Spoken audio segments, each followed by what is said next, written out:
Hey guys, welcome to the channel.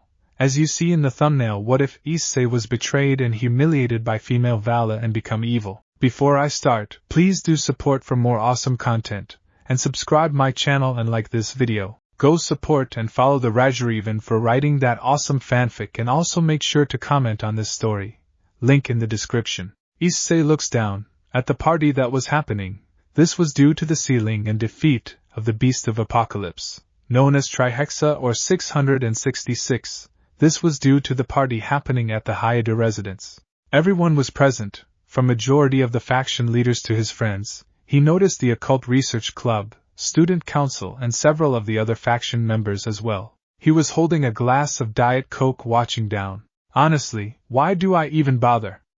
Issei asked with a disappointed sigh. This party was for Issei. That is what many would think. However, that was not the case. It was for his younger brother Daihaide, the bearer of Crumb Crutch. Every single girl chose him to be his lover no matter what happens.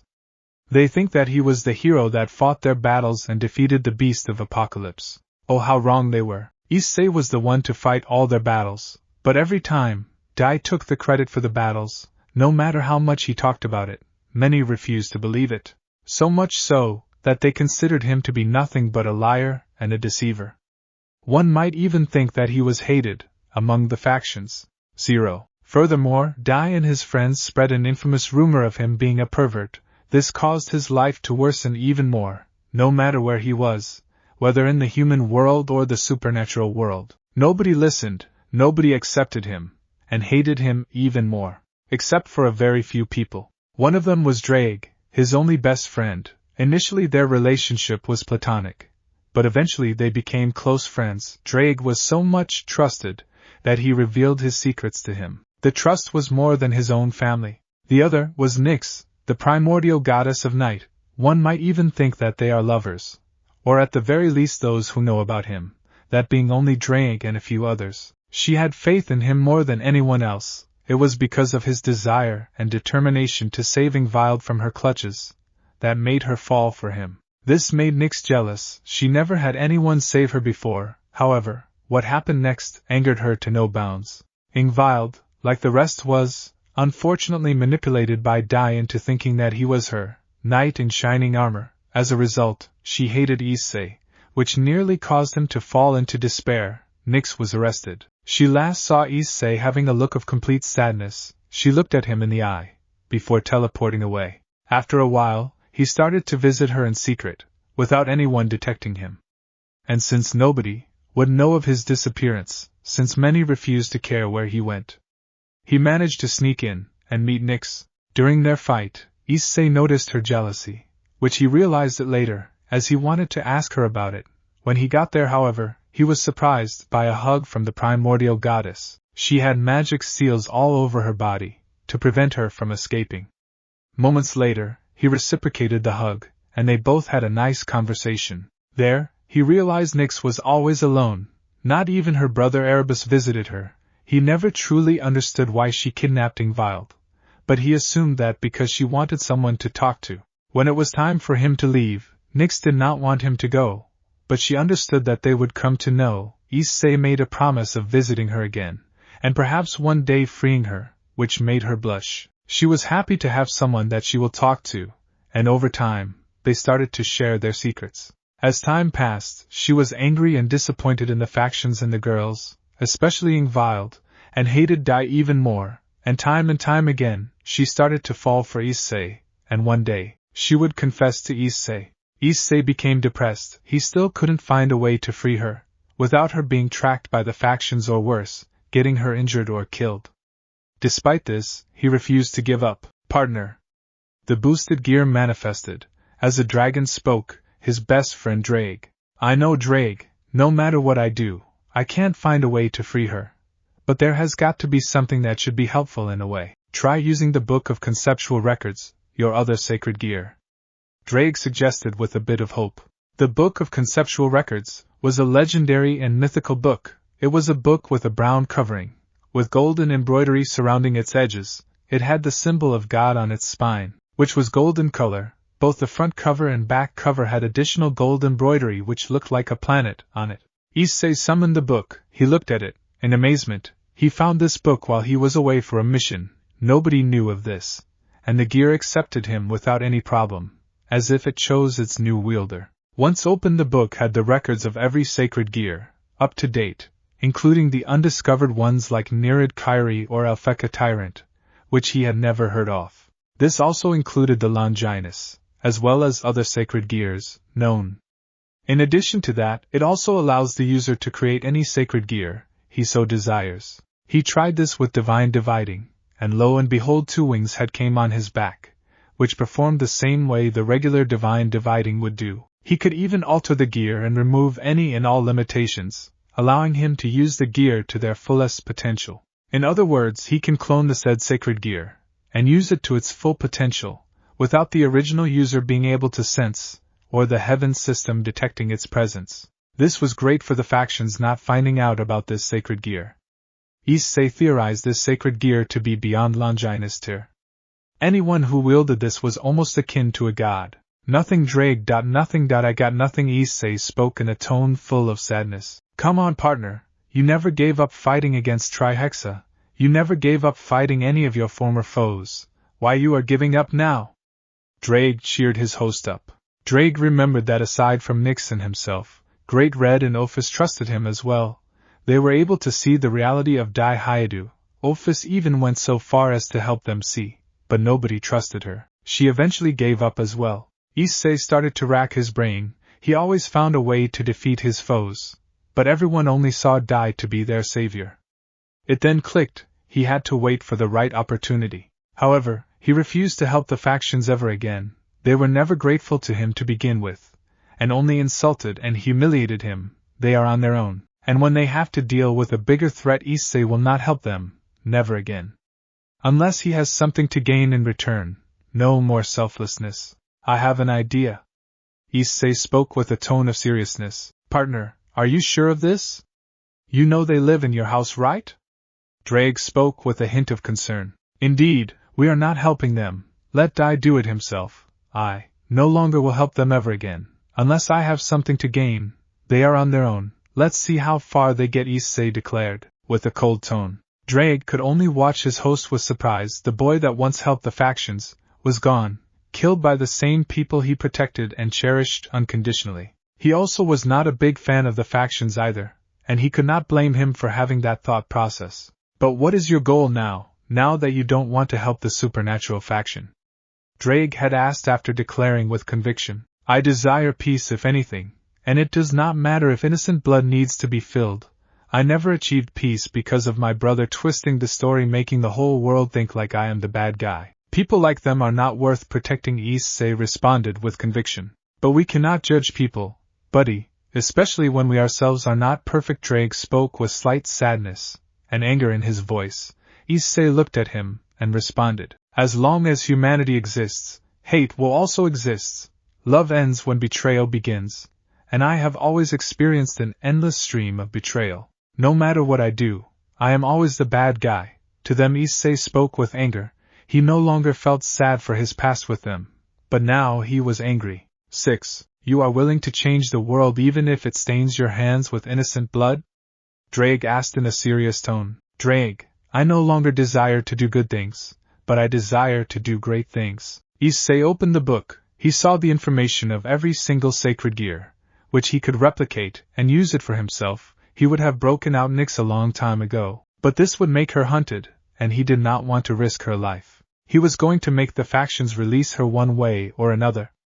This was one of his new goals. In that case, the Red Dragon Emperor is with you, best buddy. Drake spoke with a tone of happiness. Issei smiled at the gear, as he closed the book and desummoned it so that no one could see the book. Thank you, friend. I know you will be by my side.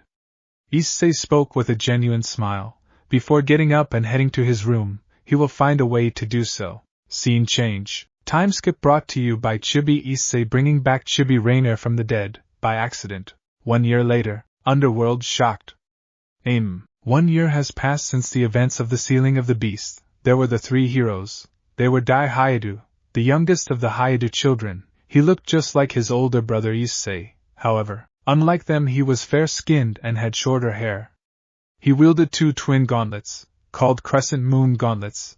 that housed the soul of the strongest evil dragon Crumcrotch. The second one was Aika Hayadu, the younger sister of Hayadu Issei. She was a beautiful brown-haired girl, with wavy long-length hair. She also had a huge chest, as well as a pretty face. One might state that she had a lot of similarities in terms of looks when compared to Issei.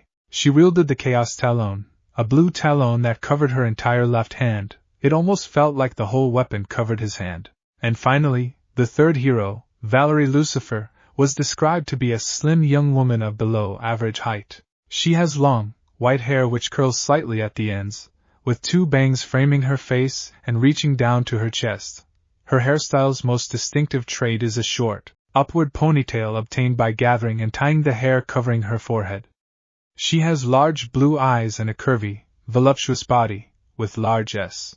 All three were considered heroes, but one of them was an outstanding hero. However, for months, an entity had attacked them. He was a bald-headed being with blue-haired marks, that had a blue tattoo on his forehead. He was 2 meters tall in height. He had a metal jaw, and wore skin-tight red-colored body armor draped in a half-cape of black cloth. The entity had decided to judge one of the seraphs of heaven, that being Gabriel. For the sins she had committed, none of the angels under her could stop him. He judged her in the name of her father. He used one of his abilities to completely traumatize her, causing her to have a lifeless look. Many didn't understand whom the entity talked about.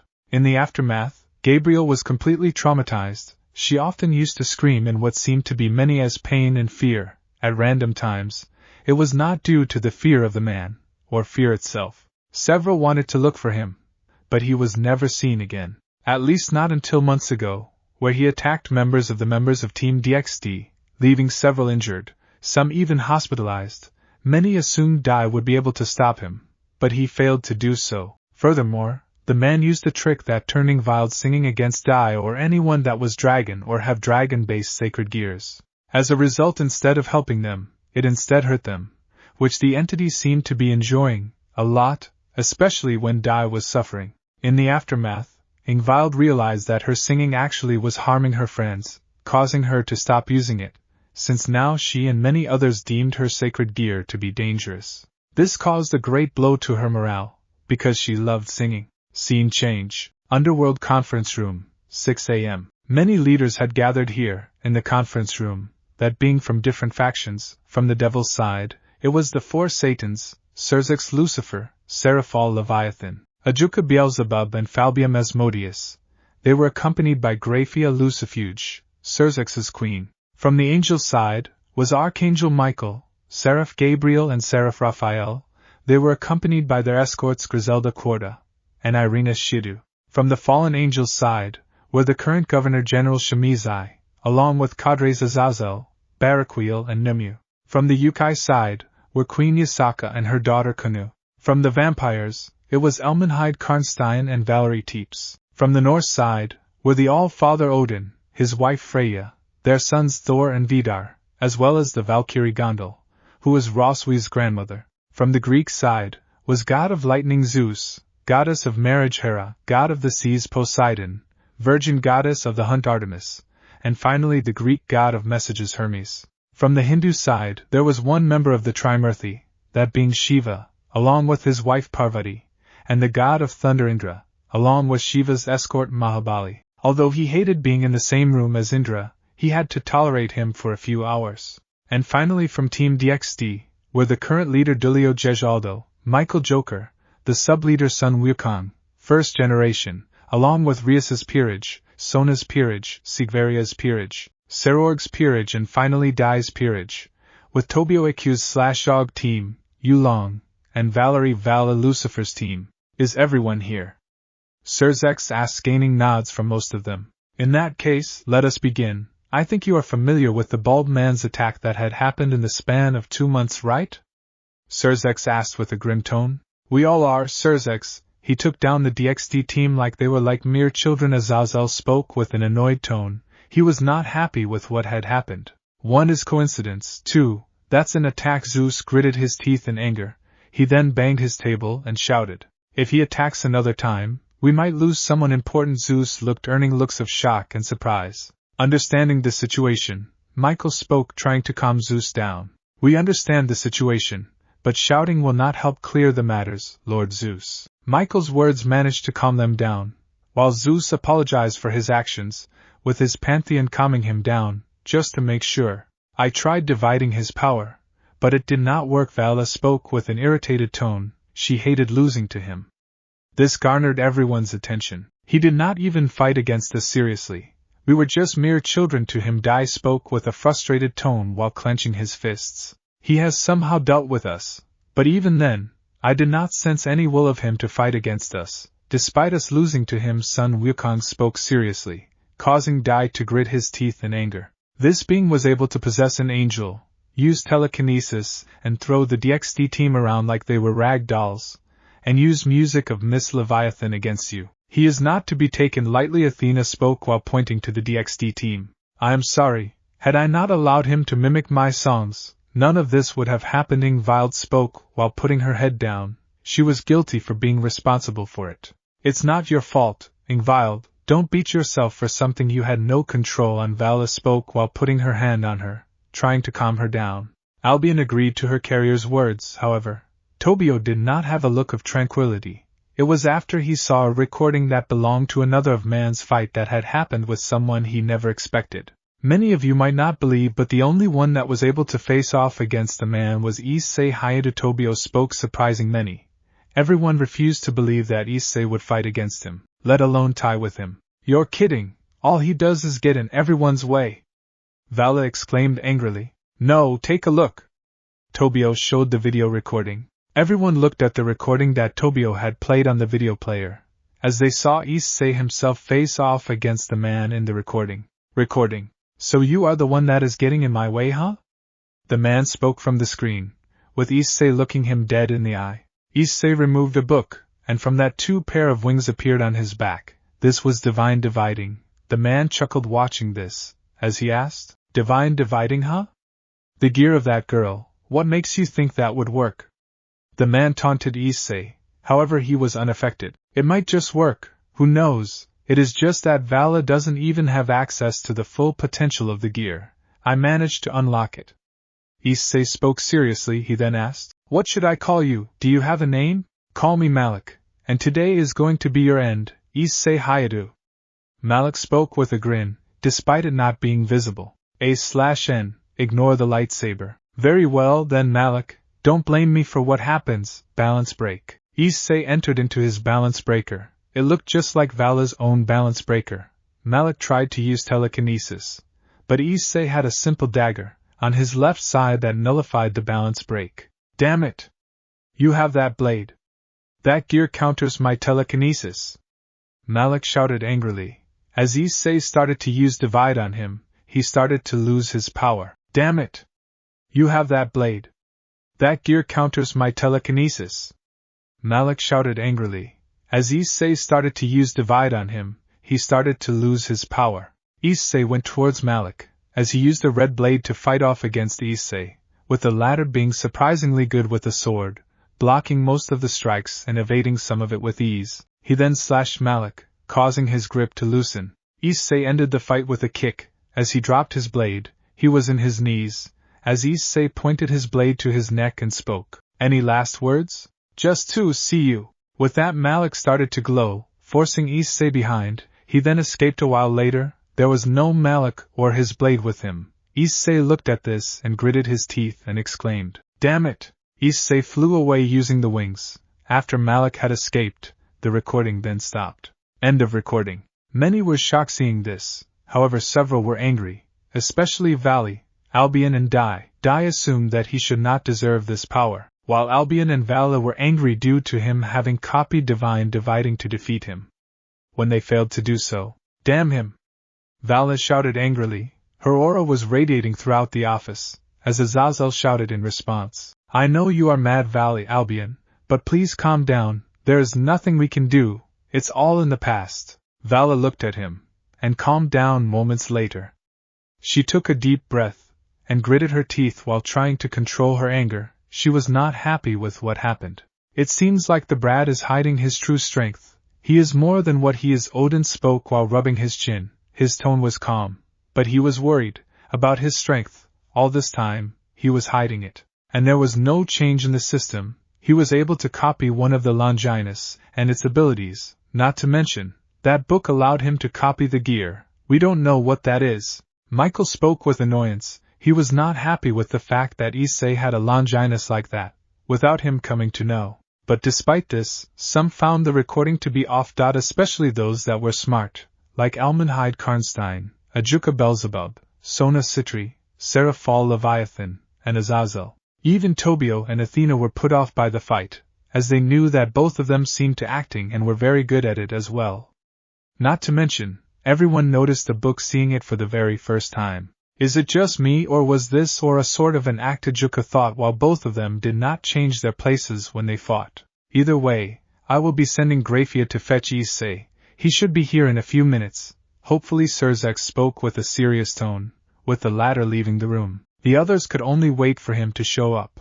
That disgrace of my brother hid his real strength from me.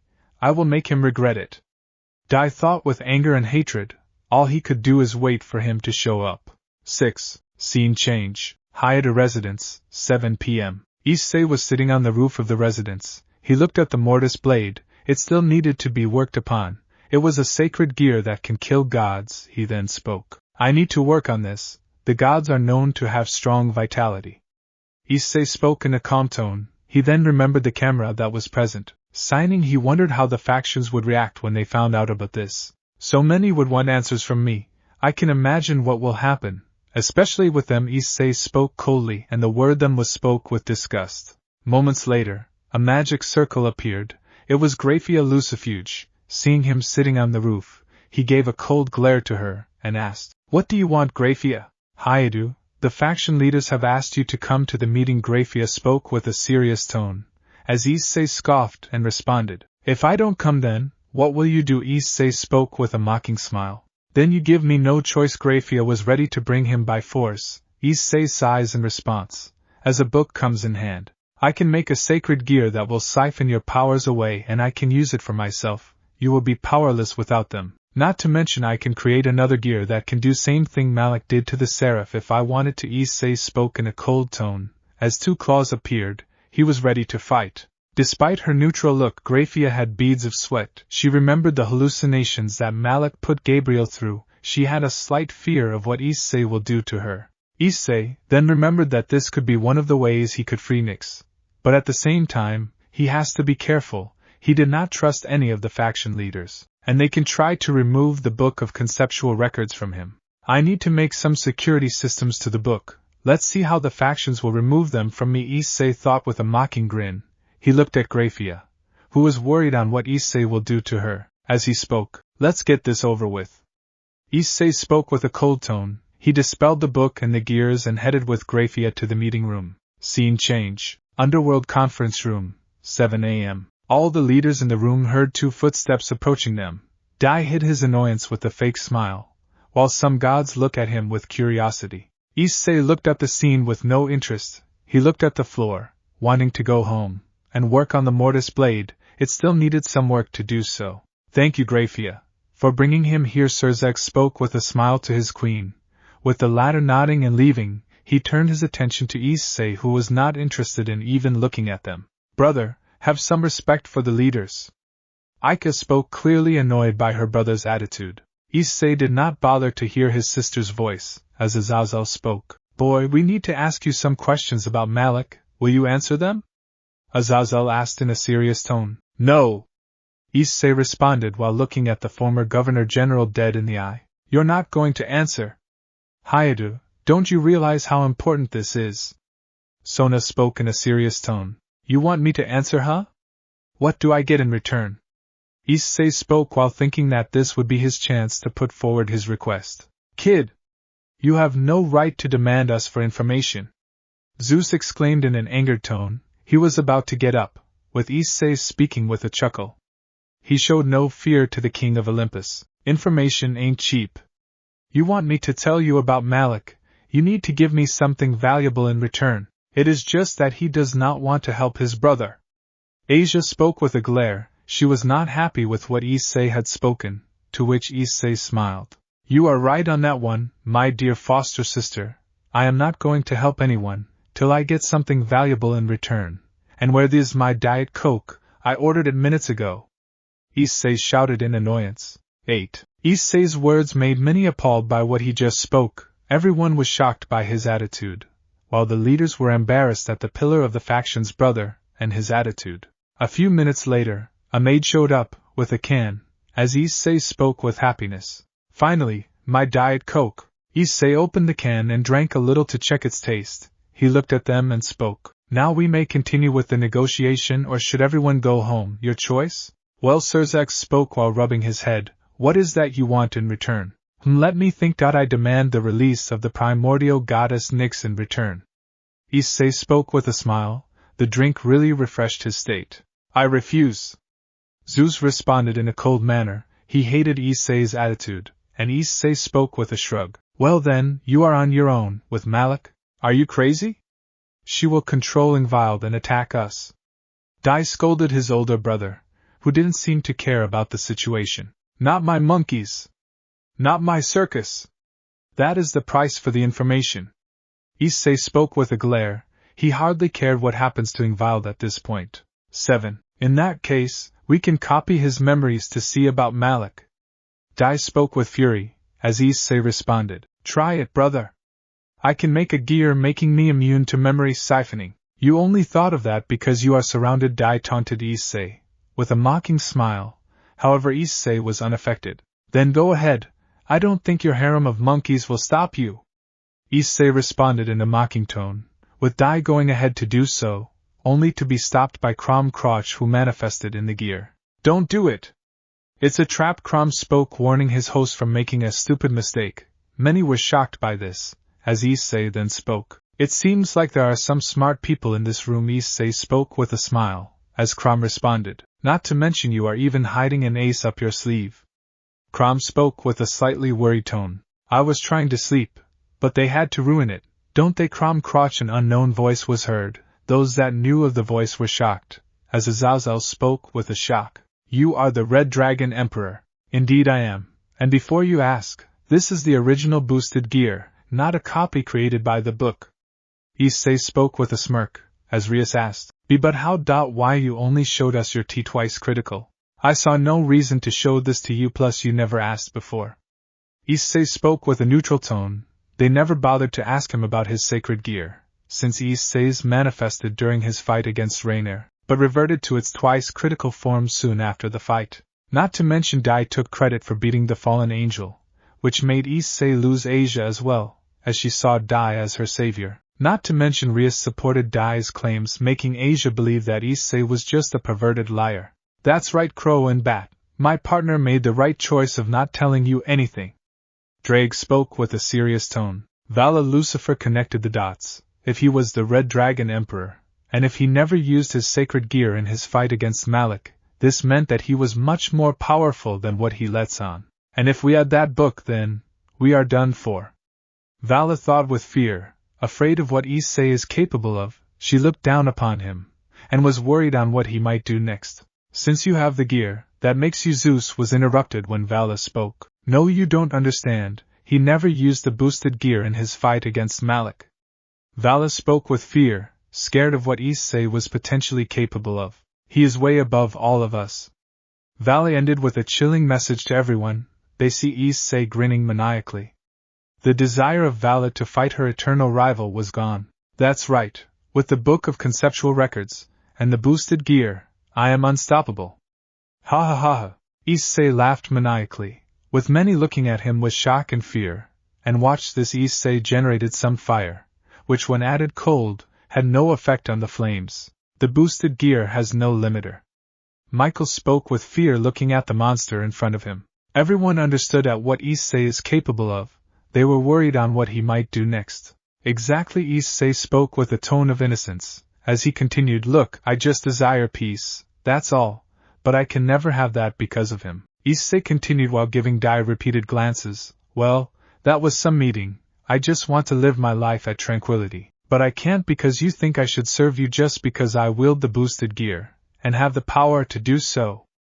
Nothing is free, and you should know that. Issei mentioned the obvious present to them. Many did not know what to answer, as Zeus spoke. You don't understand what's at stake here. Innocent lives are going to die. Because of your selfishness. Zeus spoke while gritting his teeth. Several of the leaders agreed to Zeus.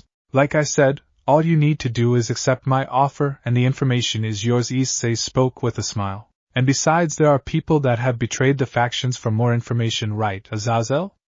Issei spoke, looking towards Azazel and Vali, who both couldn't help but agree to his points. Look, brother, stop your arrogant attitude, and help us. Ika scolded him, to which Issei scoffed, and responded, You are challenging me? 6. Ika gulped in nervousness. Her brother was not to be meddled with. Issei then continued, I have heard enough. Stop this attitude, stop that attitude. Well, I will stop, 'cause you ain't getting anything from me. Like I said before, not my monkeys, not my circus. Your problems are no longer mine. You can do what you want.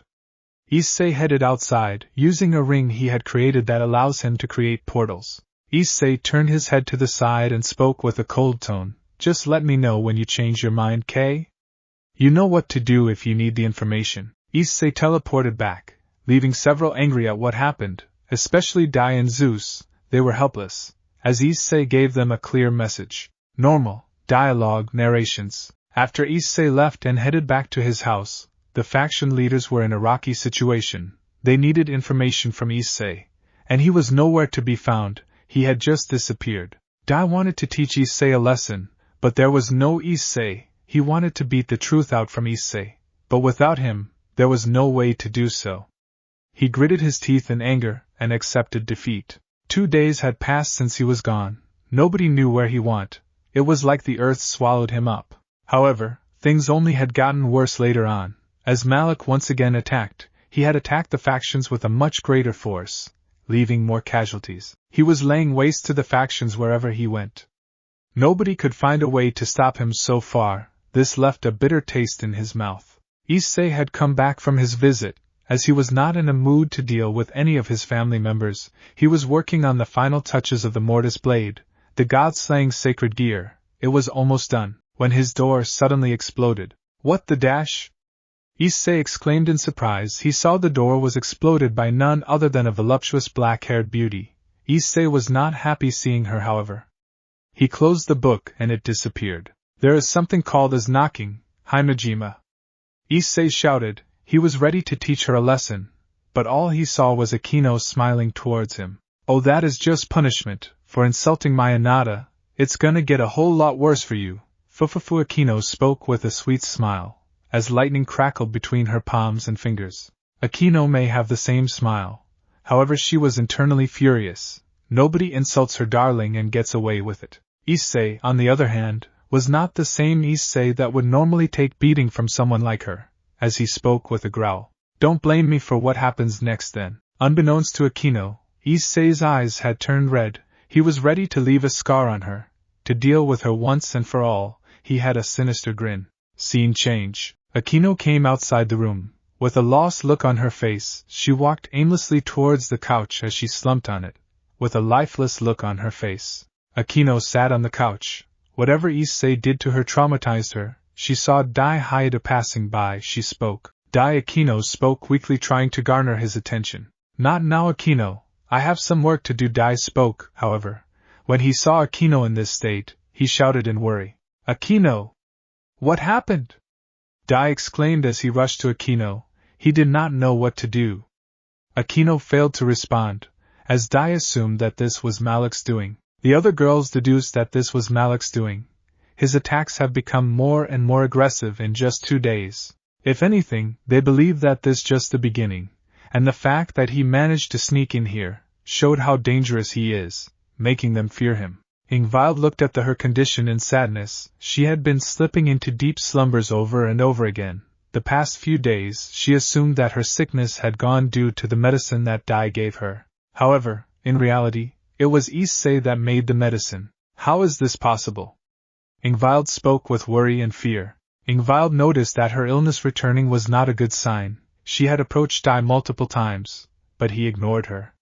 This caused her great sadness and depression. Furthermore, her illness reduced her magic power significantly, which almost would make her even more weak than she already is. Why Dai? Why are you ignoring me?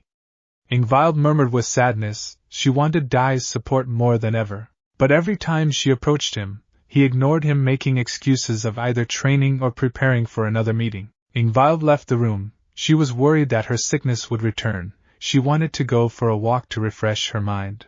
Ingvild had heard someone from upstairs talking to someone. As she looked, she heard more noise. Yeah, the mortis blade needs some work. After that, even the gods will not be a problem for me to deal with. The person spoke in a calm voice. Issei?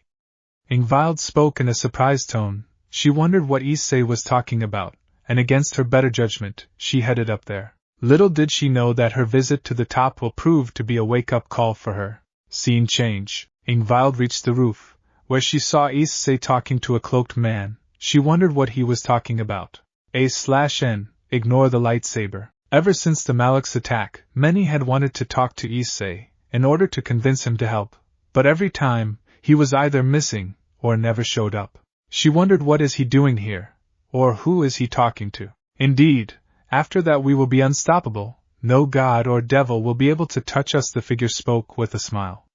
Ingvild was shocked and horrified.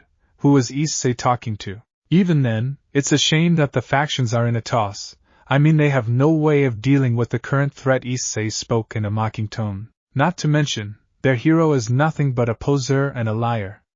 It is a shame that the factions are fools and their leaders are nothing but prideful idiots. The cloaked man spoke with a mocking tone. This irritated and angered Ingvild as she thought, who the hell is he? Ingvild thought, angered as they insulted her lover, and the rest of the factions.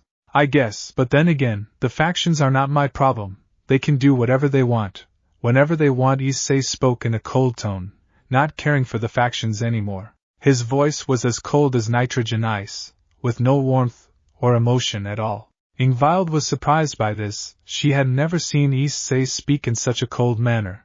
Every time Issei spoke to her, it was in a calm and warm manner, but she was cold to him, thinking that he was a liar. Speaking of which, what more sacred gears are you planning to recreate? The man asked with interest, wondering what Issei was thinking. I am planning to recreate the true Longinus. Once the mortis blade is done, Cao Cao will never be able to use the full potential of the sacred gear, due to gods will limiting the spear's capabilities. I can't blame him for that, and besides, even his other balance breaker, Polar Knight Chakravartin, is pretty capable. Issei spoke while rubbing his chin. His tone was in complete analysis of the gear. That's true. I mean, you did manage to defeat him even before finding the book, that is. But then again, your brother as always took credit for what you did, right? The man spoke with a slight sadness in his tone. Don't feel sad, it's pointless. And besides, I think the medicine for Ingvild should be wearing off very soon, right? Issei spoke in a neutral tone. Ingvild was surprised by this. How would Issei know about the medicine? Da was the one that gave it to me. Ingvild thought with disbelief. But even then, why did you help her back then? The man asked Issei as Issei sighed. I loved her, once upon a time, that is why I gave her the medicine. Even then, it was a temporary fix, since it was still in its prototype stage. That is why it was temporary. But then, she chose my brother. Issei spoke with a sad tone. Honestly, it still pained me back then, that she was with my brother, and even then, I tried to convince her, that I was the one to save her, but then. Issei trailed off in sadness. She called you a liar. And went to your brother. The man ended it. With equal sadness, Issei only looked away and spoke with a sad tone. Yeah. Ingvild was surprised by this. She knew of Issei's feelings of her. But she belonged to Dai. She chose him. Because he was the one to save her, she refused to believe him. And many others did support Dai. So she believed in him, that he was her savior, and Issei was a liar. My heart was hurting seeing those two together, and my soul was dying from seeing them together. But I guess I need to accept the truth that she wasn't meant for me. Issei ended with a sad tone. Okay, but even then, that doesn't answer my question properly. If you knew she was rude, then you should have let her wither away. Why did you give her the medicine? The man asked Issei, who responded, anyone would have helped her. I just did the right thing, back then. Issei murmured the last part. You are a good person, Issei. You have to sometimes get over your love. She wasn't meant for you, and you realize this. You just have to find the one you love. The man gave some of his words of wisdom, as he continued, not to mention, you saved her from Nyx, and I doubt that she would be the same if you hadn't reached at the right time. But just like the others, she is blinded by the lies. Ingvild kept her mouth. She refused to believe that this is happening. She looked at Issei, and eventually decided to come out from the shadows. Issei and the man looked at her. He was worried that the man's secret identity will be revealed. However, he noticed Ingvild had a look of sadness and anger on his face. She raised her hand to slap Issei. However, Issei grabbed her hand before it could reach his face. She struggled to get her hand free. Issei was also not happy that she attacked him. The man was ready to defend Issei, but using his free hand, he gave him a signal to stop. You better have a good reason for trying to slap me, Leviathan! Issei exclaimed with fury. Don't lie, you are not the one to save me. Da was the one. You are jealous that I am with your brother. Ingvild exclaimed with equal fury in her voice. Then why are you here? Why did you slap me? If you don't believe what I said, then why are you even wasting your time here? If you don't want to believe me, then don't believe my lies. Issei spoke in a cold tone. Issei released her hand, and spoke. The next time you slap or hurt me, don't expect me not to fight back. Ingvild, this is your last warning. Issei threatened her, leaving her flabbergasted. She never expected Issei to threaten her. He started to head towards the door, and spoke in a mocking tone. I would rather date a Diet Coke bottle over you. Issei headed inside, leaving Ingvild shocked. The man from earlier spoke. I am afraid you are wrong, Miss Leviathan. He's lying. I refuse to believe him. He is just jealous that I am with his brother. Ingvild spoke with a cold tone. No, you are wrong. Or should I say everyone is wrong. Let me show you. The man removed a recording orb, another sacred gear that Issei created that can store videos the size of 00 terabytes, while declaring, Witness the truth, Queen of the False Hero. 8. The orb started to glow, revealing a small recording, as the Ingvild would witness something that would shock her. Recording. Scene change. Dai was seated on the couch. With a smile, he had just managed to get Ingvild's love, with Crom speaking in pure fury. You are a horrible person for doing this to your brother, Dai. You already have the entirety of the ORC, and some members of the student council, yet you keep doing this to him. You deny him any shred of love or happiness. Crom hated his current host. He wanted to be freed from him as soon as possible, as Dai spoke with an arrogant smile. But you must admit that my plan is going pretty well. The truth will come out one day. I am only helping you, because I don't have a choice. When I got sealed in the gear, you are using me for your own benefits. You use my power for your own selfish benefits. Crom spoke with a pure cold tone, filled to the brim with spite. All dragons trapped in the gear can just watch and not control their host's actions. If they want to use their power, they will. You have no pride, Dai, and even if you have that one of rubbish, and every dragon has that. Crom continued in the same tone. And what about it? They will be mine in the future. And they will be my wives, not his. Dai spoke in a sing-along tone. The bearer of Drag will one day crush you, and will expose you for the poser and liar you really are. And one day, that day will come. Crom spoke with a mocking tone. Always remember this, Dai. The first and most common rule is stealing a dragon's love. And you broke that rule. Crom ended with a mocking tone. So what? Nobody will come to know. It is not like they believe in him. Dai taunted in a mocking manner. I don't think your love will survive. Crom spoke in a mocking tone. And your actions have consequence, Dai. Remember that. Crom ended the connection, leaving Dai with an overconfident smile, knowing that nothing will change. Recording end. Scene change. Ingvild was on her knees, with the man looking at her without any empathy. She had tears in her eyes, as she spoke. No, why? Ingvild spoke with a shaky and hazy voice. She has realized the truth.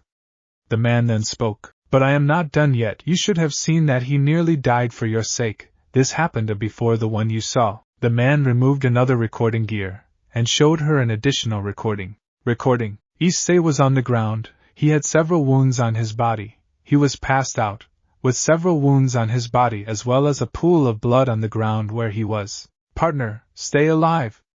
Drag shouted in worry. Beside him was an unconscious Ingvild, and a damaged Nyx. She was also out of the fight, as her godly killer virgin clothing was destroyed, leaving her body. That is when Dai showed up. Seeing the situation, he had a sinister smile, as he spoke. It is time to be the hero, and well, what a beauty. I must admit that my brother always had a good choice in women. Dai spoke with a grin, looking at Ingvild. Dai decided to wake up Ingvild and tell her the lie that he was the one that saved her. Drake wanted to reveal the truth, but he made a promise to his partner to keep himself hidden from the rest of the supernatural world. He hated that he must follow a promise, even when it ends up hurting his best friend, due to his pride. He gritted his teeth in fury. He wanted to escape the gear and burn Dai down to the very soul, but there was nothing he could do. He was stuck in the gear. After that, Issei woke up.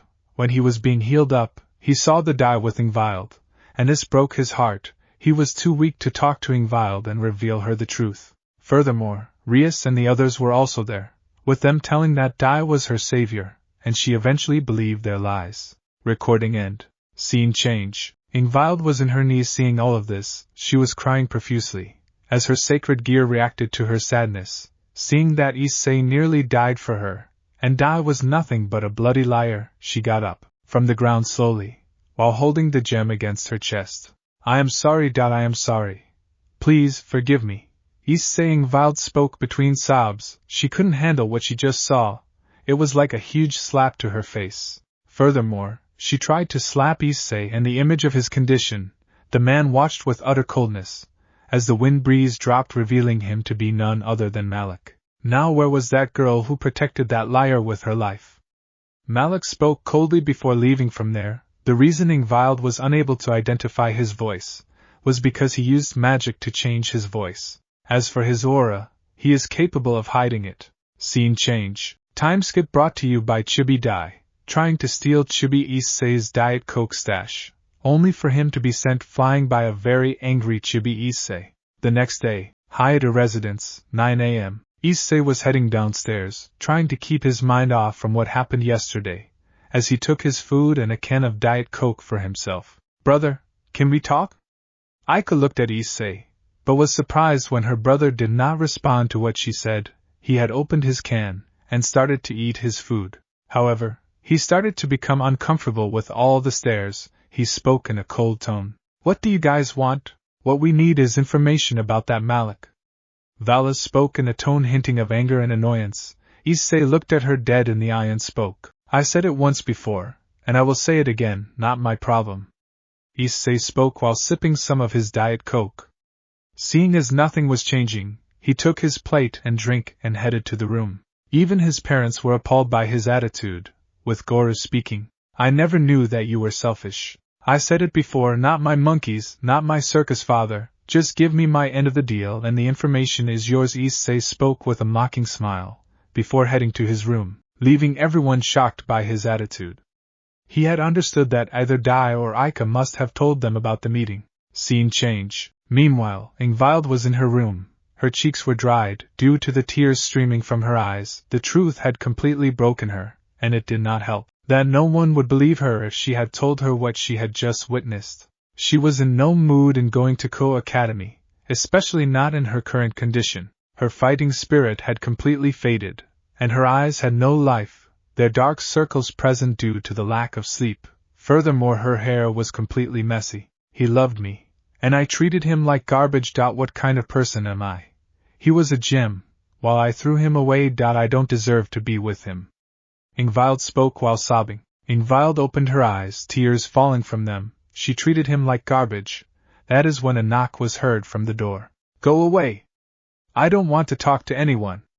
Ingvild angrily shouted at whoever was there. I see. Maybe I should come at another time. A man spoke, recognizing the voice, as Ingvild got up, rushing to open the door. When she did, she saw that Issei was walking away from the room. No, Issei, wait! Ingvild shouted to garner his attention. He looked at her, and approached her. What happened? Issei asked. He was here for a purpose. Why are you here? Don't you hate me? Ingvild asked, trailing off. I came to give you this, Issei gave her, handing her a bottle of medicine. But I don't deserve your help. Ingvild spoke, to which Issei chuckled. By that, his chuckle changed to laughter. Ingvild was confused. Why was Issei laughing? Her answer was also received. Oh, you are right, you don't deserve any of my help. Issei spoke with a sinister smile. Then why? Ingvild spoke with a feeling of dread, as Issei spoke. Oh, you know why? You really think I was going to care for you after everything you said to me, Leviathan? After every single insult you called me, a liar, a jealous man to name a few, did you by any chance think I care for you? Issei exclaimed, walking closer to Ingvild, who started to back away. I am sorry, Issei. I did not know about Dai's true nature. Ingvild apologized, trying to calm the situation. She really felt guilty for what she did, however Issei was not having any of that. Issei grabbed her by the hair, pulling her towards him, as she exclaimed in slight pain, Issei, it hurts. This hurts. This is nothing compared to the pain I experienced because of you, when I tried to save you from Nyx. Am I a second-hand option for you? Is that it? Issei's voice grew with every word. Ingvild started to tear up, not because of Issei pulling her hair, but because of what Issei said to her. No! Ingvild retorted. Yes. That's what you think of me. I am a second-hand car, which is meant for those that don't want to buy a new car. Since Issei's brother Dai is a ing jerk, I am a replacement. After everything, you really think I care for you? No! No! No! Issei shouted as tears fell from Ingvild's eyes. I do not care for you, my dear Ingvild. I want you to live because I want you to see the consequences of your actions. I can't allow you to fall asleep now, can I? That will be no fun now, right, Lady Ingvild? That would be mercy. And I won't let that happen. I will make you see the monster that you're responsible for creating. I want you to see as I will take away everything and anything away from you which held some importance to you. You shall watch as I destroy and burn down the very people and world you once cared for right in front of your eyes, and you won't be able to do a thing except watching in despair losing your beloved boyfriend, friends and family, everything by my hands. And for that to happen, Issei screamed the last part. Drake was worried about Issei, as he sent calming energy to him. 0. Ingvild, on the other hand, had fear in her eyes. Issei released her as she dropped on her behind. Her legs were spread on the ground. She was crying endlessly. Issei took a deep breath to calm down. So you have a choice. You can either be a quitter and wither away, or you can take the medicine and live with the consequence of your action. Issei exclaimed as he kept the medicine on the ground, and walked away, not bothering to see Ingvild's face. But not before saying, I used to keep my heart for you, not my self-respect that you can destroy it whenever you feel like it. Issei's voice held disdain. As Ingvild broke down into sobs, she wept a lot that day. Issei did not even bother to check on her. Partner. Drake spoke in worry. I am fine, it's just that, she brought back painful memories of my past. Issei spoke with a sad tone. His eyes were teary-eyed. He did not know exactly what is going on with him now. Drake then suggested, you should have a can of Diet Coke, since it will help to calm yourself. You need to have a cool mind when you deal with them. Sooner or later, Issei responded by gritting his teeth. He was going to make Dai's life a living hell, when he gets the chance. Scene change. Timeskip brought to you by Chibi. Issei having a fountain of Diet Coke, while Chibi Goru and Chibi Mickey look in horror. 6. Hayata Residence, 00 p.m. Issei was chilling, playing Brawl Stars on his mobile phone. He was this close to defeating that damn Hank, who has been a pain on the map, destroying his tick even away from the walls. However, as he was playing, he was being watched by the ORC-Ingvild and Valerie's team. He became uncomfortable. There is something called as privacy, you know. Issei spoke in an annoyed tone, as he continued playing. Aika, annoyed by her brother's attitude, snatched the phone from him, with him shouting as he exclaimed in an annoyed manner. 8. Hey! I was this close to winning. Do you know how hard it is to deal with that brawler? God's Supercell made him broken. Will you stop being a brat, and help us? We need your help, Aika exclaimed in a demanding tone. Ignoring her brother's attitude, Issei sighed. Like I said, free Nyx and the information is yours. That's it. Issei spoke while shrugging. How can you be Dainaya's brother? Kuroka spoke in a mocking tone, while looking at her Dai. Well, you see, when two people love each other, that is when. Issei spoke but was interrupted by Aika. Stop fooling around, and tell us about Malik. Innocent people are dying. With your help we can save lives. Aika spoke in an annoyed tone. Like I said, not my monkeys, not my circus. Issei spoke with a smile, as he then continued. 6. And besides, you can't even take a joke. That is why you are still single. Aika. Issei continued, drawing the anger of many present. How pitiful it is. Issei spoke while nodding sideways, having a smile, many were driven crazy by Issei's attitude. It is because of you, Akino is in this condition, Issei Hyadurius exclaimed angrily, remembering the robotic state she was in, and pointing to her. First, don't blame me for your flaws, you can't solve the problems on your own, Issei spoke. Rias was going to counter. However, Issei continued, you ain't gonna force me to talk to something I don't want to. I am just a spectator, you guys are the fighters. Issei got up and snatched the phone from Aika, who was unable to stop her older brother. He looked at the match and sighed in relief. He had won. And it was thanks to El Primo saving the day in the last 5 seconds.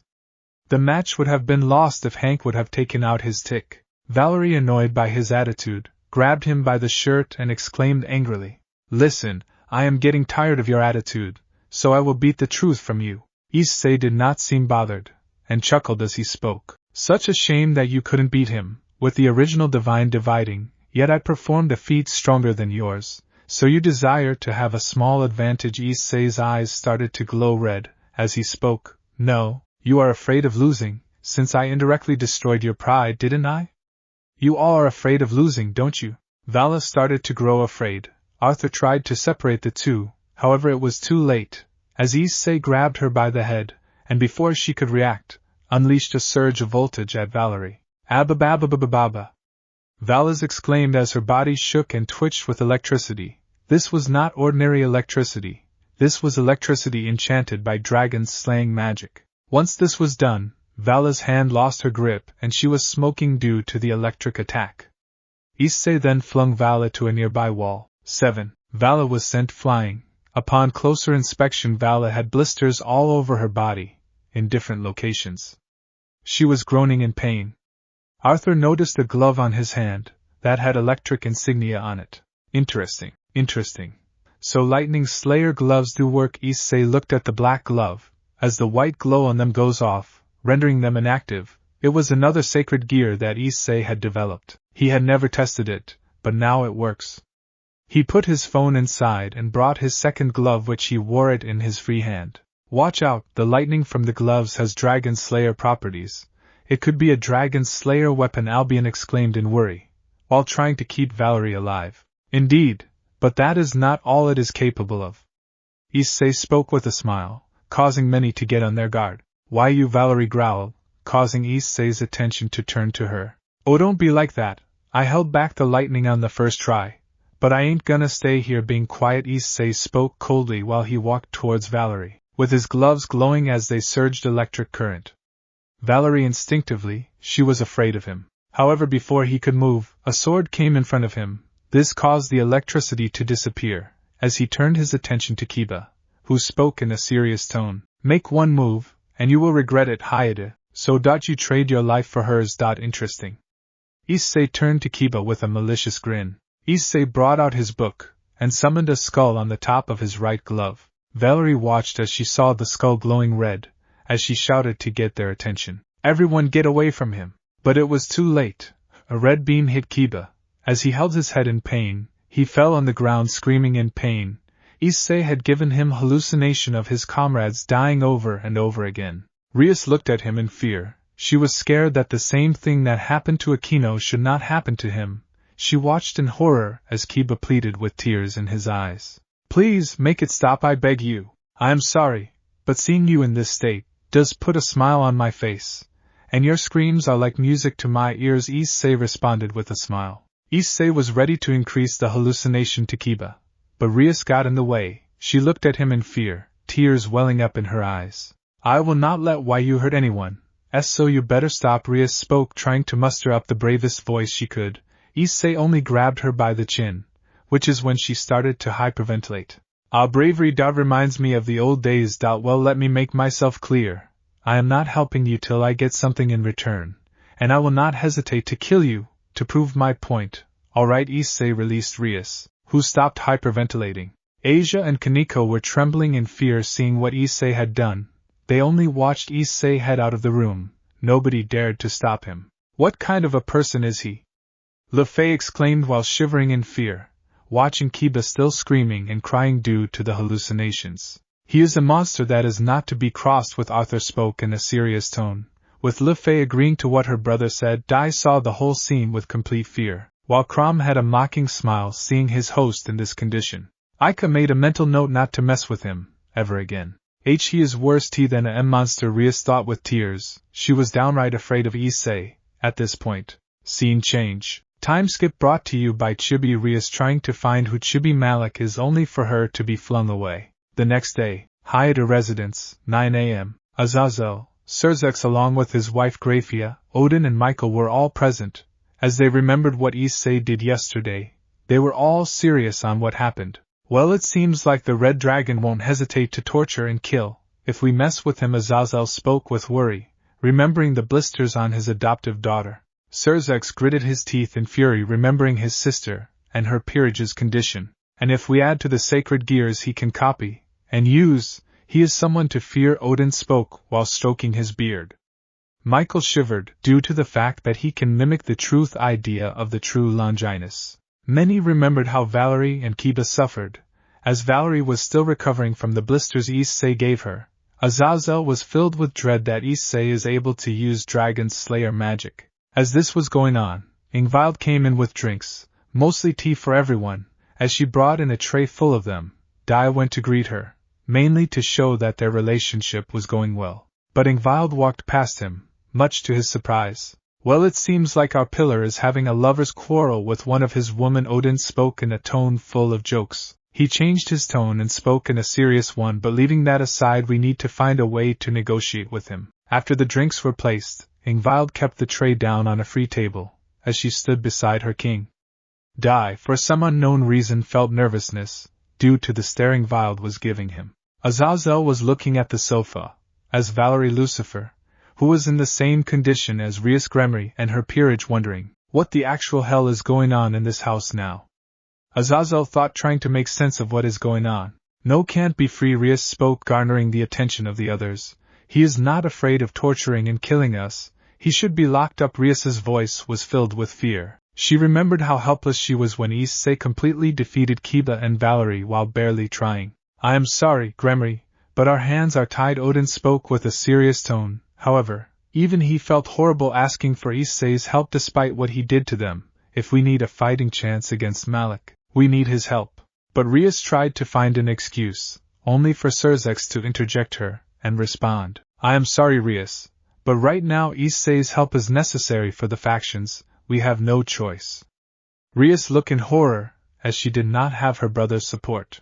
Well, all we need to do is convince Zeus to release Nyx. It is the only way we can get Issei's support. Azazel spoke in a serious tone. But how? Michael asked. Zeus is not fond of Issei, because of his last encounter, and he will not release Nyx, knowing what she is capable of. We need to find a way to convince him. Malik is not going to stop his attacks, and it won't be time until we will be in such a situation that Malik will have his cornered. Serzex spoke, as dread emanated from his voice. He was worried about his family and faction, since Malik does not care who is next on the assault. Not to mention the devils, the fallen and the Greek are suffering the most casualties. Serzex's voice was agreed by Azazel as well, since the recent attack took a lot of lives. If this continues, then everyone will be wiped out. This is it for the meeting. Someone needs to convince Zeus, or we are done for. Serzex ended the meeting, as the leaders teleported back to their homes. Issei decided to change his look using Illusion Make, a sacred gear that can transform into Malik, leaving no trace of his former self, as well as aura. One of the primary reasons he did this is due to the fact that Lavinia Rennie was a master magician. It would take her no less than a minute to figure out that her opponent is none other than the Red Dragon Emperor. He did not want to take a risk in such a situation. This was well known that Issei Hayata was the Red Dragon Emperor, and Lavinia, if she manages to find out that Issei attacked her, everything he had done will go down for nothing. A red blade was the sacred gear he used, that can easily cut through any magic, without any problem. Buddy, are you sure you want to take down Lavinia Rennie? Drake asked in worry for his friend, as he spoke. Don't worry, this will hurt Vala the most. I am definitely going to leave a scar on her. Permanently. Issei spoke coldly, spite was indicated in his voice. But that is not the only reason. You want to eliminate her, right? Drake asked with a question, with Issei responded. So you figured it out, huh? Well, it is simple. Lavinia Rennie is one of the few that can use investigation magic. the magic can be a problem to my plans, and she is one of the few magicians that is considered a prodigy, on par with Augusta, who was the predecessor of the Walburga, the former wielder of Incinerate Anthem, which if I am correct is imprisoned in Underworld. As for the gear, it is in Grigori. She can use investigation magic to track Malik down when he attacks again, and I cannot risk the factions finding out who Malik is, at least not yet. Issei spoke in deep thought. Drake was surprised by this. Issei thought this through. It was like hitting two birds with one stone. He knew Issei was cunning, but he never expected to be this smart. However, he still had a few worries, which he voiced. So how will you manage without using the boosted gear? Drake asked, as Issei spoke. Don't worry, I will be fine, I promise you that. Issei spoke, as he looked at Lavinia. If he was correct in his investigations, she was heading towards Kyoto, where her friend lives. Right on the mark, we will begin our attack soon, Issei spoke, as he attached a voice modulator that allowed him to mimic the voice of Malik. This would allow Lavinia to be unable to detect. Issei jumped into the fray, as Lavinia was heading towards the Himejima residence to meet her friend Suzuka Himejima. Such a shame, someone like you will fall tonight, Issei spoke in a metal and raspy voice, which was how Malik spoke to anyone he met. Meanwhile, Lavinia was walking to Suzuka's house. She wore a white sleeveless shirt, which had frills at the center, and a red tight pants. She also left her hair open and wore a headband. She wore red matching heels as she was walking towards the house. Lavinia was walking towards the house, when all of a sudden the dimension changed around her. She was surprised by this, wondering who was responsible for this. She noticed the dimension change was similar to that of the Longinus dimension lost, but with the change being that she seemed to still be in Kyoto, as she could see the people walking around her, but they were ignoring her, or were walking above or below her. She seemed to be in some sort of a parallel reality. She would not have even realized the dimension changed around her, had she not noticed the weird anomalies around her. She looked around, then she saw him, the bald man, with a metal plating on his face. She immediately recognized him and narrowed her eyes. A neutral expression grew on her face. I presume you must be Malik, right? Lavinia asked, in a cold tone, as Issei laughed in response. It seemed that the disguise worked perfectly. Good afternoon, Miss Rennie. Well, let's just say today I have decided to eliminate you, since you are quite a problem to me and my plans. Issei spoke with a sly grin. Courteous. I was not expecting you to be like that, considering you massacred many innocent lives. Lavinia spoke with venom laced in her voice. Oh, don't be like that. Besides, they were too easy to kill, and the best part is that, the leaders getting their pride crushed, you should have seen their faces. Issei spoke with a haughty tone. He remembered how Malik told him that their faces were despair-ridden and furious, some were even fearful. Lavinia was getting angry at Malik's words. She was definitely going to make him pay for his actions. She was radiating with mana as she spoke. You bastard, didn't you have any empathy for their wives and children, or other family members? Lavinia shouted in rage, as Issei chuckled. That's not my problem. They were fools to defend their factions. Issei spoke while narrowing his eyes. Blind loyalty can be a problem.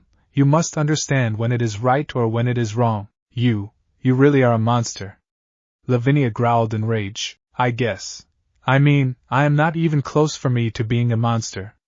Issei spoke with a smile, as he continued. The only way to escape is by defeating me, or I defeating you, but we all know what will happen. Issei spoke with a mocking tone. Don't underestimate me. I won't fall without a fight, and if possible, I will take you to the leaders, Lavinia declared. As I started to form where she was surrounding, she tried to intimidate Malik, who only chuckled. We will see about that, Lavinia Rennie.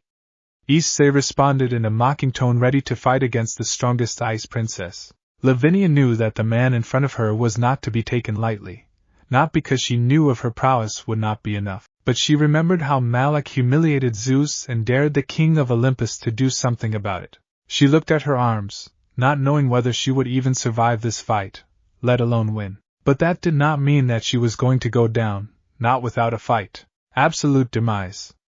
Lavinia muttered. Moments later, a 3-meter ice doll had formed right behind Lavinia. She looked at Malik dead in the eye, as she tried to scan his moments, wondering what move he will pull next. You think that a huge ice block will intimidate me? You think that a huge ice block will intimidate me?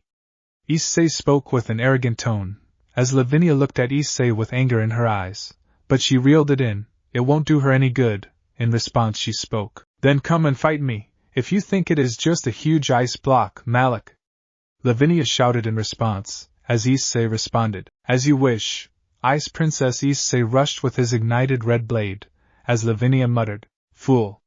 Lavinia instantly froze Malik inside of her ice prison. Malik seemed to be frozen in time, as she then spoke. You will be questioned for what you have done, Malik, and your fate will be decided by the factions. Lavinia spoke coldly while approaching Malik. However, unbeknownst to Lavinia, Issei was waiting for her to approach her closely. He was internally smirked, as he thought, all according to Kikaku. Issei thought as he witnessed Lavinia coming close to him. Once she was close enough, she raised her hand, to bring her eyes to bring the frozen block in a dimension where she could. However, Issei waited. Where his hands could reach Lavinia, she saw Malik being transported to a separate dimension. Once that was done, he broke the ice and grabbed Lavinia by the throat. Did you really think a mere ice block would stop me? Issei taunted Lavinia, who was struggling to breathe, as she muttered weakly. How? I don't think I need to tell you my abilities, and besides a magician doesn't reveal his tricks, doesn't he? Issei spoke in a mocking tone as he flung Lavinia to a distance. The ice mage managed to recover, seeing that her plan of subduing Malik failed to work. Lavinia managed to recover as she unleashed a storm of elemental spells. Several magic circles were brought out, with Issei recognizing them to be fire, electric, ice, dark and light magic. She then shouted, Take this.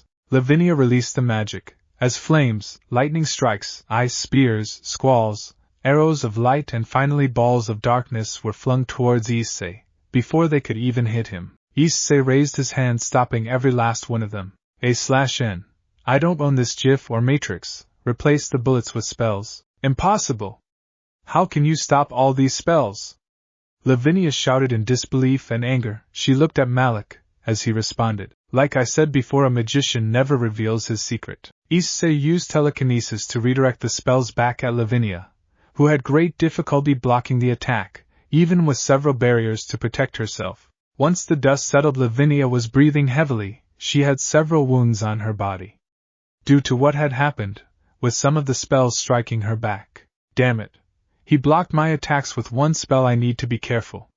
Lavinia thought with worry and fear. Not to mention, my mana was close to running out due to that attack. I seem to have only one choice, Lavinia thought while looking at the doll, who awaited her wielder's instructions. She had no choice. The ground beneath her froze, with Issei taunting her, while maintaining his balance on the new icy ground. What's the matter? Ran out of spells? Ice Princess. Issei taunted her mockingly. As Lavinia glared at him, she then retorted. I am not done yet. Balance break. Assoluto Argento Mondo. Lavinia chanted. Before anyone could react, the whole dimension changed, which creates a furious blizzard across an entire battlefield and innumerable giant sharp ice pillars, able to turn the entire dimension into a world of ice at full strength. Shit! I never thought she would use balance breaker. I need to eliminate her quickly before revealing myself. By using more of my powers, Issei thought with worry, when he noticed Lavinia was missing. Now he was worried. He couldn't reveal more of his powers. He could create a sacred gear that could burn the ice around him, or simply use Drake's flames to burn everything around him. But that would expose his identity. However, before Issei could react, the ice he was standing on suddenly started to rise. What? The Issei exclaimed in surprise, as two additional ice blocks rushed towards him. In an attempt to crush him, Issei responded by blocking the ice pillars with his telekinesis. Issei crushed the pillars, as a voice boomed across the dimension. What's the matter, Malik? Did you get ice across your feet? The voice was that of Lavinia's, and she was mocking Malik. Issei was not happy with this. He was simply annoyed. Once inside her ice world, Lavinia is basically considered a sort of pseudo-goddess. He needed to find her to eliminate this world. You will never locate me. Lavinia mocked Malik. As he looked around, Issei responded to her. Don't you worry, you are somewhere in this world, controlling the ice. Issei analyzed her sacred gear. In order for him to identify its weaknesses, he knew that Lavinia is hidden somewhere trying to recover her mana, while her sacred gear was controlling the ice. He knew exactly what to do. Issei took a deep breath. As some more ice pillars and ice spikes charging at him, he closed his eyes and generated a telekinetic barrier, protecting himself. Meanwhile, he concentrated his telekinetic power inside his body as he continued to focus for a while at a single point. As this was going on, the ice was constantly being bombarded on the barrier, as Lavinia shouted, "Damn it! Get out of that prison, Malik, and face me." Malik only had a smile in response. He was done gathering the telekinetic energy needed. It was exhausting, but he had no choice. He had to do this, if he needed to end this fight quickly. Carl Issei spoke in a neutral tone. As he opened his eyes, he had a small ball, that looked like a drop-sized star, in front of him. It was glowing with white light, as he looked at the ball, and absorbed it into his body. Issei started to levitate in the air, as he spoke only in a low tone. Repulse. Issei suddenly curled himself into a ball and exploded. A stream of telekinetic energy was sent towards the entire dimension, destroying and disintegrating every single ice that was found. Issei then jumped on the ground, which was now made of regular concrete. The ice was completely destroyed, leaving a crippled doll, which was of absolute demise. Lavinia looked at horror. She tried to make her doll regenerate her ice. However, Issei exclaimed in response, "I won't let you!" Issei rushed to Lavinia, and before she could react, Issei stabbed her in the chest with his red blade, as she had a look of horror. "No!" That was Lavinia's last words before the dimension returned to the one Issei had created. She fell on her knees. Looking up, she saw Malik's eyes. She looked in those yellow eyes. They were completely soulless. Or that was what Lavinia saw. She feared those eyes. It was like staring at death itself. "Where is all that bravado you once had? Seems like the Ice Princess has fallen," Issei taunted in a mocking tone. However, instead of being angry, Lavinia was scared. She was helpless. Her wound was too big, and she was out of mana. She could only be helpless in the eyes of her enemy. Her death seemed to be inevitable at this point. "I am sorry, guys, I don't think I will come back from this one," Lavinia thought with sadness as a slight tear fell from her eyes. Issei only looked at her with complete apathy and coldness, and thought, "You are right. You will not live through this." Issei removed his hand and started sucking out the life energy from her body. Another application of his telekinesis was that he can suck the life energy from a target's body. Her magic was already gone. She couldn't do anything about what was happening. Issei walked away, as he spoke in a low tone. "I hope this news finds you well, Valerie." Issei got out of there, and restored the dimensions back to normal. He left, as another person had come to check on Lavinia. Scene change. Kyoto. A few minutes earlier, Suzaku Himejima was a close friend of Lavinia's. She was worried that it has been a long time since she had not shown up. She called the others wondering where they were, but neither of them knew. Those that knew told her that she was coming to her place. She was described to look similar to her cousin Akino, a beautiful, young buxom woman who has long, flowing black hair and red eyes. She wore a red school uniform, belonging to the school in Kyoto. Suzaku crossed the streets. As she noticed a barrier earlier, which regular people failed to notice, she rushed worrying something was wrong, while making sure that no one was watching her. When she got to the location, she kept her hands on her mouth in horror. She saw her friend unconscious with an injury aimed at her chest. "Lavinia!" A heartbreaking scream was heard, and this was from Suzaku. She was crying endlessly. While trying to wake her friend up, she was trying to find anything that could help her, but she failed to do so. Scene change. Issei watched the scene. With his drones, he looked at Suzaku calling for others to help her in the situation. "I seem to have underestimated her usage of her sacred gear. This was an unknown variable. Never thought she could hide herself." Issei spoke with a cold tone, but at the same time, he had a bit of anger. His underestimation of her could have potentially exposed him. Issei walked away and he recalled his drones. He teleported back to his room to avoid suspicion. Scene change. Time skip brought to you by Chibi Issei meeting his counterparts. A few days later, Hayata residents shocked. A few days later the factions got the news of Lavinia's condition and they were in a critical state. If anything, many dreaded what Malik would do next, especially the Grigori, as they started to initiate even more defenses. Lavinia was in a comatose state, due to magical exhaustion as well as her life force drain.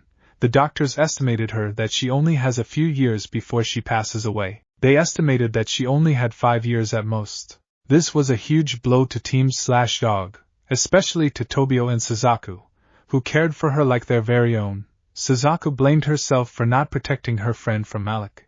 But not even they could imagine who was affected the most. And that was Valerie Lucifer. She saw Lavinia as an older sister and mentor figure. She was shattered when she heard the news of Lavinia's condition, and broke down. She couldn't handle that her sister would be gone in just years. She was grief-stricken. However, there was one person who was unaffected by the news.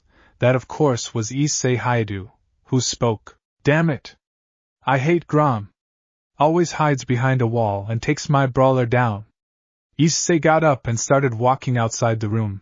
As he opened the door suddenly exploded due to a magic attack. Issei looked at the direction from where the attack came. However, before he could continue speaking, someone started to attack him. Issei dodged it, as he saw his attacker to be Vala. "What's your deal?"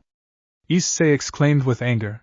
However, Vala ignored him. She kept punching, as he kept dodging the attacks. "Stop attacking me," Issei spoke with an annoyed tone. "If you had given us the information about Malik, Lavinia wouldn't be in this condition," Valerie shouted angrily while tears fell from her eyes. Issei kept dodging the attack while responding. "Like I said, not my monkeys, not my circus, you are on your own in this fight." Issei kept dodging, as Vala shouted in response. "You have a book that can recreate any sacred gear. You should use this power to save innocent lives." Valerie shouted in pure fury. With tears falling from her eyes, she did not stop punching, however. "I have had enough." Issei grabbed both of Valerie's hands, shocking her.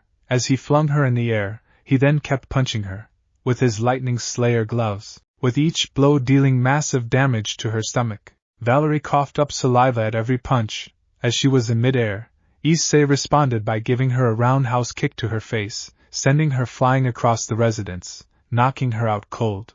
People change for two reasons. Issei looked across. Most, minus Goru and Mickey, were ready for a fight. They had unpleasant expressions, however most of them even had fear in their eyes. Issei then continued.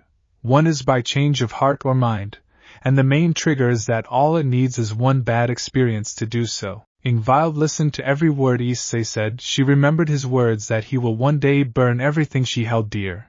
But that is the problem. She barely had anyone.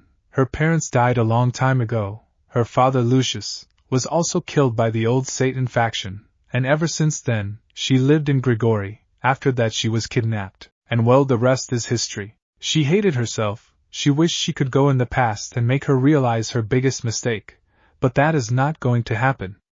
And then there was Dai, who was her king, physical and mental moral support. But it turned out he was a fraud. She hated Dai more than she hated herself, for fooling her. But at the same time, she lost the only person that loved her. Now he was no longer going to help her. Even from the shadows, she wanted to go back in time. But at the same time, she made a mental vow. She was going to let Issei accept her one day, no matter what happens. "Is it perhaps you want to stay with your arms crossed and let us all suffer?" While watching from the sidelines, Azazel spoke in a serious tone.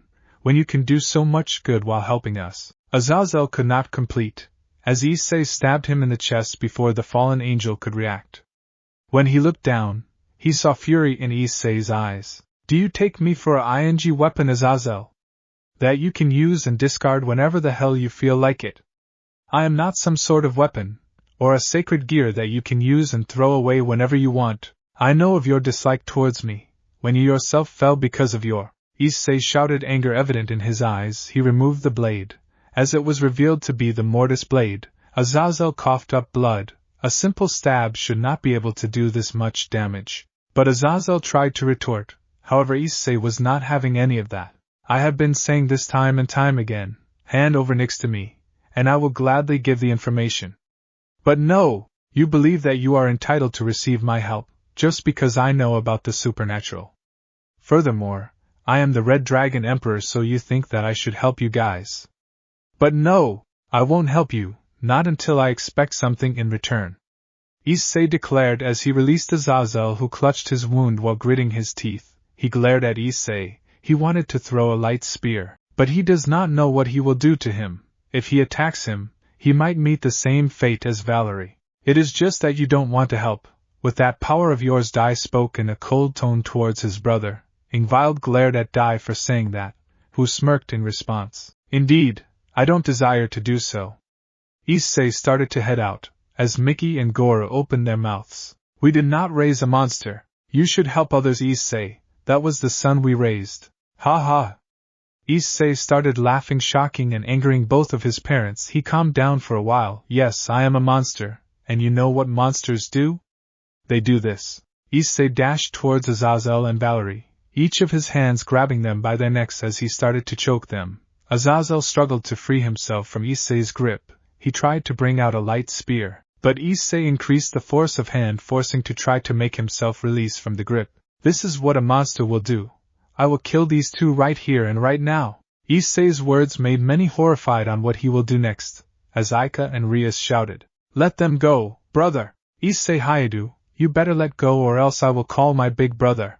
Issei turned his attention to them, and activated a sacred gear that can disrupt all communications. He called it the short circuit. No, go ahead, I dare you two to do something about this. It won't take me a minute to kill these two right away. Issei taunted in a mocking tone, as Rias tried to communicate to her brother, but was horrified when she couldn't reach him. As Issei spoke, the person you are trying to reach is currently busy. Issei spoke with a mocking tone. It seems like your older brother doesn't have time for you. Riatan. Issei spoke with a fake sadness. Rias looked at him in fear. She was shivering, almost on the verge of passing out due to fear. She was helpless. Issei can kill them and leave no trace of them. Same went for Rias's peerage. They were all afraid. Issei can take her down, and her brother won't even realize it until it is too late. Aika, you were saying to release them, but you can't do anything to stop me, can you? Issei spoke with a taunt. After all, you are nothing but all bark, but no bite. Such a shame. Aika gritted her teeth with fury, while Dai was equally angry. However, he was fearful on what Issei will do next. Attack me again, and I will join Malik myself. Issei's words made many horrified, as he continued, I can destroy Malik like an ant, if I wanted to, and I am your last and only hope in defeating him. I will ask him to join and I will start destroying the factions myself alongside him. Just think of your only last hope turning into your worst enemy. Just imagine what can happen, Issei declared with an evil and sinister grin. Issei's words made many fear him even more. Some of the weaker-willed, including his parents, passed out due to fear. He then dropped Azazel and Valerie as Azazel tried to catch his breath. He then left the room, as he was not interested in dealing with them.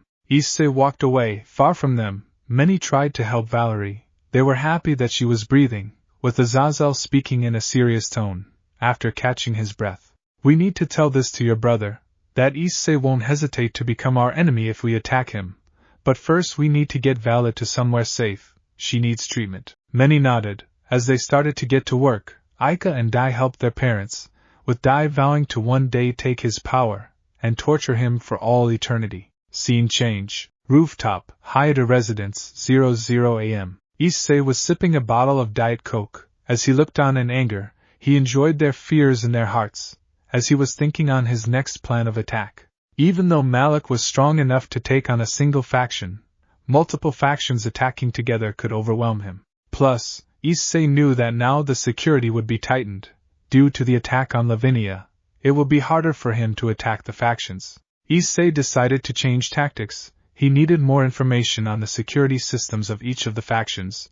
Then there was the Greek and Hindu factions, two of the biggest threats he will have to deal with. He barely had any information on the Hindu faction. Only their names. He needed to collect information on the Hindu faction. Although not as strong as Great Red or Ophis, Issei knew that Shiva, Brahma and Vishnu were forces to be reckoned with. Their strength surpassed Xerxes from a long mile. And then there is several other gods like Indra, who is as strong as Xerxes. As for the Greek faction, he needed to deal with Zeus and Poseidon, although they aren't as strong as Hades, who could beat them in a long mile. They were still pretty strong, he needn't underestimate them. And finally the Norse faction, who had Thor, Odin and Vidar, three people who could give a run for his money. Those were the people, so far he found out, that he needed to be careful of, aside from Xerxes, Ajuka and several others. Hey Drake? Issei asked his best friend, with the boosted gear, speaking up. You better give me a good reason. You ruined my sleep. I was finally gonna get laid. Drake spoke while comically crying. As Issei's sweat dropped, he gave his friend a moment, and then spoke. I was wondering that since our fight is tougher, how are we going to gather information? Issei asked. Well, you could infiltrate the factions. Or you can have others do the job for you. Now let me go to sleep. Drake spoke, not caring for the factions anymore. He hardly could feel anything for them, given how much they looked down upon his best friend. Issei thought of the proposal. He then spoke in response. I see. So they will act as our eyes and ears, huh? Not bad, thanks Drake. Issei praised Drake, who only dozed off in response. Zzz. Drake snored as Issei sighed at his best friend's attitude. He was thinking on who his targets will be. Oh yes, I can go for those 3. Issei thought with a malicious grin. He remembered 3 people that could be perfect infiltrators. They were ring. An unknown voice came. He then sensed his phone vibrate, as he looked at the caller ID, and started to sweat. Hi, Issei spoke, slightly nervous, as a woman's voice came from the speaker. Issei. Where have you been? You haven't contacted me and my husband since a long time. The woman exclaimed with feigned sadness. I am so sorry, I just had a lot of work to do. Issei spoke, trying to explain himself to the woman.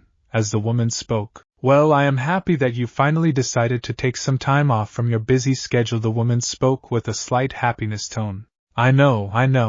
I really am sorry. Issei spoke with slight sadness. It almost felt like Issei cared for this person. Either way, when are you coming to visit us?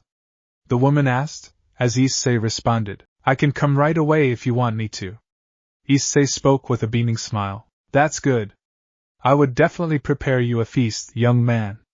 The woman beamed with happiness. Issei responded, I am looking forward to that. The woman then asked, so for long you will stay here?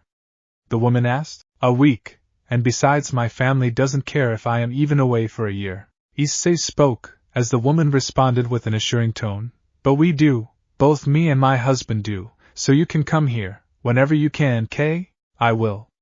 Issei spoke with a genuine smile, a smile that hasn't been seen for a long time. Well, then see you at your place, Persephone. 7. Bye. I see. Persephone greeted cheerfully, as she disconnected the call. Issei felt at ease. He headed back inside to pack. Drake then spoke in a cheerful tone. It feels nice to hear from her, partner. Yeah, well, let's not keep her waiting, and head to prepare ourselves. I guess it is nice of you to have that smile of yours. Drake spoke in a cheerful as he deactivated the gear. He headed to his room and packed his stuff. He was about to head out when, where are you going? A voice spoke with a hint of fear came from outside his door. Issei turned to who it was, and narrowed his eyes. It was Asia that called him. Where I go is none of your concern. You can leave if you want to. Issei spoke with spite. He was annoyed that she ruined such a good mode of his. Issei, wait. Your mom Asia could not complete as Issei had already left to the realm of the undead. Asia was left flabbergasted. She only could tell everyone that Issei has left. She knew that Issei will not be back for a while. Nobody knew where he was going on. Nobody but Issei and Drake. Issei watched as he was being teleported to the realm of the dead, as he looked across, and was happy to visit Persephone and Hades once again. Issei was excited to see them again. I can't wait to see what they have in store for me. Hyatt residence, 9 p.m. He did what? Goro asked in surprise. He had heard Asia tell him about him leaving the house with 2 duffel bags. He was going somewhere. He did not tell me where, and he just left. Believing that we don't deserve to know. Asia spoke in a neutral tone. I see. Goro spoke in understanding. It is good that he is gone. He should stay far away. Rias spoke with utter fear, while remembering how helpless she was when he put Azazel and Valerie, and defeated them with ease. Even most of her peerage agreed to what Rias had spoken. Aquino remembered the hallucinations Issei put her through when she attacked him in his room for insulting her Anata. Despite her being a robot, she shivered remembering what had happened. Even those from Dai's peerage like Asia, Ravel, Roswiz and Zenobia were fearful of what he is capable of. Valentine was not present as she was being taken care of in the underworld, due to her injuries. Even Dai himself was fearful. Rias's words were not wrong. However, Ike, despite her fear, she was angry at what Issei had done, as Mickey spoke. Either way, let's have our dinner. There is nothing we can do. Mickey's voice was stern. She was surprised by how cold and brutal Issei was, as they all start to eat in silence. The house has not been the same ever since Akino's change in nature. After eating they all left to head back to their rooms, as Dai once again spoke to Ingvild, who just ignored him again. Why is she ignoring me? Dai muttered in confusion. He looked at the other girls, however they were as clueless as Dai was. He hoped that Ingvild did not come to know about the truth, otherwise, everything he has done will crumble to dust. It is only a matter of time before your empire that you have created by your lies falls to the ground. Crom thought. He was thinking of going to Issei, if he ever got the chance, but unfortunately, he did not know whether this would ever happen. Dai did not know why, but he felt a chill. Something was going to happen to him in the future. River of Styx, Hades Domain, 9 p.m. Issei was standing on the boat. The river person was taking him to, as the boat person, who was Sharon, stopped. Here Issei removed a gold coin from the Greek era. This was a coin meant for the payment. However, Sharon refused it. That won't be necessary, young man. After all, Lady Persephone has personally asked you to visit her. Sharon spoke with a smile. However, this was not noticed by Issei, due to his dark robe. No, I insist. I am a traveler after all, right? Issei insisted him to take the coin. Sighing, Sharon reluctantly accepted the coin. He then wished Issei safe travels, as he walked towards the underworld throne room of Hades. It was a huge mansion, which was almost akin to a model house. Issei looked at the place with a smile, as he remembered that a lot of changes had happened to Hades's domain ever since Persephone came back to his life. It had become much more cheerful, and much more green in nature, as Persephone was literally the light of Hades's life. Rubbing head to not remember her past, he walked inside. The house was warm. Its interior was well decorated with different types of flowers. There he sensed an aroma, as he presumed to be home-cooked meals. He walked inside, where he saw a beautiful young woman in her zeros, with flawless skin and a voluptuous body. She has long dark brown hair and stormy blue eyes, which are described as the color of the sky during a thunderstorm. She is said to have a calm and serene aura. She wears a noble black and red dress, decorated with beautiful roses, and black fishnet stocking. She wears designer high-heeled shoes. She also wears a crown formed from roses and a golden necklace with a bright red jewel attached to it. However, she currently wore an apron. Persephone! Issei happily exclaimed. Persephone! Issei happily exclaimed. Persephone turned around to see Issei, as she beamed in happiness, seeing him after a very long time. Issei-chan! Persephone happily exclaimed in return, as the goddess of the underworld and fertility immediately brought him into a loving embrace, as they both hugged for a while. Issei melted into the hug. It took him a while to realize that the goddess was next to him. Not that he minded, given that he felt warm. He hasn't felt this for a long time. And he did not want to let go. He did eventually let her go, as Persephone put her hand on Issei's shoulders and wrapped her around him. Her actions felt motherly to Issei, asking, "How have you been?" Persephone asked with happiness. "I am not going to lie. My life has been getting better since the past 2 days." Issei responded with a smile. "That's good." Persephone beamed in response. She still remembered how sad Issei was when the last time he was here. She then remembered how he was the last time she had met him, and that was years and months ago. Flashback begins. Scene change. "It's okay, Issei-chan, it's gonna okay." Persephone spoke while rubbing Issei's back. She was there for him when an incident happened. "How can it be okay, Persephone? She chose that damn Dai over me again. Nobody believes that I saved her from Nyx. And now, even she thinks that I am a liar." Issei spoke while crying. Persephone was sad on the outside, but in reality, she was furious, especially towards Dai for doing this to him. Hades was also next to him, as he spoke. "I see, I have no words to say. But there is nothing you can do. You have no proof to prove yourself innocent. It's time you let go." Hades's voice was sad. Like Persephone, he hated what had happened to Issei. His heart was broken. It reminded him of what happened to Persephone. "But I can't, my heart still loves her. And it pains me to see her with Dai."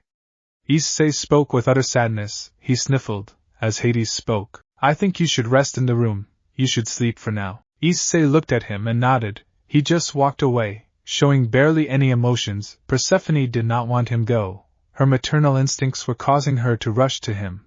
Hades stopped her, as she protested. Darling, he needs me. I know, Purse, I know. But his heart is broken. We can't do anything about it. I can't believe his younger brother would do this to him, again. Hades spoke with sadness, and ending with a growl. Honestly, how can he do this? Even Zeus is not like that.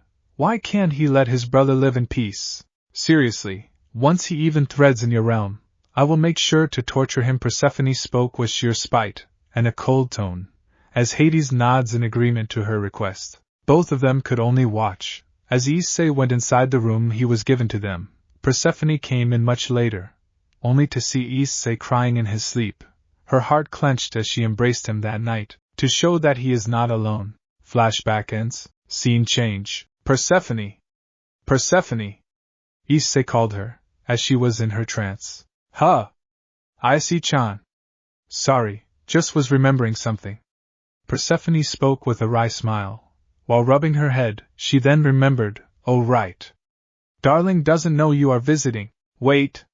Hades doesn't know I am here, Issei asked as Persephone shook her head, and responded, nope, I kept it a surprise. The truth is that he has been overworked by paperwork, so I thought that I could surprise him. I hope you don't mind? Persephone spoke while looking away, with slight sadness, as Issei denied it, and responded, no, I understand, I would love to meet him.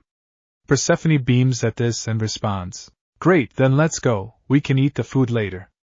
Persephone spoke with a smile, as she pulled Issei towards Hades' study room. Scene change. A man was sitting on the desk. This was Hades, in his human form. He took form of a tall and handsome man with a specially designed eye patch on his right eye and long, stylish silver hair that spikes up at various spots on his head. He's shown with a leaf-like pattern tattooed across his forehead, a spiked choker necklace lined, and a bead-like earring on his left ear with many smaller piercings. His attire is shown to be quite formal and extravagant, with a collar that spans all the way to his upper chest, and badges decorated on the left and right side of his coat. Finally, he wears long white jeans and a pair of shoes filled with square patterns.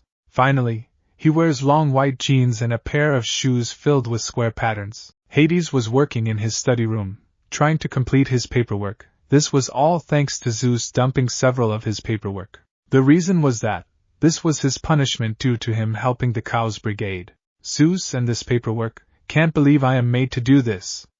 Hades exclaimed angrily, while smashing the desk. Mountains of paperwork was stashed on the sides of Hades's desk. He still had to fill up 1,000 more of these.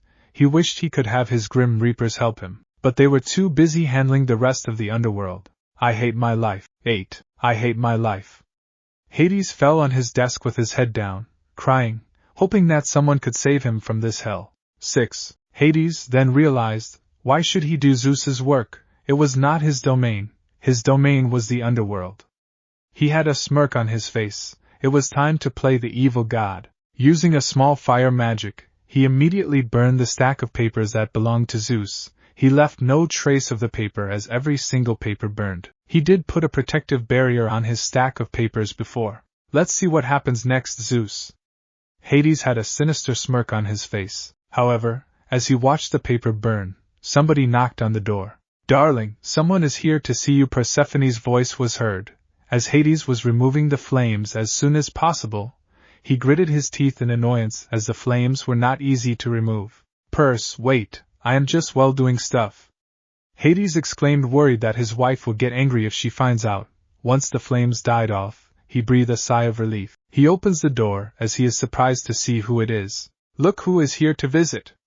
Persephone exclaimed happily, as Hades gave a hearty smile. I'll be surprised. How have you been, Issei? Hades exclaimed happily, as he brought Issei in a bear-crushing hug. However, Issei was unaffected by the god of the underworld's strength. He can take a whole lot of strength. After splitting up, Issei spoke. Been better? Speaking of which, where are Milanoi and Macaria?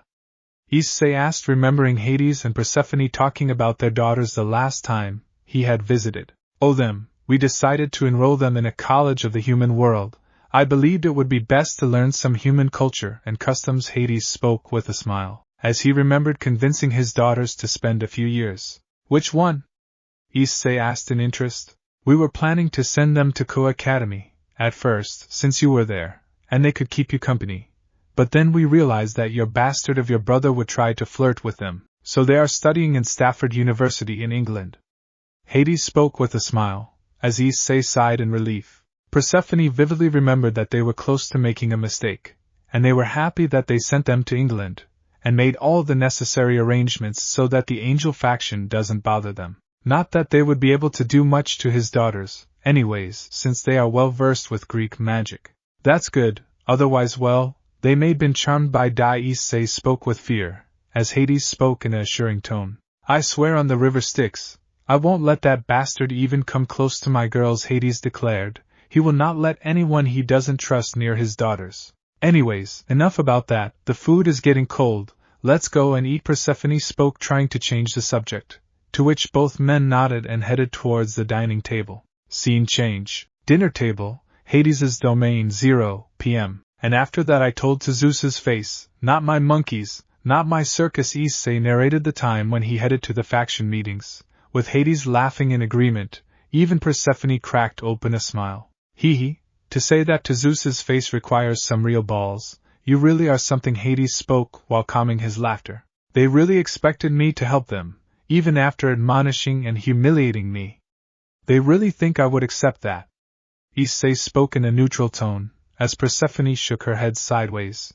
"Entitlement at its finest. Then again, I expected this from Zeus." Persephone spoke in a disappointed tone, "although I did not expect people like Cersex, Shiva, or even Odin. Honestly, I feel like power corrupts people." Hades sighs in response. "Then again, power corrupts purse. I was also corrupted by the desire to gain more power, especially after you were killed." Hades spoke with a grim tone, as Persephone kept her hand on Zeus's and spoke with an assuring tone. "I won't go anywhere, darling. I won't leave you ever again." Persephone spoke with a solemn smile. She knew how much her death affected Hades. Hades was all alone for centuries after the death of his wife. By the hands of a Longinus user, he managed to torture the hero, but after that, he lost himself to darkness and became a being that hated devils, angels and fallen angels, holding them responsible for the death of his wife. His hatred even reached any Longinus user as well. He gave up his human form, and became the skeleton god many familiarized for a very long time. Issei was no exception to his hatred, as he often looked down upon the boy, when he first met him during the raiding game between Rias and Seorg, back when Dai was still a pawn, low-class devil, in Rias's peerage. Issei was just there as a spectator, as he never fought or met Rias's cousin in his fight. He did visit him later on, as he was the one who gave the Cow's Brigade, Samo's poison, only for him to be greeted by the angry god, who demanded his presence in his domain. A fight nearly broke out, but Issei requested peace as he did not want to fight him. He always wondered why the god looked down upon Longinus wielders and the races from the three factions. He initially never told him, but after pestering he relented and told him about Persephone. He told everything. Issei understood his pain, and by that time he had found the book of conceptual creations.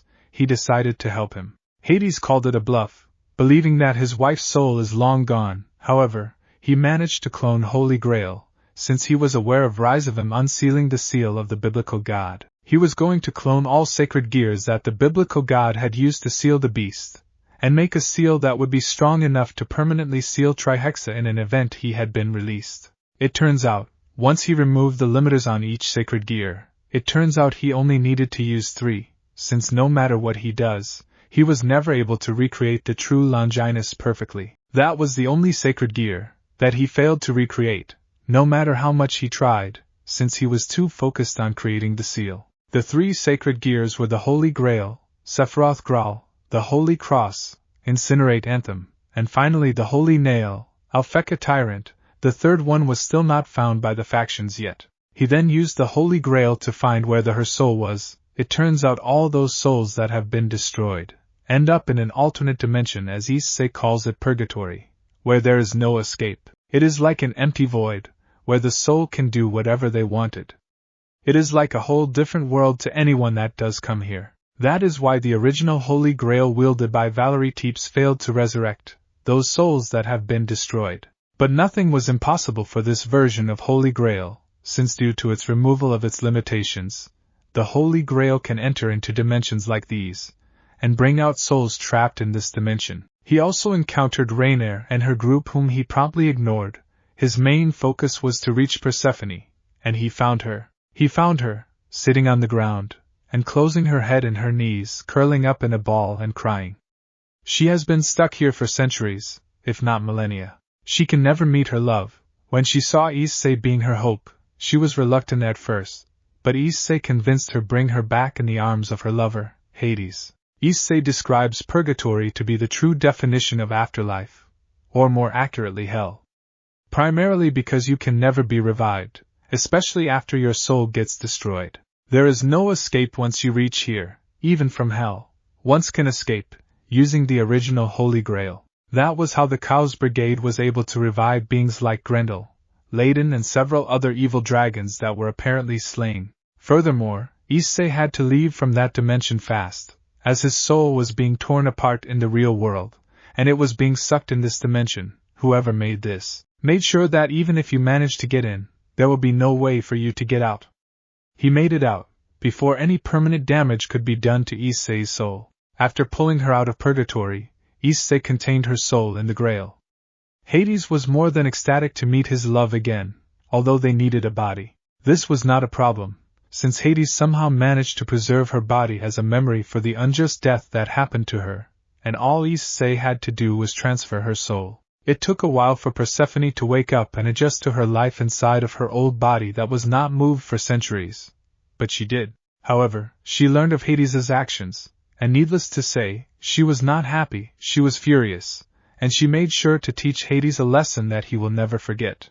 After dealing with his wife's wrath, he begged for forgiveness, which was surprising. She made sure that Hades changed for good, which he did, on his own accord. Issei was surprised to see a completely different side of Hades, but he was happy for them. Issei still remembered Hades' screams of fear and pleas of mercy. He pitied the god.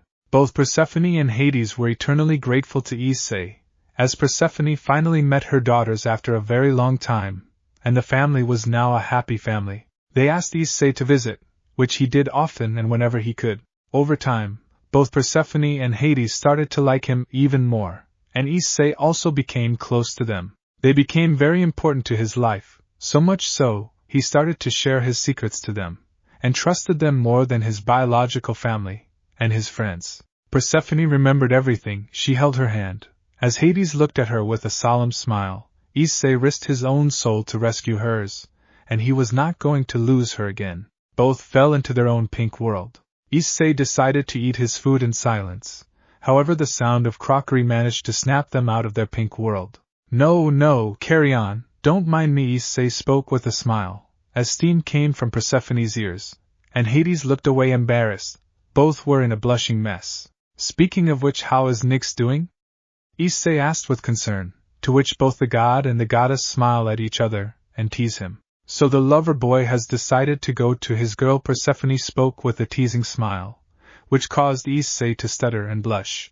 Well, Issei stammered, as Persephone chuckled. Oh, don't worry, you can visit her tomorrow. Persephone spoke with a smile. Oh, and even she was demanding, where have you been? You know I have told my guards that you can visit her whenever you want, right? Hades spoke with a smile. He was aware of Issei's love for the primordial goddess. Even they were surprised as they knew of his constant visits, but they chose to ignore it. Yeah, but you know I have been busy, right? Issei spoke, while rubbing his tone, with both of the gods being well aware of Issei's plans and actions. Yeah. You and Malik doing all those stuff, but Issei, you know we are worried. Persephone spoke with a tone of concern, as Issei responded. You know I will be fine, right? But even then, at least don't do anything at night, Issei. Persephone requested Issei, as Issei sighed and spoke. Alright, only for you, and even I am tired as well. Issei spoke with a sigh. Persephone and Hades agreed in happiness, as they all started to discuss, on their future plans. To an outside viewer, this seemed like a normal family dinner. Aside from two people heading to college, that is. Scene change. Time skip brought to you by Chibi. Issei teaching Chibi Hades on how to flirt with Chibi Persephone. 6. Hayata Residence, 00 p.m. The factions have been starting to suspect that Dai may not be the hero that they assumed him to be. However, many still believe Dai to be their true hero and savior. I told you, that you will suffer the consequences of your actions. Crumb spoke as he manifested from the gauntlets. Damn it! How can he get this powerful? Dai spoke in a frustrated tone, not happy hearing what Crumb had spoke, as the evil dragon responded. He trained himself, unlike your sorry non-existent ass that only took credit for the work he did. After all, you and I both know that he was the one to seal the Beast of Apocalypse Trihexa, when you and Valerie failed to do so. Crom declared in a mocking tone, while putting an emphasis on he and you.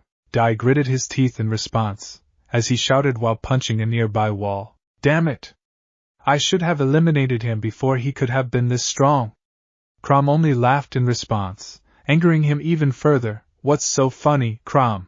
The fact that you can think of eliminating him, even after he humiliated you in front of your lackeys, even before refusing to help you, is the funny part, my stupid host. Crom spoke in a mocking tone, before cutting off the connection, leaving a frustrated and screaming Dai. However, he was being watched by Ingvild, who only nodded her head sideways, as she spoke in disappointment in herself. And to think I loved you. You really are a scum, aren't you? Dai. Ingvild spoke coldly as she walked away to head to her room to sleep. Scene change. Ingvild's nightmare, 00 a.m. Ingvild was in a dark void, in her co-academy uniform, as she looked on, asking, Where am I? Suddenly Grafia appears in front of her, as Ingvild was surprised to see her here. Grafia? What are you doing here? Ingvild asked in surprise as she was met with a loving smile, as she responded, Don't you know? Know what exactly? Ingvild spoke with confusion. Well, you are getting married to Dai. Ingvild. Grafia spoke with a smile, as all of a sudden Ingvild's clothing changed into a purple gown. She had a look of horror, as she shouted, No! No! No! This cannot be happening! Ingvild shouted, as Grafia was confused, with her asking, What do you mean? This is what you always wanted. Grafia spoke while her smile, as she fades away, leaving a despair-ridden Ingvild. The scene then changes to Dai wearing a wedding tuxedo. Ingvild was horrified on the inside, however her body was smiling, with her thinking, No! No! Please be a nightmare. Ingvild thought. I am so happy that this day has come, my love. Ingvild. Dai spoke with a smile, emanating happiness. Ingvild was smiling on the outside, but she was screaming on the inside. She was unable to move or escape. God, please, if you are listening, please help me. Ingvild thought, not caring for the headache that she would receive when she chanted the name 6. However, nobody came, as she saw Issei's parents, his sister, and the rest of her friends, all clapping in joy for what had happened. Her body was then pulled towards Dai, as they both had. Although Ingvild's expression was happy on the outside, she was crying. She couldn't help but remain as her body was beyond her control. She was unable to change her fate. The scene once again changes. This time, however, Ingvild was wearing her gown that she had worn during her time when she first met Dai. However, there were two changes. One was that there was an additional Ingvild who wore something identical, who wore the same clothing, smiling at her condition, and two, she noticed that her hand had an engagement ring, and a mark of a dragon. This meant only one thing, that she was now married to Dai. She couldn't help but weep at her fate, now that she is stuck with a liar, as her body can now show expressions. However, she was chained, she was unable to move, but only watch as what happened next. But what surprised her next was that Issei showed up, with Issei calling her. Ingvild listened. Issei tried to speak, but Ingvild, the one that was free, slapped him in response. A/N. I am going to call her Ingvild. Nightmare. Issei rubbed his cheek, as she spoke coldly. I told you to address me as sister-in-law or Lady Leviathan, and 2, I told you not to bother me. I am already married, so I will not go out with you. Ingvild. Nightmare responded, as Issei clenched his fist in anger, responding, You know what, screw you. You can do whatever the hell you feel like. After all, the apple does not fall far from the tree. You are no better than your ancestor Leviathan, almost as bad as my brother Dai. Issei spoke with pure fury and hate in his voice, with Ingvild, Nightmare, only scoffing in return. Yeah, I don't need to listen to you, you low-class being and deceiver. Ingvild, Nightmare, spoke coldly while turning away. No! Don't listen to her, Issei. You are my hero! Not Dai! Ingvild shouted, however her voice was unheard. The nightmare version then saw Issei walking away as an evil smirk grew on her face. She turned her attention to her real self and spoke. You see, all of this is happening because of you turning away the real hero. Now you will stay with the one who only saw you as an object. Ingvild, nightmare, spoke with a tone full of mockery, while the real Ingvild was horrified. No, this can't be happening. Ingvild spoke with fear and guilt. It is, and I am afraid you can do nothing but live your life with a man who never loved you. Ingvild, nightmare, spoke while cackling, as the other Ingvild could only weep and wallow herself in despair. Ingvild, nightmare, then spoke. I wonder what would have happened if you actually heard Issei out even once. After that, Ingvild, nightmare, disappears before everything changes back to normal. Scene change. Ingvild's room, shocked. Ingvild shouted, as she woke up from her dream. Sweat was dripping from her face. She looked to see that it was all just a nightmare, but to her, it felt real. If only I could have realized the truth, maybe things would have been different. Ingvild spoke, while completely grief-stricken. She remembered a part of Issei's words. I do not care for you, my dear Ingvild. I want you to live because I want you to see the consequences of your actions. I can't allow you to fall asleep now, can I? That will be no fun now, right, Lady Ingvild? That would be mercy. And I won't let that happen. She decided to have some water. When she noticed her bottle empty, she decided to leave, while remembering Issei's utter refusal to help the factions. She didn't blame him, why should she? If anything, him not helping them justifies his actions. Issei was not affiliated with any faction, he was not a devil, he was not affiliated with the Church of Vatican or a reincarnated angel, or even the Grigori's human teams like /Og. So he has no reason to help the three factions. Furthermore, they admonished and looked down upon him just because of him either being a pervert or a weakling. There should be no reason to help them, since all they think of him was a tool that they can use and discard. So you have finally realized the truth, huh? I never expected him to reveal it to you. Ingvild was startled by the voice, as she exclaimed, Eep, relax, it's me. The voice belonged to that of a female. Ingvild turned around to see a cute young girl with long black hair down to her hips and black eyes. Her ears differ from a normal human's as they have pointed tips, although her long black hair makes this feature difficult to notice.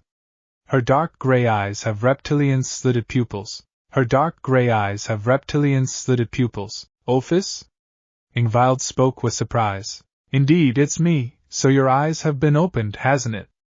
Ophis spoke with an emotionless tone, while Ingvild looked down in shame. Who Hyadu really is, a fraud, an impostor, a little boy who is an attention seeker, for something he didn't do? Ophis spoke, while munching on a Cadbury's chocolate. Yes, I saw the cruel truth of who saved me, Ingvild responded, as Ophis shook her head. But the question remains, what truth did you see? Ophis asked, which surprised Ingvild. I don't understand. Ingvild asked confused, is there something else I need to know? I know that Issei protected someone as stupid as me. I understand. Ophis spoke while nodding. Let's just say that Dai was not the only one who had a hand in ruining his reputation. Ingvild widened her eyes as he spoke. But who would do this? Ingvild asked with sadness and confusion, as Ophis responded. I will tell you another time, and besides I will tell you a truth, the real truth of Malik, and why is he destroying the factions? Ingvild was surprised by this. Wait, you can help us find who Malik really is? Ingvild spoke, as Ophis responded. Just you, the factions and the others have lost my trust a long time ago. Ophis spoke in an emotionless tone, yet it seemed to be cold, and Great Red will be the one to show you this. He has agreed to show you this. Meet me in 5 days, at the fountain. But why are you helping me? Ingvild asked in a sad tone. He was my first friend, and he showed me how to understand feelings. Ophis spoke with a smile. Despite her tone being emotionless, many of us underestimated him, because of the lies shown by the factions or his appearance, or his power. But despite this, he still helped them, time after time. But remember this, word of our conversation must stay between us. Ophis spoke as Ingvild put her head down in shame, and nodding. I guess that well, I think I should take my water and go to sleep. Ophis nodded at Ingvild's words, and left. However, unbeknownst to her, she left one of her snake underneath her shadow, which would take down Ingvild, if she ever reveals what happened that night. I hope you listen to me. Ophis spoke while shaking her head, As she finished her chocolate, she looked at it, and missed sitting on Issei's lap. Please come back, Issei. Olphus muttered in request. Olphus headed to the fridge to take another Cadbury's chocolate. She wanted to try Diet Coke. However, understanding that this was one of Issei's favorite, she did not touch the drink. Unbeknownst to both of them, someone else was watching their conversation. It was Valerie, who had teleported to the Hayate residence. She had bandages all over her body to cover up the blisters, as well as the barrage of punches she had received courtesy of Issei. You are doing a mistake, Valerie. Let's see how you react to the cruel truth, Albion warned her host, to which Vala mentally retorted. I don't care. I am only interested in seeing the weakness of Malik, and who he really is. He hurt the people close to me, Vala declared mentally, as Albion could only do one thing before cutting of the connection. 7a/n. I don't own this GIF or The Office. Scene change. Timeskip brought to you by Chibi Issei irritating Chibi Valerie with his trumpet skills. 2 days later, Hades' domain, 7 a.m. Issei had woken up from his bed, Hades and Persephone, and reserved this room for Issei. He then spoke. I have never felt a proper sleep. Whenever I come here, I know that there will be people that care for me. Issei felt happiness and warmth. However, he felt sad that he couldn't stay here for long, else the factions would suspect him. He cannot reveal anything until the time is right. Good morning to you too, partner Drake greeted him, to which Issei returned the greeting. So what plan do we have for today? Drake asked in curiosity, to which Issei responded. Well, we should go after our first victim and make him into our informant, and I have 3 candidates in mind. Issei spoke with a smile. Our first victim will be Elizabeth Leoness, who is the heart of Seraph Gabriel. But how do you plan on bringing her to your side? Drake asked, to which Issei manifested the Iron Crown of Lombardy, which consists of a circlet of gold and jewels fitted around a central silver band. Say hello to Alpheka Tyrant, also considered the 4th holy relic, said be made of iron beaten out of the holy nails that were embedded in the true cross when Jesus was crucified. Issei declared with a smile. As Drake was surprised, he wondered how was it possible that there could be 4 holy relics. But how is this possible?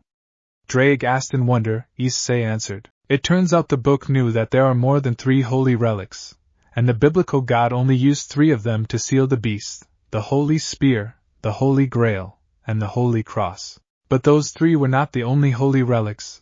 There are some more, that the book has informed me about, and all of them are related to Christ. One of them is the Crown of Thorns, which allows the said user to see in the future. It was the crown Christ himself had worn. Another is the Shroud of Turin, which can change into any gender the user desires to, and it is the same cloth that was used to wrap around Christ after his crucifixion. Issei explained. As Drake was surprised by the insight of his host, he then asked, so anything related to Christ can potentially turn into a Longinus? Yes, one of them being the Holy Nail. Issei completed Drake's wordings, as he then asked his final question. I see. But do the factions know about this? Drake asked, as Issei shook his head and responded. So far, they only know about the holy relics. They don't know that the thing has manifested into an additional Longinus. And so far, they only assume that there are Longinus, based on holy relics. But there could be so much more, and we still have to explore this. Issei answered Drake's question. And using this, we can rewrite the memories and personality of a target. The old one will be gone, and we can choose what memories we can insert into our target. It uses nails made of holy energy to attack a target, and we can use it to completely control a target, even make them join on our own accord. Issei ended the statement, as Drake asked, but how will we infiltrate the heaven system? Drake was thinking, as Issei responded, I have the halo that Griselda and Vasco had given me when I visited heaven to see the interdimensional room that Michael had created for my brother and Irina. Issei spoke while remembering some of his past with his childhood, or former childhood friend. I will never be with a pervert like you. You aren't the childhood friend that I grew up with. Issei, you would think that I liked you, and yes I did, but when you were not a pervert, and besides Dai is a better brother than you, he is nice, has a gentleman attitude, and is a better person, overall than you. Goodbye Issei. You should change yourself, or you will be all alone. Irina spoke coldly, and had hate in her voice which reverberated across his mind, This line was something he will remember for his life. Issei clenched his fist remembering it. Dai wasn't the only one that spread rumors. His number mistress Rias also had a hand in it. Like everyone else, she was manipulated by his lies, and decided to tell it to everyone in the supernatural world. He couldn't go anywhere without being talked behind the back or be humiliated. He was going to make her pay. He was going to make them all pay. Partner. Drake spoke with worry. Right, sorry.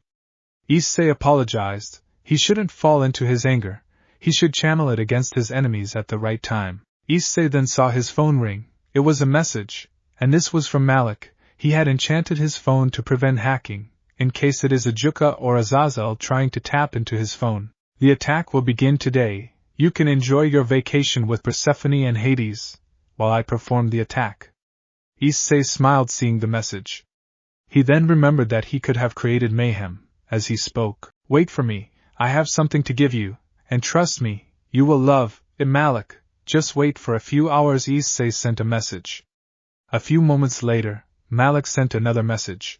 I can't wait for what you have got for me. Malik responded, as Issei was ready to go, however he needed to inform Persephone and Hades about it. As a voice was heard downstairs. Issei-chan, come downstairs, your breakfast is ready. Persephone called him, as Issei exclaimed, I am coming. Issei got up. As he readied himself and headed down, he did not want to make Persephone sad or angry, as she is one of the few that cared for him. As he went downstairs, he muttered with a sinister smile, I hope you are ready for what comes next. Grigori, Azazel's office. Grigori, midnight. Azazel was reviewing the videos of the fight between Malik and Lavinia. The power of telekinesis widened his eyes, as he viewed it as some sort of legendary power. He remembered that Malik seemed like one of those bad guys from video games that belonged to the sci-fi section, especially the space part. He wondered whether there was a robed masked man, with a white cloak over his head, but either way that was not the time to think about it. He needed to find anything that could expose Malik's weakness. Damn it! Things are getting too complicated, Azazel shouts as he slams his desk. He can't notice anything that would expose Malik. The only time Malik was shown at the edge was when Lavinia used her balance breaker. However, even then, he was able to break out of it, and eliminate Lavinia before she could regenerate the ice. There is only one thing we can do and there is no turning back, Azazel thought with utter seriousness. Azazel then brought out a magic circle. He remembered on how Issei brought him to his knees without even trying. Not a lot of people can do that, and especially not Issei, until he showed it to him. His eyes were merciless, and he showed that he wouldn't hesitate to get his hands dirty if he had to. Hey, I need you to help me with something. Azazel spoke with a serious tone, as the voice on the other side agreed to it. Azazel was worried. Malik had not attacked for the last days, and with his attacks being aggressive, he was afraid of the peace. It was too quiet, something he did not like. He had a really bad feeling about what will happen next. Scene change. At another side of Grigori, the remaining members of Team /Og were having a look of incompetence and resentment. They hated Malik more than ever. And none showed this hatred more than Tobio himself. He was described to be a young handsome man with short black hair and pale gray eyes.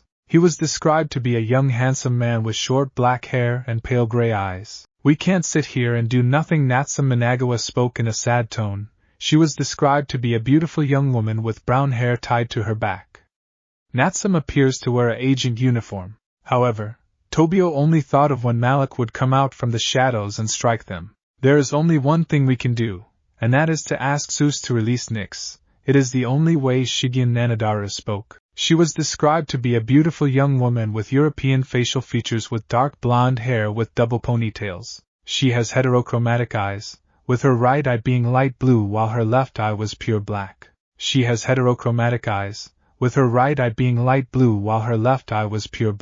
Shigen remembered as Issei asked for Nyx's release, only for him to be denied coldly by the Greek god. Then, all we have to do is lure Issei out and attract the two to fight. Cookie Samejima spoke in a haughty tone, to which Tobio only shook his head. Cookie was described to be a handsome young man with spiked-up dyed brown hair and gray eyes. You're crazy, Cookie. Issei has shown that he won't hesitate to use brutal force if needed to make sure to get his point across. He did not hesitate to mentally torture Kiba and torment Vala twice. along with nearly killing both her and Azazel. Tobio spoke seriously, but there was slight fear in his voice. Cookie opened his eyes in terror. He remembered how Valerie was being treated. So how is Suzaku? Issei Tuja asked Shigen with concern in her voice. Issei was described to be a young girl with brown hair and light brown eyes, with wearing a school uniform. Tobio could only clench his fist in powerlessness due to what happened. Suzaku is frustrated, she blames herself. Shigen answered Issei's question, as Tobio gets even more angrier, remembering the state his second cousin was in. The talk continued on how they could convince Issei to help them. However, none of them bothered to give their past relationship with him much important. But now that many needed his help, and they knew that in order for him to get his help, he needed to do something in return. Near Grigori, 00 a.m., Malik was waiting for Issei. He wondered what he was going to do, as he teleported using the ring he had. Malik then spoke, seeing him. Took you long enough. I thought you were gonna ask me to not attack. Sorry. Persephone and Hades wanted to spend some more time. Issei apologized with a sly smile, while rubbing his head, to which Malik gave a hearty laugh. No worries, I am not mad at you in the slightest. So what are you going to give me? Malik asked, as Issei spoke. This is Annihilation Maker. Issei spoke with a smile, as Malik's sweat dropped, with him responding, You know I can't see that, right? Issei rubbed his head, and chuckled in a goofy manner, before changing into a much serious mode. So what I am going to give you is army. Well, have you heard of a certain robot army? Issei spoke as his hands glowed a crimson magic, and underneath the both of them a magic circle formed, generating several beings that made Malik widen his eyes. Oh dear, this is great. Grigori doesn't stand a chance now. Malik spoke with excitement, as Issei spoke, and I am not even done. Issei spoke. Once the army was generated, Issei gave Malik the control of 2 generals, which Malik accepted gracefully and spoke in a cheerful tone. Oh, this is going to be much more easier. So what will you do now? Malik asked as Issei responded. I will go after my first target to corrupt. I hope you don't mind. Issei spoke, as Malik responded. No, I wouldn't mind. So who is your target this time? Malik asked with a curious tone. Elizabeth Lioness, it is time we start changing our tactics a little bit, and instead, we gather a bit of information before planning our next attack. After this one, that is, Issei spoke, turning his head to Malik with a sinister smile. As Malik nodded, he then responded. Very well, have fun. Malik spoke, as Issei teleported himself to Vatican. That was where he could enter heaven to begin his plan. Scene change. Time skip brought to you by Chibi Issei and Chibi Malik creating the Death Star. 7. Heaven shocked. PM. Well, Gabriel, it was easy to deal with you along with the rest of your brave saints. Issei spoke with a mocking smile. As he touched the seraph's frozen body, it felt like her whole soul is completely gone. Gabriel was unable to move. Her face had become the same as Akino's, except unlike her movements being robotic, hers was frozen. As she slumped on the ground, she only had her eyes opened. Her desire to fight was completely gone. She wasn't able to recognize Issei at all. Issei walked ahead, trying to take some things from heaven. However, this was nothing but an act to lure his target, his real target. You bastard! You are going to pay for what you have done!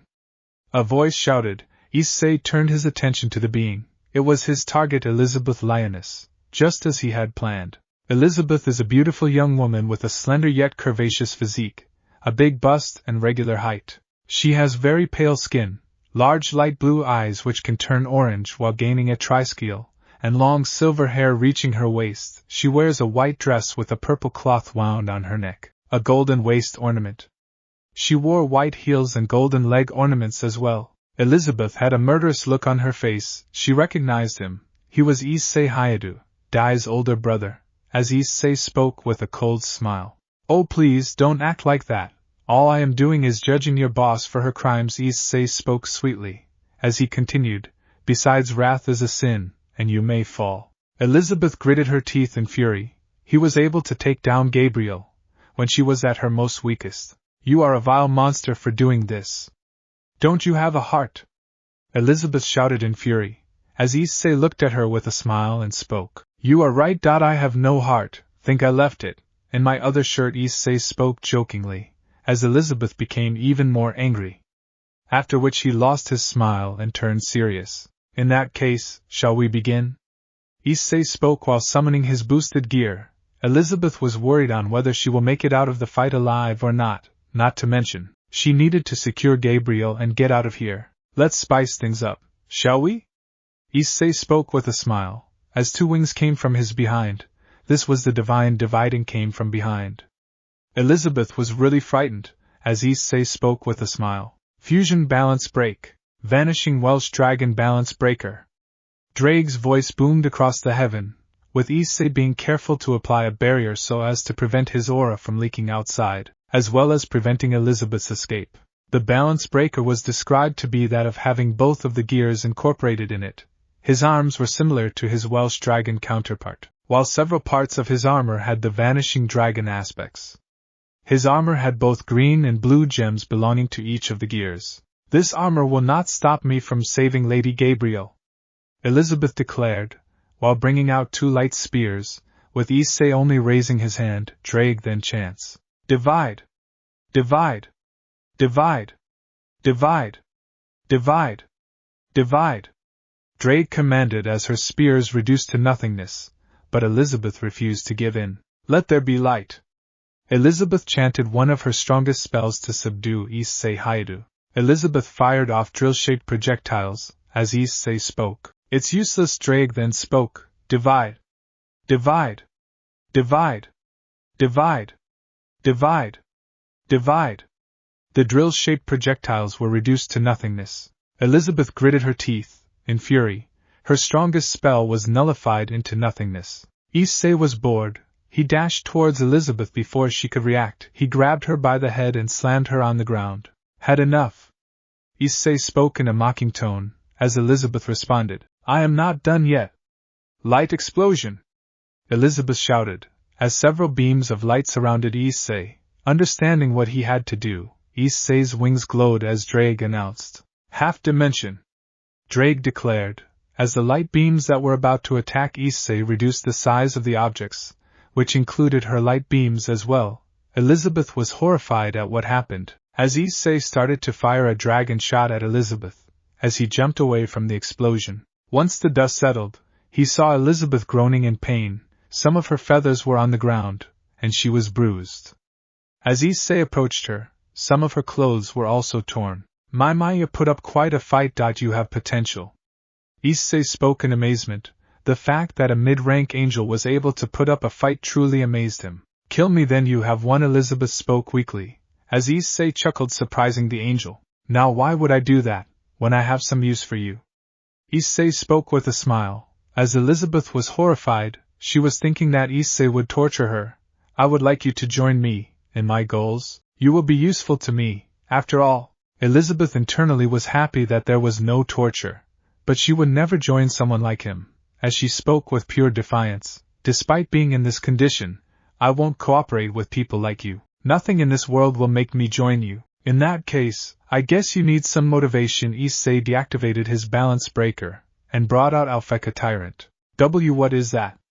Elizabeth asked with fear and confusion. Issei then responded, "This is Alpheka Tyrant, one of the holy relics, also known as the Holy Nail." Elizabeth widened her eyes. Him getting one of the holy relics was a huge issue, as Issei continued, "And yes, it is a Longinus that has been undiscovered by the factions, and this can allow me to control anyone by rewriting their memories and personality." 0. Issei continued, while Elizabeth feared the situation she was in.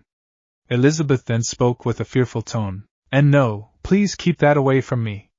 I beg you, don't worry, it will only hurt you a little." Issei spoke with a smile, as two nails generated of light were lodged into her arm. The last thing were pleased before she passed out. Scene change. Inside Elizabeth's mindscape, PM. Elizabeth had curled into a ball, as her memories and personality were being rewritten completely by Issei's desires. There was nothing she can do but watch, in helplessness. However, she was surprised when Issei approached her. "What do you want?" Elizabeth asked in sadness. "You have already beaten me, and now, you will use me to destroy my loved ones." Elizabeth spoke as tears fall from her eyes. She was helpless, as Issei shook his head sideways. "You are not wrong, I will use you to destroy your loved ones." Issei spoke, deciding to not lie to her. But do you want to know why I am doing this? I mean, you hate someone for a reason, well, most of the time. Elizabeth looked at Issei, teary-eyed, as she asked, why? How about I let you see my memories and you be the judge, okay? Issei spoke. Elizabeth, seeing no choice in the matter, agreed. Issei then used his gear to project all his memories onto Elizabeth. This brought her to knees, after witnessing everything, as she spoke in a weak tone, so Dai Haidu is a liar? While tears fall from her eyes, realizing that Gabriel loved someone who was a bad person on the inside. Not only is he a liar, he always hated me from day, always managed to get his parents' attention with his good grades, good personality and good nature. As a result he became spoiled child, and started to take credit for everything I did, always desired more and more, and that is what made him into the man that is today. Issei's tone had a mixture of sadness and anger in it, remembering more of his past. Elizabeth looked away, ashamed that many including Gabriel looked up to her, with her master even loving. But wait, then why don't we talk to Lady Gabriel and the other faction leaders? You don't need to even do this. Elizabeth spoke, realizing that she can still bring back the hero, to which Issei sighed in the girl's naivety, as he responded, do you honestly think that I wouldn't have tried this before, Elizabeth? Issei spoke with slight anger in his voice, which made Elizabeth flinch. Why do you think I asked Malik to put the hallucinations on her? It was so that she could see the error of her ways, but did that work? No. She is in disbelief, believing that angels, or more accurately seraphs like her, are incapable of doing evil deeds. Issei spoke while Elizabeth looked down in sadness, thinking that Issei is not wrong. You know, I used to think like you, that people will one day change. Issei spoke while shrugging, but that day never came. They still remained the same. Hell, they even view me as a tool that they can use and discard whenever the hell they feel like it. Isn't there anything we can do? Elizabeth spoke with sadness, as Issei continued. That is why I need your help, Elizabeth. The factions are on a downward spiral. With the fact that they fail to see the error of their ways, they still see Dai as their hero. I mean, he has shown signs of fear right in front of me whenever I showed even a little of my power. Issei spoke. His tone was full of disappointment. The factions are a lost cause. Time and time again they fail to see their mistakes, so will you help me, Elizabeth? Issei spoke with a neutral tone. As Elizabeth looked at Issei in surprise, the memory and personality alteration were being altered at a steady rate. Issei's words were genuine. His words so far held no deceit. He told her the truth, even going so far as to showing her his memories. She saw him as the true savior of the world. Dai was never the savior to begin with. She couldn't help but hold affection for it. However, she remembered that her personalities and memories are being altered. I accept to serve the real savior of this world, but then I would be gone. Our conversation, everything we talked about, will be for nothing. Elizabeth spoke, as Issei responded. You see, the holy nails control the personality and merge I chose, so I can merge both of the personalities, the old and the new one, that I am creating, so that you can willingly serve me. While not hesitating to do anything, I will convert you into a dark angel, so you can still stay in heaven and help me in my quest. So do you accept? Issei asked. 7. I accept. Elizabeth responded with zero hesitation, as Issei nodded, before teleporting outside, as he spoke with a smile. See you on the other side, new Elizabeth. Issei spoke with Elizabeth doing the smiling. Scene change. 6th heaven shocked. PM. Elizabeth had woken up. She saw that Issei was looking at her, as he spoke. Oh, so you're finally awake. How do you feel? Issei asked. I feel like I am reborn. Thank you for making me see the truth, Lord Issei. Elizabeth spoke with admiration, as Issei spoke with a serious tone. As much as I would like to receive gratitude, get up, we have work to do. Issei commanded as Elizabeth nodded, as she spoke. So how can I help? Elizabeth asked, as Issei responded. Simple. I need you to gather information on the holy relics, as well as the heaven system. I will be checking on Malik and seeing how the Grigori attack is going on right now. Issei spoke with a serious tone, as he created a ring, and as Elizabeth spoke. I won't disappoint you, Lord Issei. Elizabeth exclaimed in admiration, as Issei nodded, as he then remembered.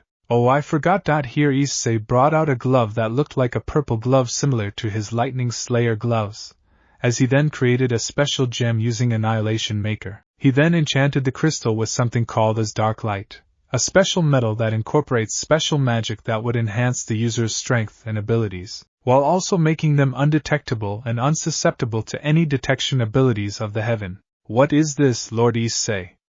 Elizabeth asked with surprise as Issei spoke. This is a dark light gem. When you absorb it, it will give you a burst of power, and you can hide yourself in heaven and nobody will sense that something is wrong with you, unless you want to reveal yourself. And it also prevents you from falling, no matter what sin you perform. Issei spoke with a sense of pride, proud of his creation, as Elizabeth did not hesitate, and take the stone and absorbed it into her being.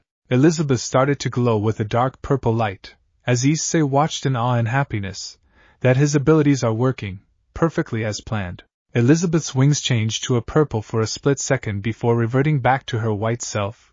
In addition, she grew 2 additional pairs of wings, which allowed her to become even stronger. Oh, and one more thing, you can hide your wings. Issei spoke with a neutral tone. As Elizabeth nodded, he then ends by saying, I will take my leave, and you know what you have to do, right? Elizabeth nods. As Issei teleports out of there, Elizabeth looked at Gabriel with disgust, thinking why did she serve her so blindly before she showed the truth. Scene change. Grigori, 00 p.m. The whole faction of the fallen angels were in chaos. As they were being decimated by Malik and his forces, many were being killed without any mercy. They were primarily battle droids, were 0.9 meters tall, and had yellow body armor, and were humanoid droids. In a singular number they were no better than a low-class fallen, but they made up for, with their numbers. And there were thousands, if not tens of thousands of these things. Then those battle droids were accompanied by their commanding officers. Uncommand battle droids. They looked the same, however, with a small change. Their plating at certain locations were slightly altered. These were much smarter than the regular battle droids, and one controlled a legion of 00B battle droids, as well as B super battle droids. Fire in the hole, show no mercy to these crows, the droid officer commanded as the battle droids responded. Roger! Roger! The battle droids fired their cannons and weapons at them, defeating and killing several of the fallen angels. Run! They are too strong! One of the fallen angels shouted, as their light spears barely had much effect on them, meaning that they were made up of anti-light or light-erasing material. Several others were running away, but they were being mercilessly gunned down. Some who tried to survive begged God to come and save them, only to see a huge silvery bulkier droid looking down upon them. The droid fired their hand lasers at the fleeing fallens. Filled with fear, they ran as fast as possible, with the commanding droids, commanding them to attack them without mercy. However, for the fallen angels, hope came in the form of Penemu, a fallen cadre. She was described to be a purple-haired woman with strong-looking eyes and big chest showed up. She was not happy, as she shouted, "You droids will pay for what you have done!" Penemu angrily glared at the battle droids. However, another voice came out. "I believe I am the one that will be the one you will fight, fallen scum."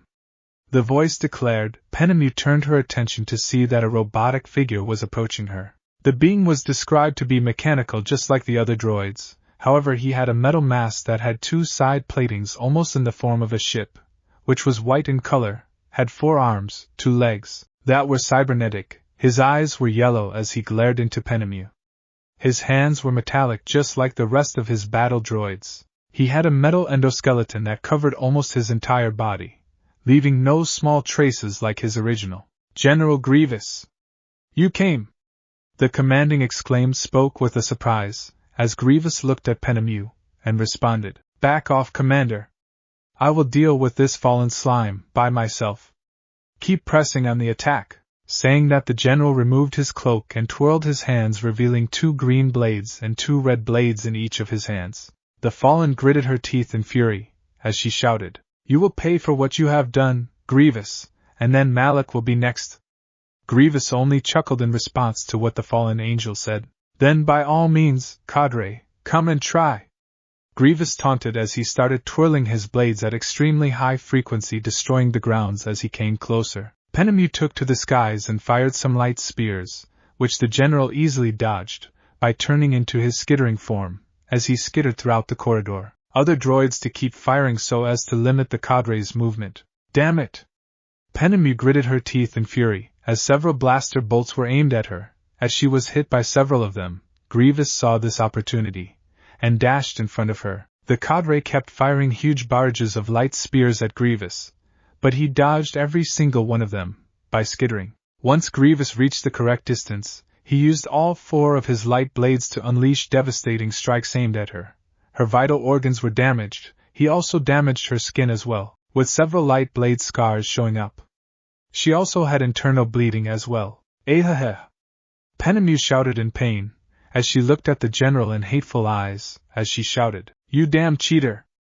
Grievous only laughed in response as he spoke. "I believe that in a war, there is no such thing as rules." Grievous towered over her body. As she fell unconscious, the general didn't bother to check whether she was dead or alive. All he was given were orders to bring the fallen faction to his knees. The commanding officer then asked, "What should we do now?" "One of the cadres has been defeated," the droid asked, as Jeeves responded. "Keep pushing, I want to see this place decimated." Grievous ordered as Malak told him to do that. The droid accepted the command, and spoke. "Roger, Roger."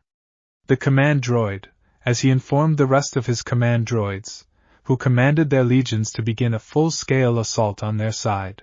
Meanwhile, on the other side, Malak was taking on the cadres Barakweel and Azazel, who were both furious that their faction was attacked, while Shemizai, Tamiel, Sahariel and Amaros were dealing with the rest of the battle droids, along with Team /Dog. Their numbers were a massive problem along with the new droid that was attacking them, being the roller droid known as Droidekas. The Droidekas barriers were almost impenetrable, with either of the fallen angels trying to pierce through them or even break them. Due to this, Amaros and Sahariel had fallen due to the droid's barrage. Shemizai gritted his teeth, in fury, unleashing several barrages of light spears, with him trying his best to keep up with the droids. But their numbers were too high. As this was going on, Barakweel unleashed a stream of holy lightning at Malak, who blocked it like it was nothing. He absorbed it, and used lightning barrage, another byproduct of his telekinetic powers. Azazel feared this would happen, believing that magic won't affect him, since he knew from his fight against Lavinia that magic won't do much. He unleashed the combined electric assault on Barakweel, who screamed in pain due to the pain. Barakweel shouted. He fell to the ground groaning in pain due to the electricity wounds he had received. It was too much for the cadre to take. "Barakweel!" Azazel shouted in worry and fear, as Malak taunted. "How does it feel to have a taste of your medicine?" Malak laughed as he saw Barakweel twitching in pain due to taking damage from his own electric current. "You bastard!" Azazel shouted in response, only for him to be pushed away by his telekinesis, as he turned his attention to Barakweel. Azazel feared that he might suck the life from him. "No! Stay away from him!" Azazel shouted, begging for Malak to stay away from Barakweel. A fallen's life energy. I wonder how that would taste. Malak's hands charged as he started sucking out the life energy from the fallen angel. Unlike Lavinia, who had a predictable amount of life energy due to her human biology, it is unknown for how long fallen angels or angels would live, but many of them were from the beginning of the Great War. Malak started to suck out Barakweel's life energy as he struggled to escape Malak's grasp. Team /Dog and the others tried to stop Malak, but they were ambushed by more droids, who stopped them at every step. Tobio and Shizuku were the most annoyed by this, as they wanted to fight Malak to save Barakweel. Moments later, Barakweel was nothing but a husk of his former self. Malak had sucked out his life energy completely. He was barely alive, with only a few life force remaining in his body. He looked at Malak in fear. His time had come. "Barakweel." Azazel spoke weakly, while severe difficulty in managing to knock and destroy some of the battle droids, who disappeared after being eliminated. "You fought well, now if you may, we will be dealing with the others." Malak walked away, as he turned his attention to Azazel, who was ready with multiple light spears. He hated that he did not have the Downfall Dragon spear right now, since it was with Asia. However, Malak was suddenly ambushed by Tobio, who attacked him from the left side, as he shouted with tears in his eyes. "You bastard! How many more will you kill?" Tobio summoned a scythe using Jean, which was the avatar version of Canis Lycon. Tobio was proficient in scythe usage as he flung his scythe towards Malak, who blocked his whole body by his telekinesis, with his scythe hitting near his face. I must admit, you are good with the scythe. Unfortunately, Malik walked closer to Tobio, who glared at him. As he continued, you are weak, if your body is unable to move. However, Jean bit through his arm, making him grunt in pain. Tobio was released from his restraints and started to attack him with his shadow scythe, with his one hand immobilized by Jean and the other one. Despite this, Malik was an excellent duelist. He used his skills to block most of the strikes, but without his second hand, he was vulnerable. Tobio managed to disarm him and bring him to his knees, as Azazel started to approach him. After dealing with the battle droids, they were ready to kill him for what he did. However, unbeknownst to anyone, Malik was feigning the situation of his defeat. Any last words? Azazel spoke in a cold tone. He was going to avenge Baraquil's defeat at his hands. Just a few. Pull it out of the sky. Malik shouted the last part, as several bombs were right above them. Azazel and Tobio were shocked. They tried to eliminate him, but it was too late. Malik was suddenly glowing a bright blue color, and he and the droid army, along with his weapon, had disappeared. The bombs had resulted in massive explosions throughout Grigori, taking the lives of several others, along with injuring and critically injuring many more. However, the one that died was someone unfortunate for the factions. No Cookie. Shigen spoke with sadness, tears falling from her eyes, before passing out due to her injuries. Cookie no longer had a pulse, which Shigen sensed as one of the bombs fell right above him. He was no longer breathing. It was a miracle that his body was not obliterated by the bombs, unlike the fallen angels that were a victim. Azazel and Tobio were knocked unconscious, with them being critically injured. Most of the Slashdog members were also critically injured. The ones that were still awake were only a select few. The doctors came to take the injured as well as the critically injured. The bombs along with the assault brought the whole faction to their knees. The doctors were horrified by what they saw. Don't just stand there. Help us, Shemhazai shouted helplessly, as the doctors snapped out of the state and took the injured, while the critically injured were given the most priority. They checked on Baraquil, who was completely damaged by the bombs. Combined with his life force drain, he couldn't handle it anymore, as he passed away. The doctors sighed in defeat. Baraquil along with Cookie Saint-Jima had passed away. Today marked a grey day for the fallen angels. Grigori had fallen, and Malik and his forces seemed to be unstoppable. We have no choice, Shemhazai spoke angrily. It would take at least a decade or a century to recover Grigori like it was. Not to mention, he had no choice but to accept Issei's offer. Since there was no other way out, negotiation was no longer an option. Scene change. Unknown location, 8 p.m. Malik, Grievous, and the droid army all teleported themselves to an unknown location, as a voice spoke. It's a good thing, you gave me the signal before it was too late. A voice spoke from the shadow. The two looked at him, and spoke. Those bombs came in handy. I doubt Grigori would recover after what had happened. Malik spoke with a smile. And it is all thanks to you, General Kalani. Malik continued. A tactical droid had shown up, that was dark silver in color, with light silver on several sides. He had several yellow marks also on him. He was humanoid and had light red eyes on his face.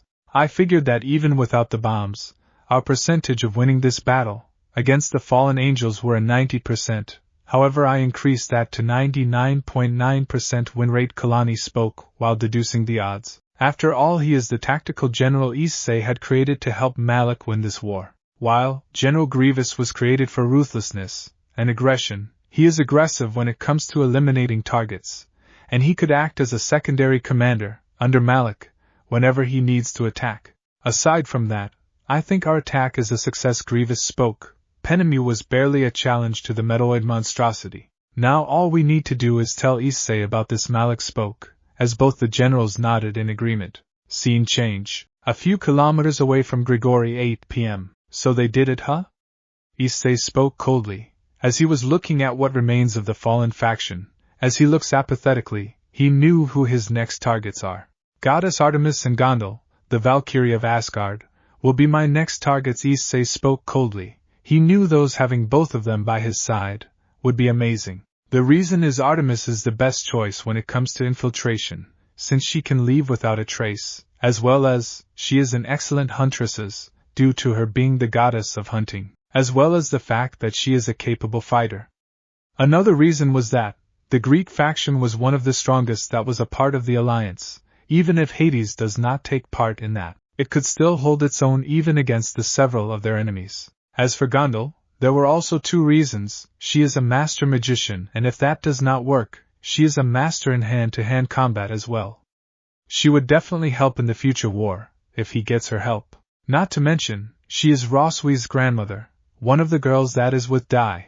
It would be fun to turn her against her own granddaughter. When Issei saw her from the shadows, she was surprisingly young, not what he was expecting, from what someone would call her, their grandmother. Even though Roswi's gave him looks of disgust due to the rumors, she was one of the few that did not overdo it, like Rias or Aquino. Either way, the fact that her grandmother turned against her would shatter her completely. Issei watched as the doctors were taking the injured to the hospital to take care of themselves.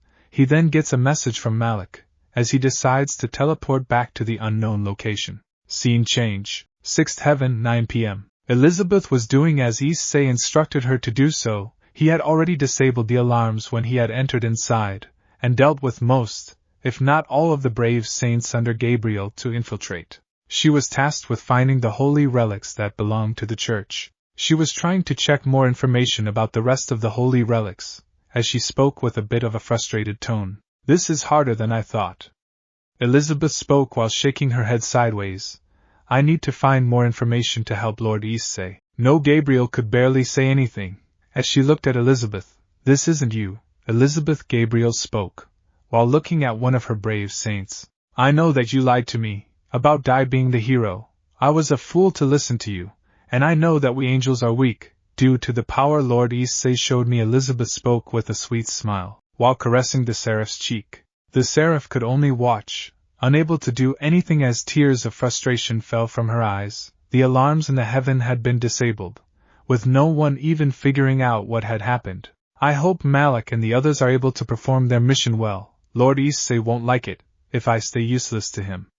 Elizabeth spoke with a smile, as she continued reviewing the information. As she did the review, her eyes turned deep purple, implying that the power has been integrated well into her body. Once she finds the information, she takes one last look at Gabriel, as she speaks. Lord Issei will lead us to a new world, old friend. She walks away while carrying the information needed, leaving Gabriel alone. She was about to reach the door, leaving the guilt-ridden Gabriel, as her wings constantly flickered, from white to black.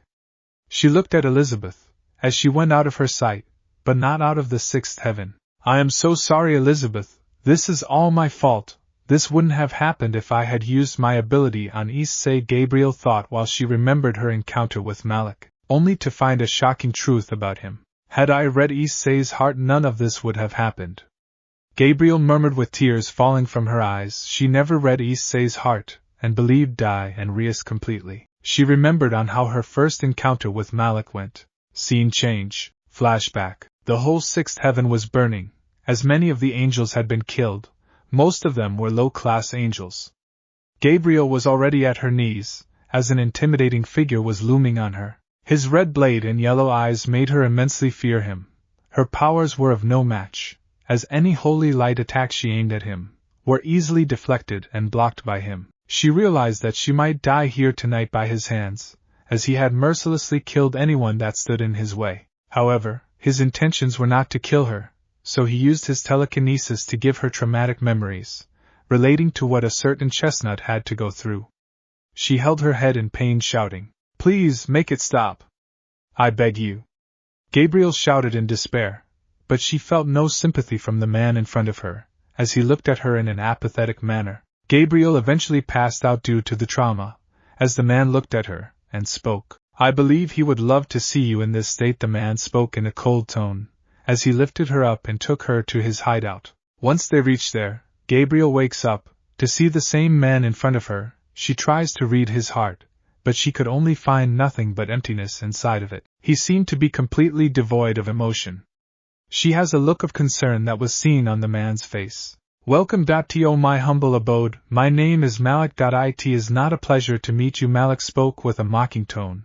Gabriel tried to get up, but she was unable to. She looked around to see several chains sealing away her magic. She was helpless in front of the man. She feared what he would do to her, and a number of scenarios were running through her mind, As she was thinking, Malik decided to speak. I have heard from an old friend that you are considered the most beautiful lady on heaven, if not one of the most beautiful lady in the entirety of the supernatural. Malik spoke with a mocking tone, as he then became serious. But then again, your actions tell me a whole different story. They show me a different side, an ugly one. Who exactly are you? And I don't understand, what are you talking about? Gabriel's voice was filled with innocence, to which Malik shook his head and spoke coldly. Oh, Gabriel! Sweet Gabriel! You are so naive. Malik then continued in the same tone, yet you fail to see the horrors of this world, that I and my old friend have witnessed, and how people like you play God. I don't understand, all we did is help people. Gabriel retorted as her face showed pure anger.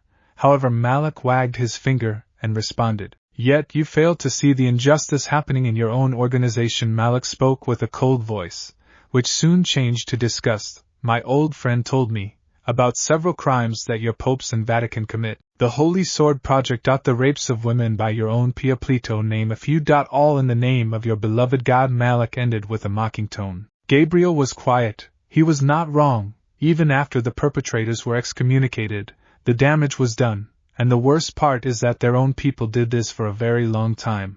And that's not even the worst crime that you commit. There was one that you failed to see right in front of your eyes. Malik spoke in a cold tone, with Gabriel retorting, That has never happened. We have never ignored any crime. We have never hurt anyone innocent. Gabriel retorted as Malik raised his tone in response. You lie! Malik shouted, making Gabriel flinch. Stop lying about the suffering you have caused to other people, and pretending to be the good guys. History has shown that even God had made mistakes and has flaws. Nobody is perfect, and yet you act as such. It is time to end this. Malik shouted as he raised his hand. Wait, we can talk about this, please, like civilized people. Gabriel spoke with fear in her voice, sensing that this was the same technique he used earlier, to which Malik angrily retorted, No! People like you have fooled us for long.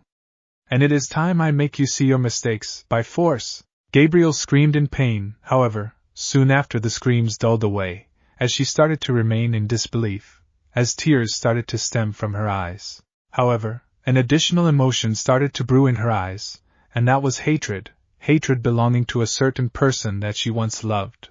This is not true, tell me this is a lie. Gabriel spoke with tears in her eyes. She was in disbelief that he would do all this. You think this is a joke? Why would we lie to you? After all, this is his memories.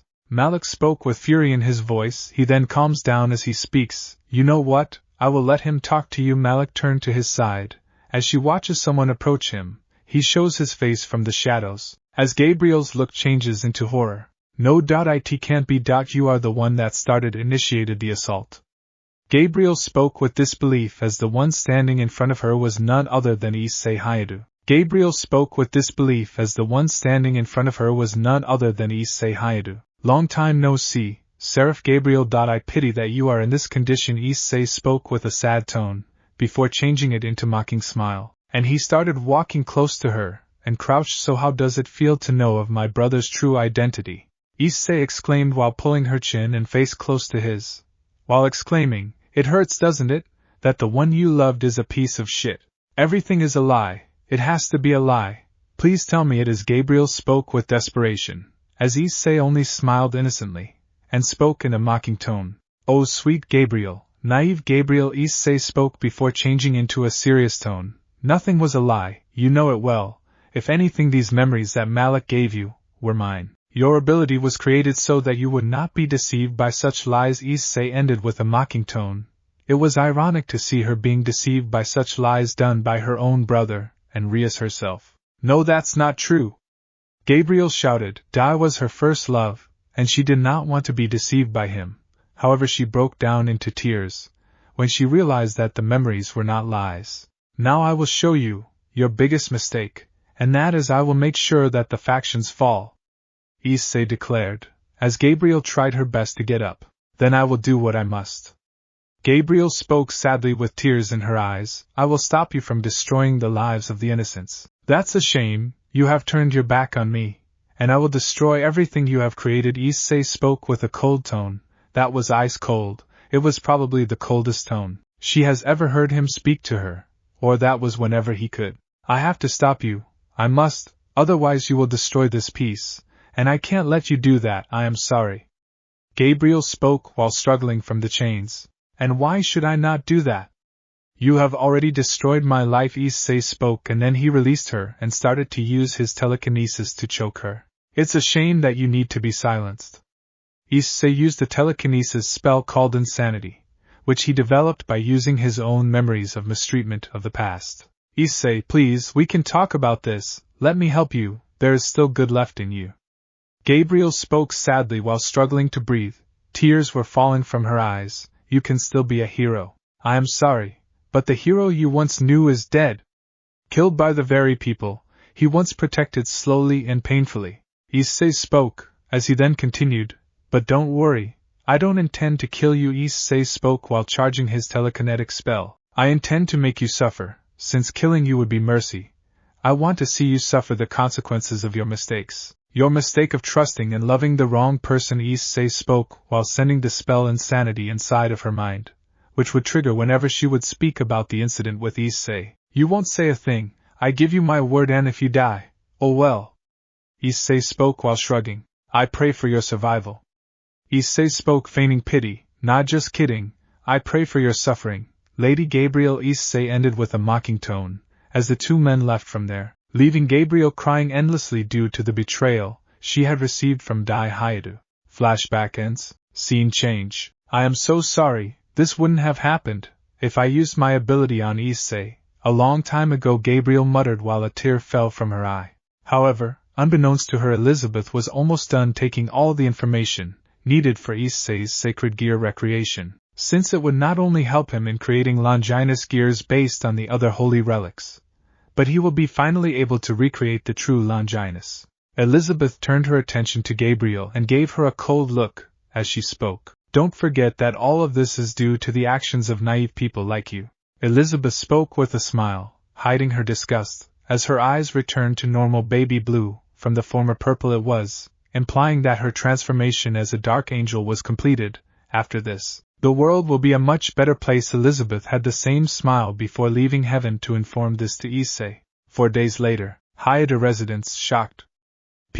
Valerie Lucifer can be seen with tears in her eyes. She remembered what had happened. She had already lost Lavinia, and now Cookie is gone as well. She did not know of this, as the doctors or her friends decided to not tell her, as she was recovering from her wounds. The wounds became severe due to the fact she woke up and spied on Ingvild. The doctors had warned her before that if she were to move, she would not recover, and put her in an anesthesia-induced coma to make her recover faster, as the Dragon Slayer magic that Issei had infused in his punches had still remained. The anesthesia was so that she wouldn't feel the pain. The magic was eventually removed, and she was able to recover. She headed back once the surgery was done, and she was able to walk. Tell me, this is not true, Kuroka. Valerie spoke with sadness, as tears fell from her eyes. First Lavinia, and Cookie, please tell me that Cookie is all right. Valerie's voice was higher. She refused to believe that Cookie is dead.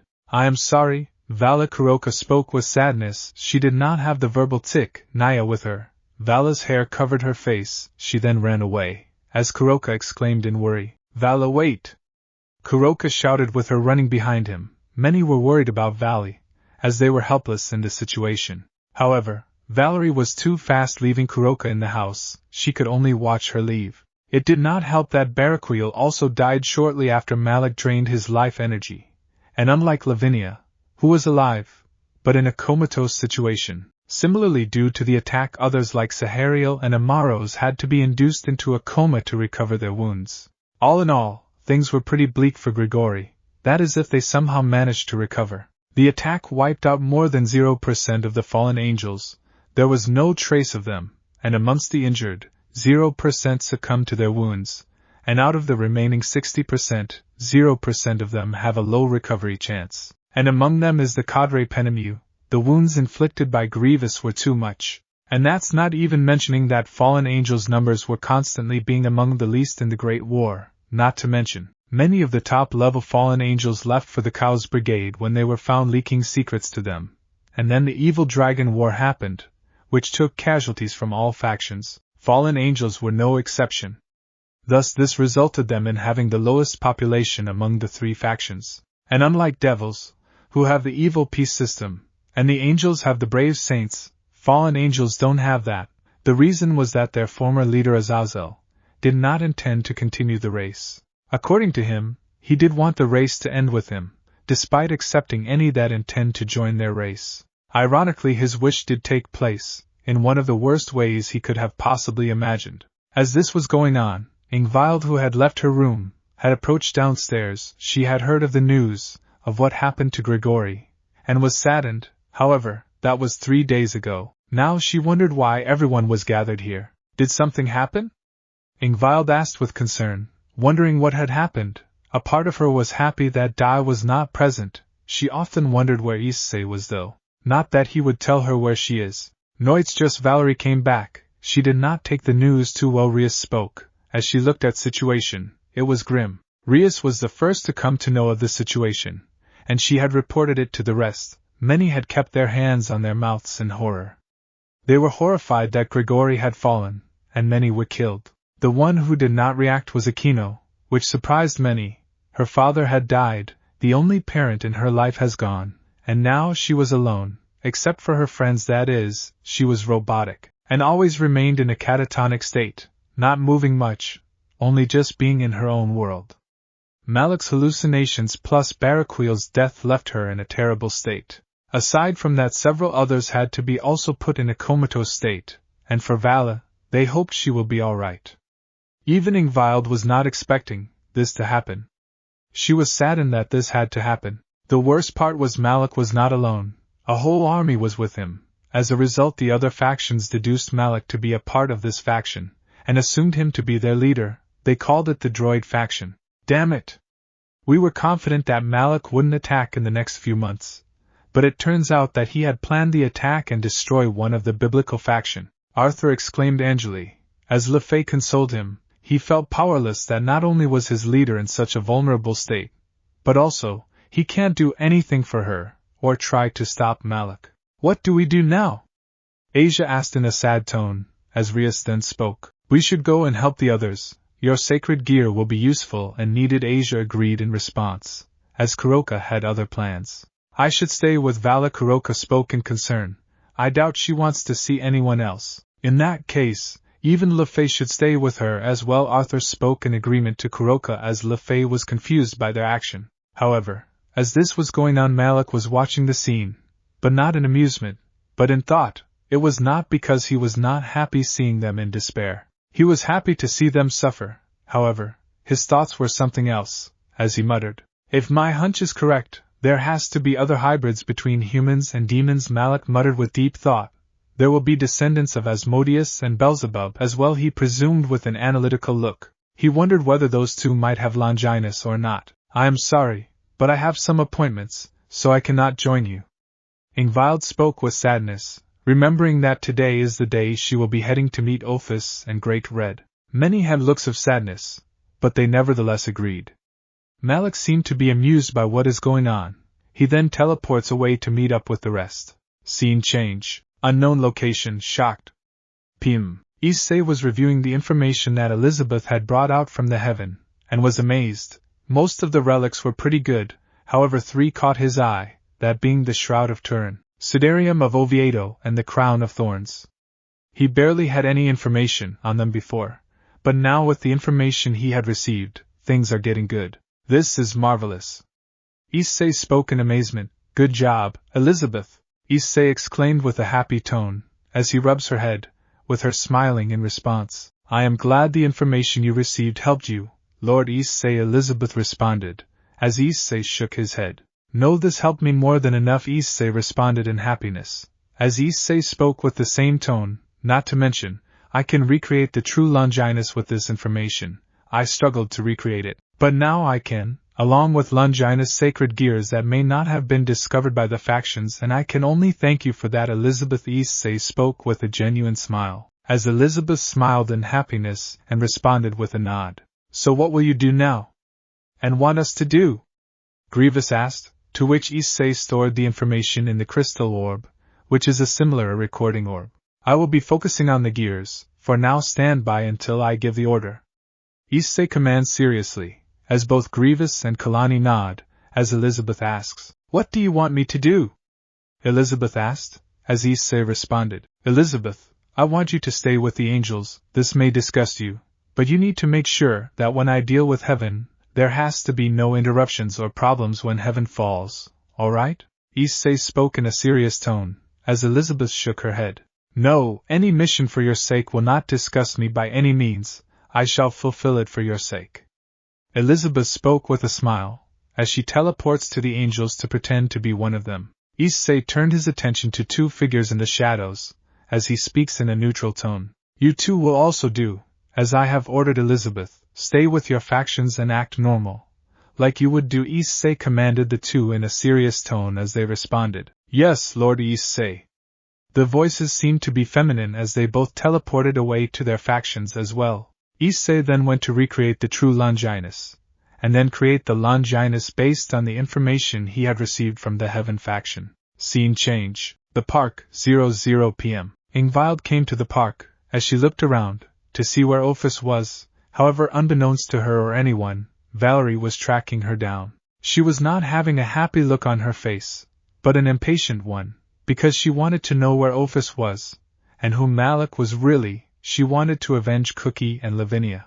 "Vala, I am telling you, what you will see, it will change you completely." Albion tried to show reason to Valerie, but Vala was adamant, as she spoke. "No, I want to see the real identity of Malik. He will pay for what he did to Lavinia and Cookie." Vala mentally exclaimed to Albion, who cut off the connection. He gave up on reasoning with Vali, as he believed something horrible would happen. Vala was going to take her revenge, even if it means that she would take revenge. Meanwhile, Ingvild was looking for Ophis when all of a sudden the dimensions of the park changed into that of the dimension gap, as they both entered into the dimensional gap, with Valerie following them trying to find the reality of Malik. "We are here," Ophis spoke in an emotionless tone. She points straight to the Great Red, a massive red western dragon with a horn on his snout and has 2 sets of wings. His overall length measures around 00 meters. This was Great Red, the once former rival of Ophis, and a good friend of Issei. "So she is the one, right, Ophis?" Great Red's voice boomed, as Ophis gives a nod. Hello?" Ingvild spoke with awe, and had slight nervousness, as Great Red looked at her for a moment, before giving a neutral look to Ophis. "I would appreciate if you don't look at him. He doesn't like when anyone stares at him." Ophis spoke, as Ingvild apologized to Great Red. "I am so sorry." As Ophis looked at Great Red, however, his expression did not seem pleasant to her, as Great Red's voice boomed. "It seems like you broke our word, Ophis."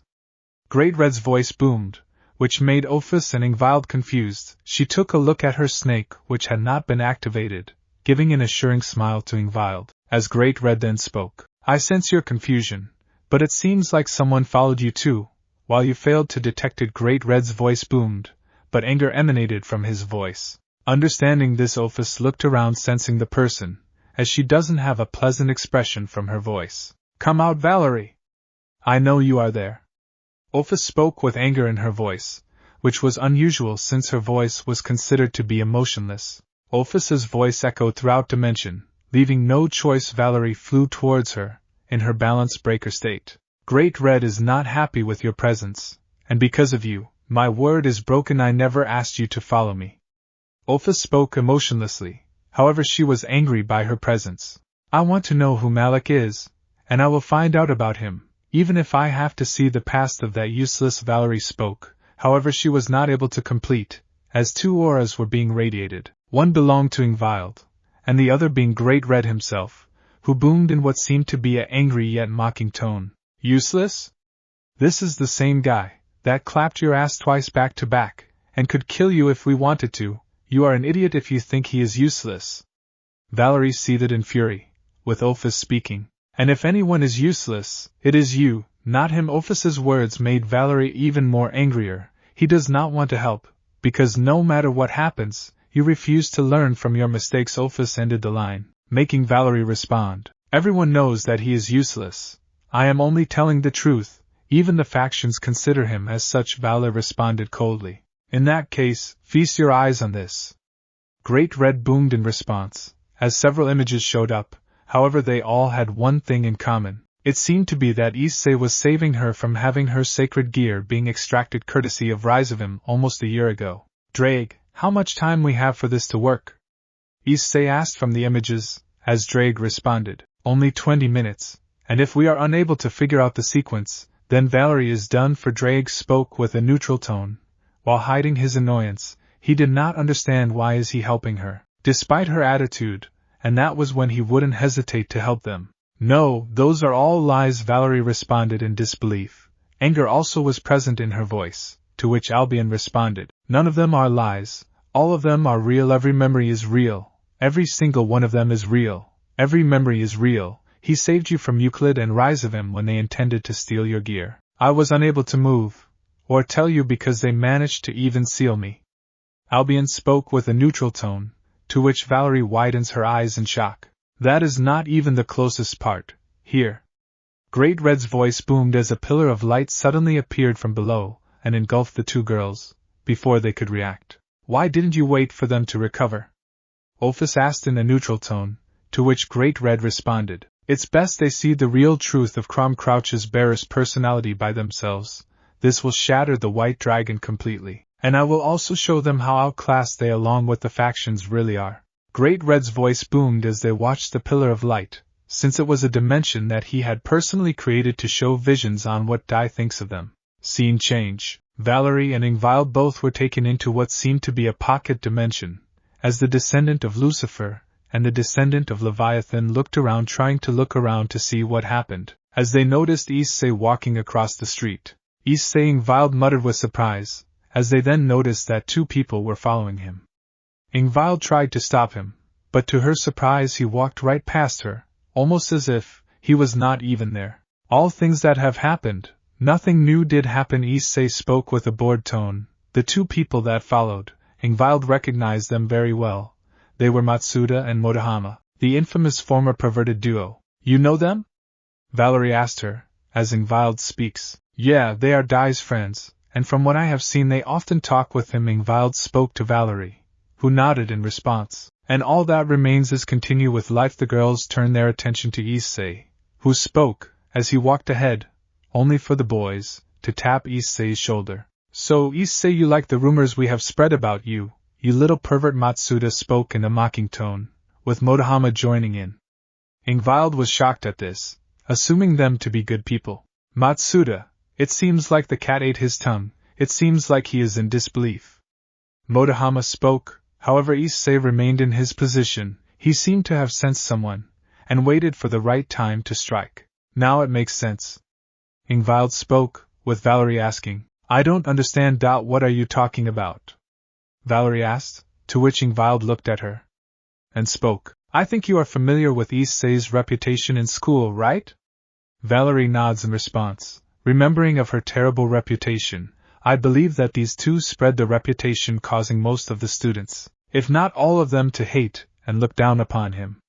Ingvild spoke with disgust. She was not a fool. She put two and two together, understanding that this was Dai's doing. After all, they were his friends after all. I see. Valerie nodded. But who would ask them to do this?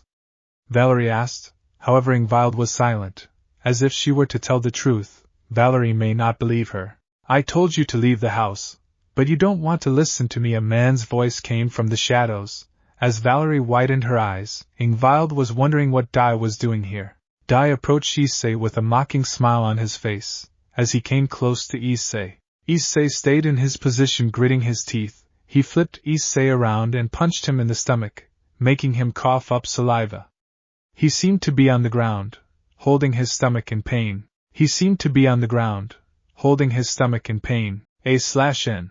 I don't own this GIF or Naruto Shippuden. Issei glared at his brother. He gritted his teeth, waiting for the right opportunity to strike. Dai then spoke with a mocking grin. Nobody thinks to even hear you out or believe you. Good guys winning is just a fantasy thought, and you are just naive.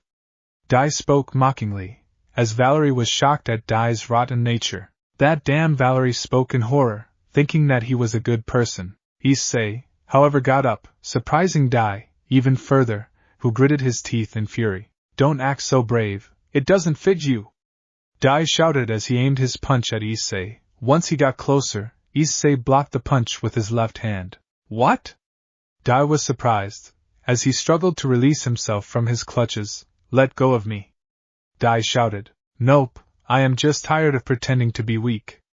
Issei spoke with an evil grin. It's about time I show you why I am the older brother. Issei spoke with a mocking tone. Issei proceeded to twist Dai's hand, making him yelp in pain. Both Matsuda and Motohama were shocked by this. Someone whom they assumed to be weak was overwhelming their boss. Now they were afraid. Let go of me, or you will regret it, Dai threatened Issei. As Issei had an evil grin, both the girls were shocked at this, while Valerie was heartbroken while seeing what kind of a man Dai really was. Sure, why not? Issei decided to twist it enough, and then, snap! Ayahawa! Dai shouted in pain, as he looked at his broken arm, tears in his eyes. Issei had broken his arm. He then glared at Dai, Matsuda and Motohama and spoke. You have been living a life that was never yours, Dai. I should have put you in your place a long time ago. Issei spoke with spite in his voice. He hated what his brother has become, and it was all thanks to his parents spoiling him rotten, and he lying to them, and they believing him from day one, since he was the youngest child. He looked at Dai, who was holding his arm in pain, gritting his teeth. As for you two, Issei turned his attention to the two boys, as he held them by their necks. If you two idiots ever mess with me, you will meet a far worse fate than him. Is that clear? The boys struggled to release themselves. They nodded in fear, before Issei throws them, with them passing out. At this moment, she did not expect Dai to be this weak. She knew he was weaker than Issei, but it then made sense, since Issei pretty much did all of the fighting and Dai only took the credit. After which flashes of memories were shown, and all this showed how Dai took the credit for everything his brother did, how his lies were corrupting the people that he talked to, no matter which world he belonged to, and how Crom mocked Dai, that he will never surpass his brother. One scene in particular made her want to vomit, and this scene made her heart ache. This is something you will never enjoy, Dai spoke with a perverted smile, as he grins at his brother, who only watches helplessly as the medics help him cure him. Valerie watched the scenes in tears, as she shouted, Tell me, Albion, you knew this, didn't you? However, Albion gave her no response, while Ingvild saw the scene in sadness, remembering the critical condition Issei was in. He nearly died for her, making her cry on remembering that. The scene then changed once again, and this time, it revealed a white-haired man, with Issei, along with a brown-haired woman. Valerie wiped her tears, and saw the scene. She wondered who those two were, for a while, but then she recognized one of them, as she spoke. It can't be? Valerie spoke with a surprised tone, Persephone. Ingvild looked at her in surprise as she asked, Persephone? But wasn't she dead? By a Longinus user, Valerie nods, as she looks at scene. If I am correct, her soul was apparently destroyed by the Longinus user. This caused Hades to despise us, and see us as threats. Valerie explained, as Ingvild nodded, while asking, but how is she alive? I don't know, but we are about to know very soon. Valerie spoke seriously, as she then speaks, and I think that white-haired man is Hades. I have never seen him in human form though. Valerie spoke while thinking. They then look at the vision, as Hades opens the seal, as he smiles. We are here. I see. Hades spoke with happiness. As Issei goes inside, he sees Nyx, who exclaims in happiness, Issei! You came to see me? Nyx jumped towards Issei, as she hugs him. I have missed you. I missed you too, Nyx! Issei exclaims while returning the hug, as both Persephone and Hades smile at him. After splitting up, Nyx speaks. Why don't you visit me often? Nyx asked with a bit of a pout. Well, I do have commitments here and there, so I can't. Issei spoke while rubbing his head, but I promise you, I will free you from your prison. No matter what happens, I will slice down anyone that stands in my way. Issei declared, making Nyx blush. She was happy by his declaration. Even Persephone and Hades knew of his nature, to do anything for the people he cares about. See, nothing went wrong. It seems like he is in love, Persephone muttered to Hades, who chuckled in response. Indeed he is. Hades agreed to his wife's words, as Nyx then spoke. But they will try to find you. If you try to release me, I can't risk losing you. If I stay here, you will be safe. Nyx spoke in worry. And I don't mind staying here. I am strong enough to hold my own. You know I am not weak. I will destroy anyone for even laying a finger on you, Issei spoke coldly. While hugging Nyx, however, none were fearful of Issei, especially those in the room, while both Ingvild and Valerie shivered when they heard Issei speak with this tone. You shouldn't worry, I will be here, Nyx spoke with a smile. Besides, promise me this, I want you to stay happy, even without me. With both Persephone and Hades being concerned about this, Issei shook his head in response. I refuse, I will find a way to rescue you, without those factions getting in my way, Issei spoke coldly. Anyone that stands in my way will be eliminated. Issei ended coldly. The scene caused great shivers and pain to Valerie and Ingvild, when they realized that the one that they considered the true hero will not hesitate to become their enemy. The scene once again changed, with Issei, Hades and Persephone being in this. But how will you fight? You can't take them all at once, Hades spoke seriously, with worry being in his voice, as Issei looked at him and summoned a magic circle. Hades recognized them as the result of Annihilation Maker, one of the sacred gears he had copied. They saw the body of someone who will be the face of their new enemy. No. Valerie spoke with disbelief. This can't be? Ingvild exclaimed in surprise. She remembered him. The one who was unconscious on the ground was none other than Malik. Issei removed a knife and stabbed his hand, releasing blood drops onto Malik, whose body sucked the blood into his body, absorbing it. Issei-chan! Persephone shouted in worry, as she looked at his hand.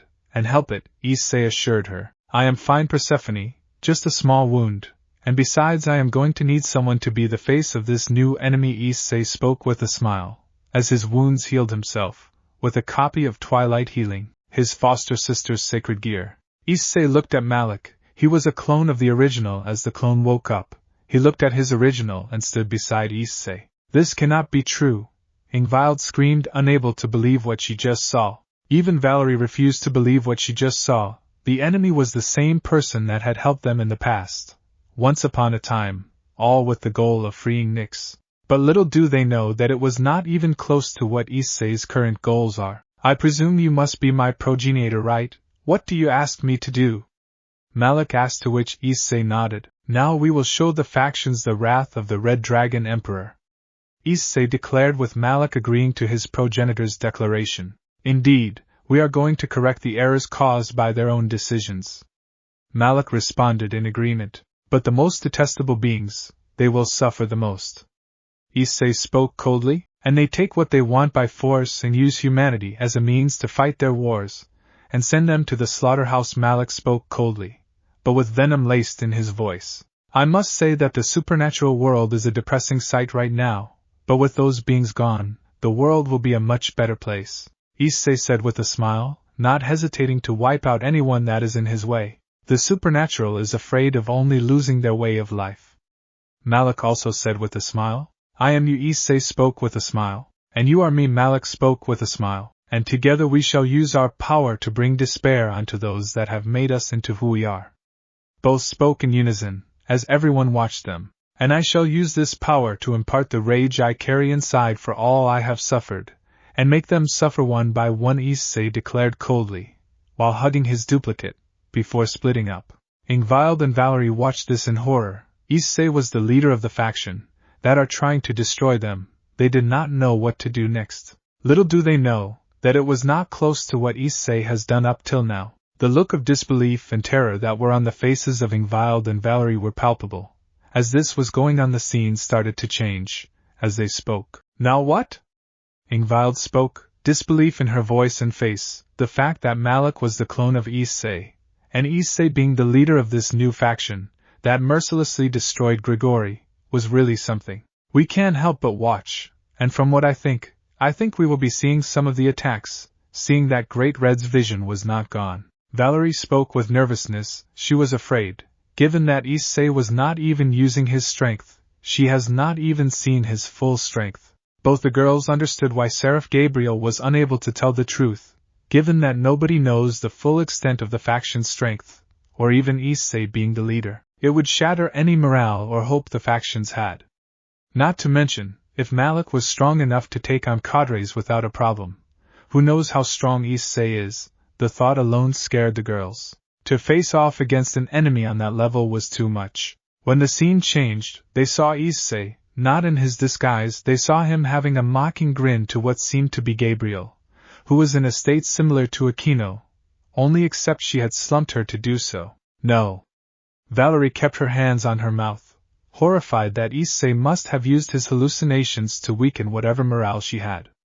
They looked at Issei, who was practically unaffected. Well, Gabriel, it was easy to deal with you along with the rest of your brave saints, Issei spoke with a mocking smile. As he touched the seraph's frozen body, it felt like her whole soul is completely gone.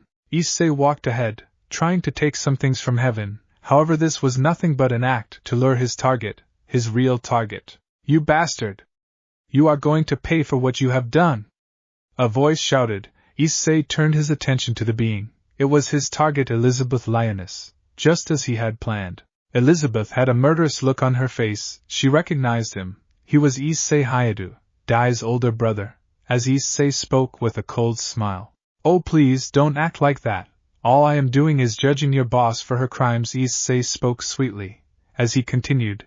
Besides, wrath is a sin, and you may fall. Elizabeth gritted her teeth in fury. He was able to take down Gabriel when she was at her most weakest. You are a vile monster for doing this. Don't you have a heart?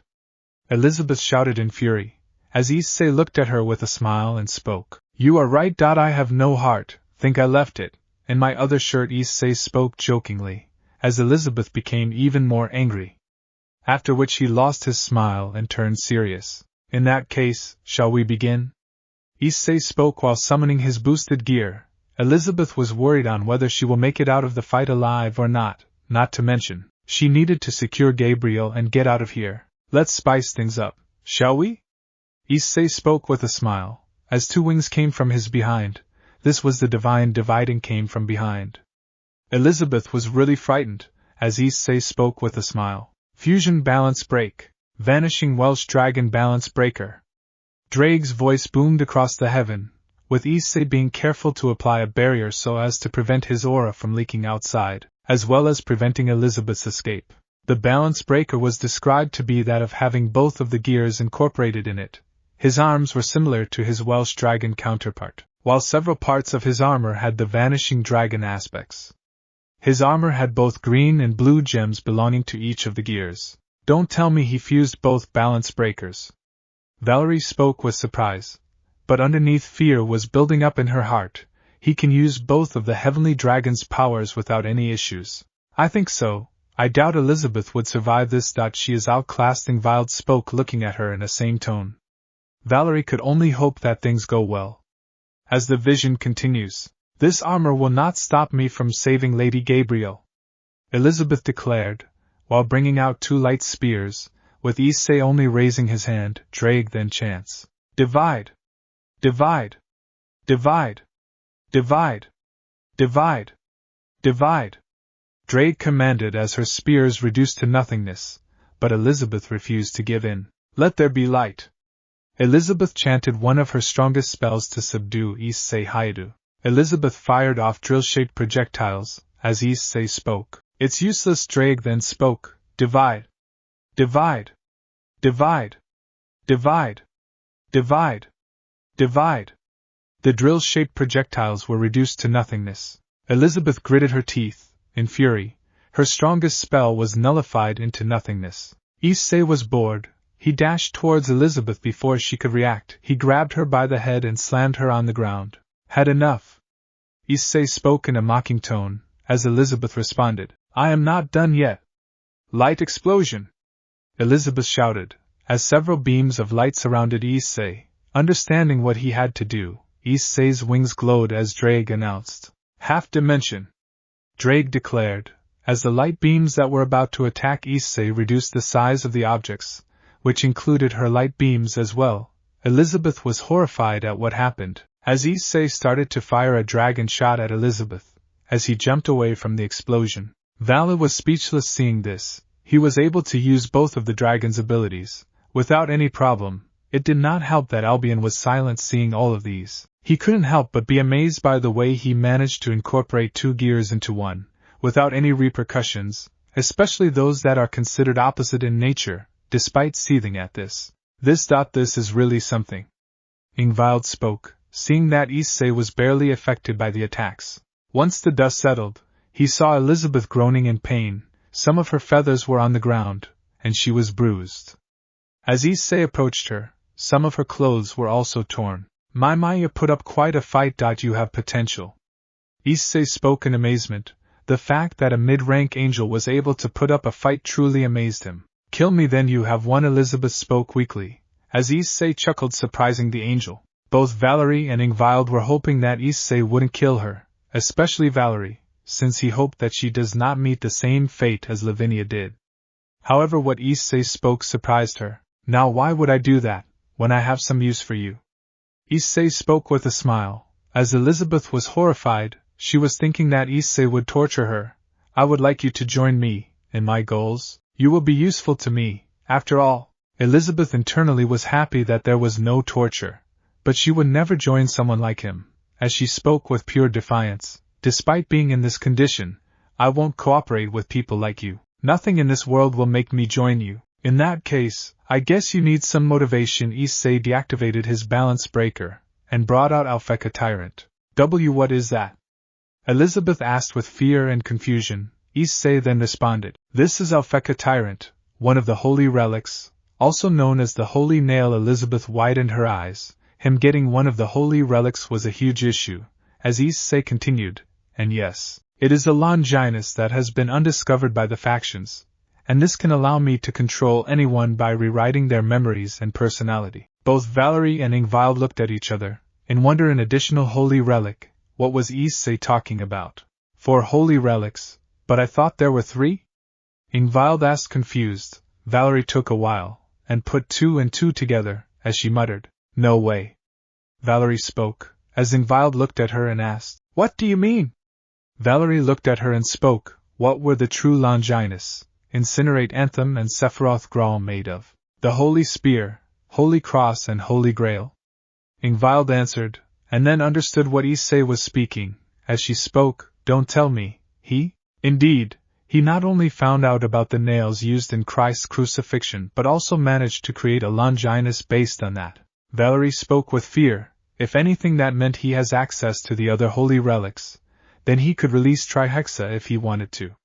They looked as Issei used the holy nail to control her mind. Issei continued, while Elizabeth feared the situation she was in.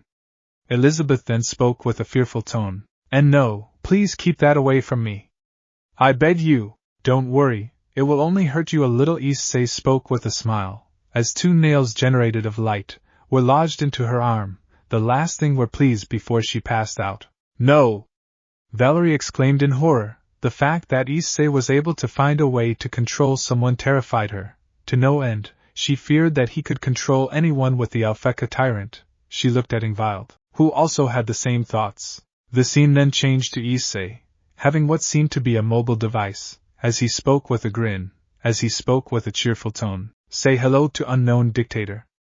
Issei held a smartphone in his hands as he started the device. This allows me to control the metal, to the point it can even control electronic devices, and hack into them, and this extends to even devices that use magic or run on magic power. An aura radiated from the Longinus, as this can basically control the technology of the whole world if Issei so chose to.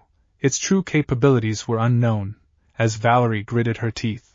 That is why no one came to know of the attack, until it was too late. Valerie spoke with slight anger, as she watched the alarms get disabled. So this gear is capable of hacking into anything technological.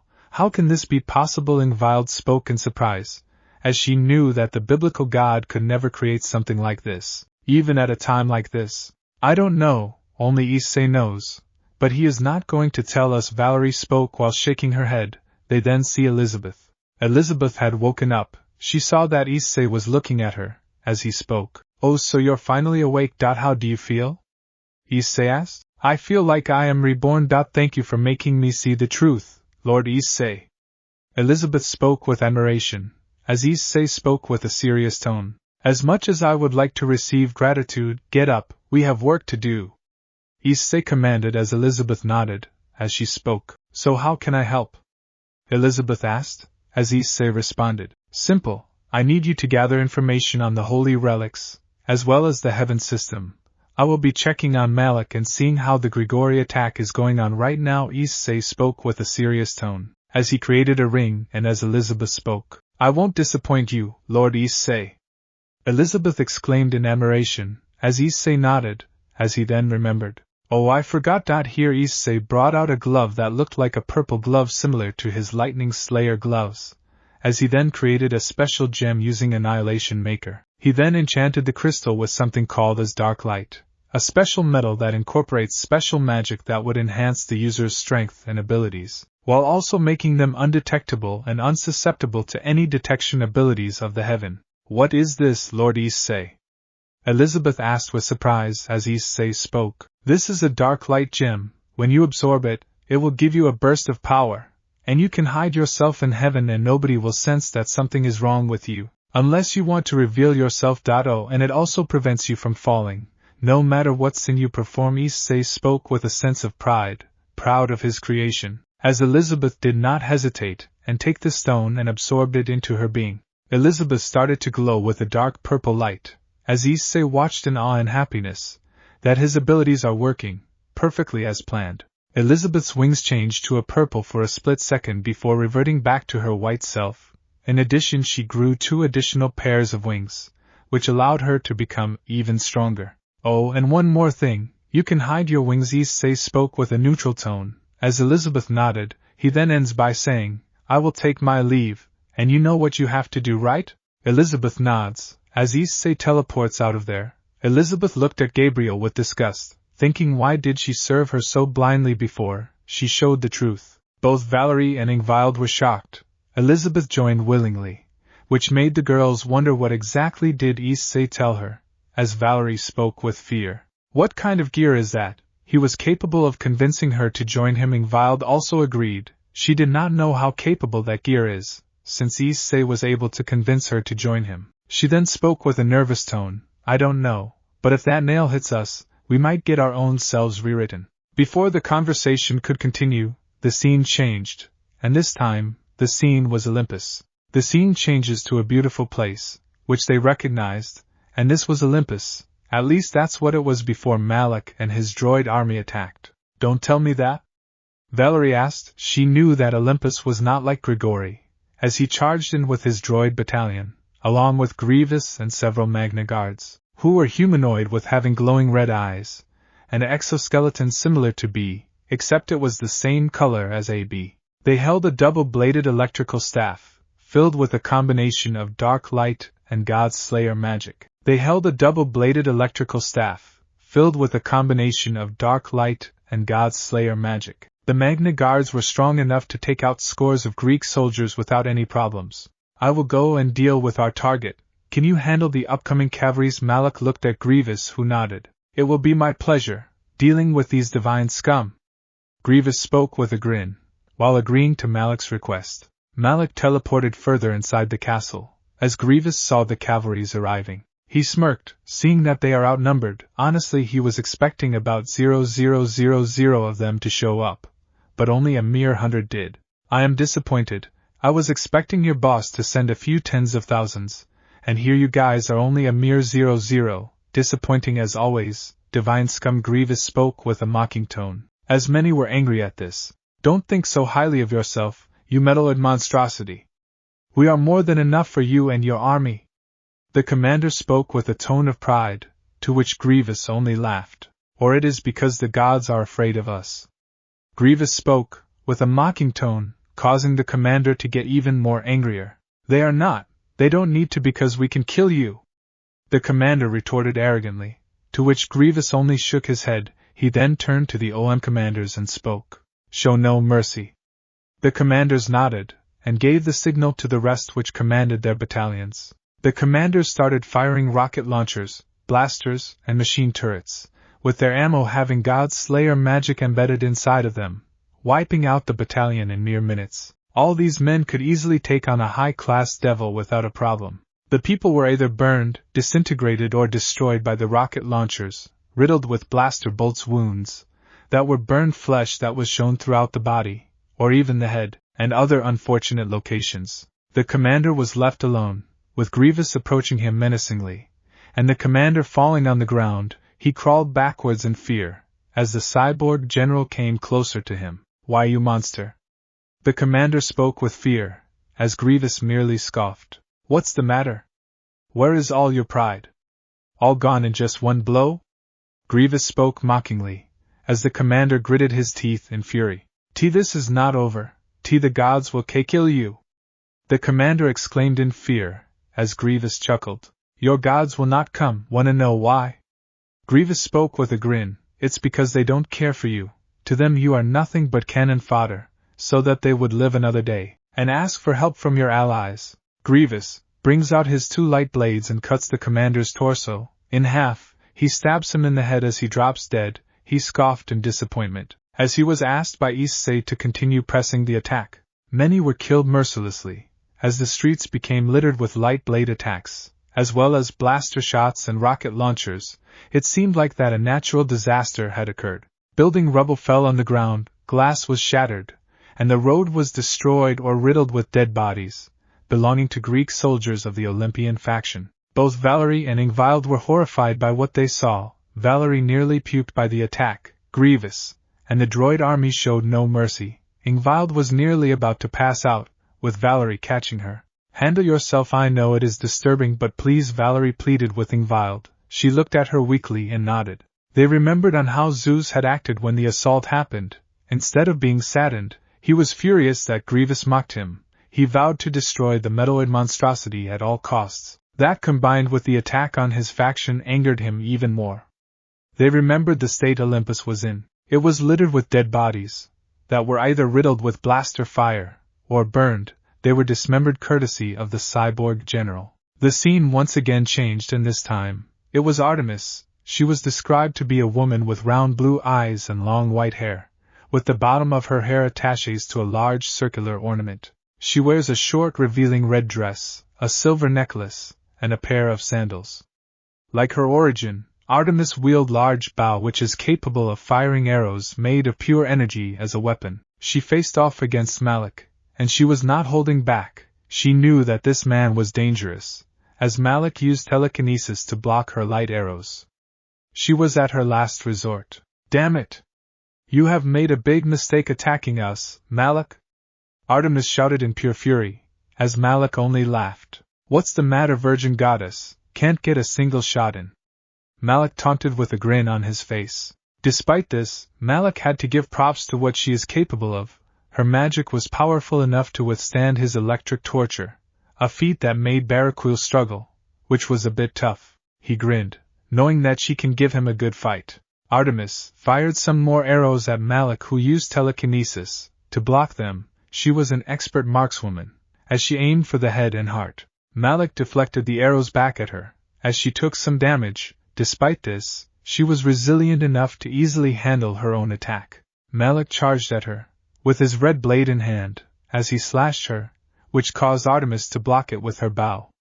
She grits her teeth. Malik was much stronger in pure strength than she presumed. Not bad, not bad. You are the first to push me this far, virgin goddess of hunt. Such a shame that you will get no one to be with. Malik spoke with a mocking tone, as Artemis grits her teeth and shouts furiously. All you men, are nothing but rotten vermin. People like you are the reason why there is so much chaos in this world. Malik only scoffed at this, as he speaks. Such hypocrisy. Men are no rotten vermin. Women can be equally rotten. Case in point, Karens. It's a shame that you will never get married. Malik used his telekinesis to push her behind. Artemis recovers and fires some more arrows, which Malik deflects back at her. It explodes as some of her clothing was destroyed. Artemis glared at Malik with anger. Is that all you have got now, goddess?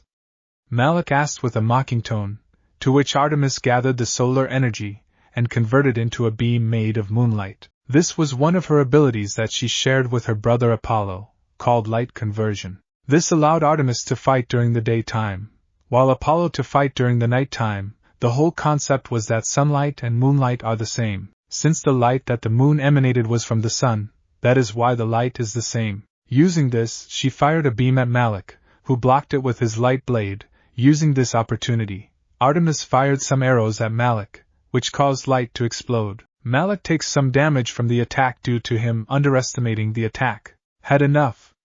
Artemis shouted. That attack took some time to generate. The good thing is that she doesn't necessarily need to use her arms to control her bow and arrow, however. When the dust settled, Malik was unfazed. Malik cranked his neck. Artemis widened her eyes. As she looked at the monster, he looked at her in a menacing grin and spoke. I am bored now. Malik unleashed a barrage of lightning at the goddess, making her squirm in pain. She managed to recover as she was breathing. Her electricity was coursing through her body.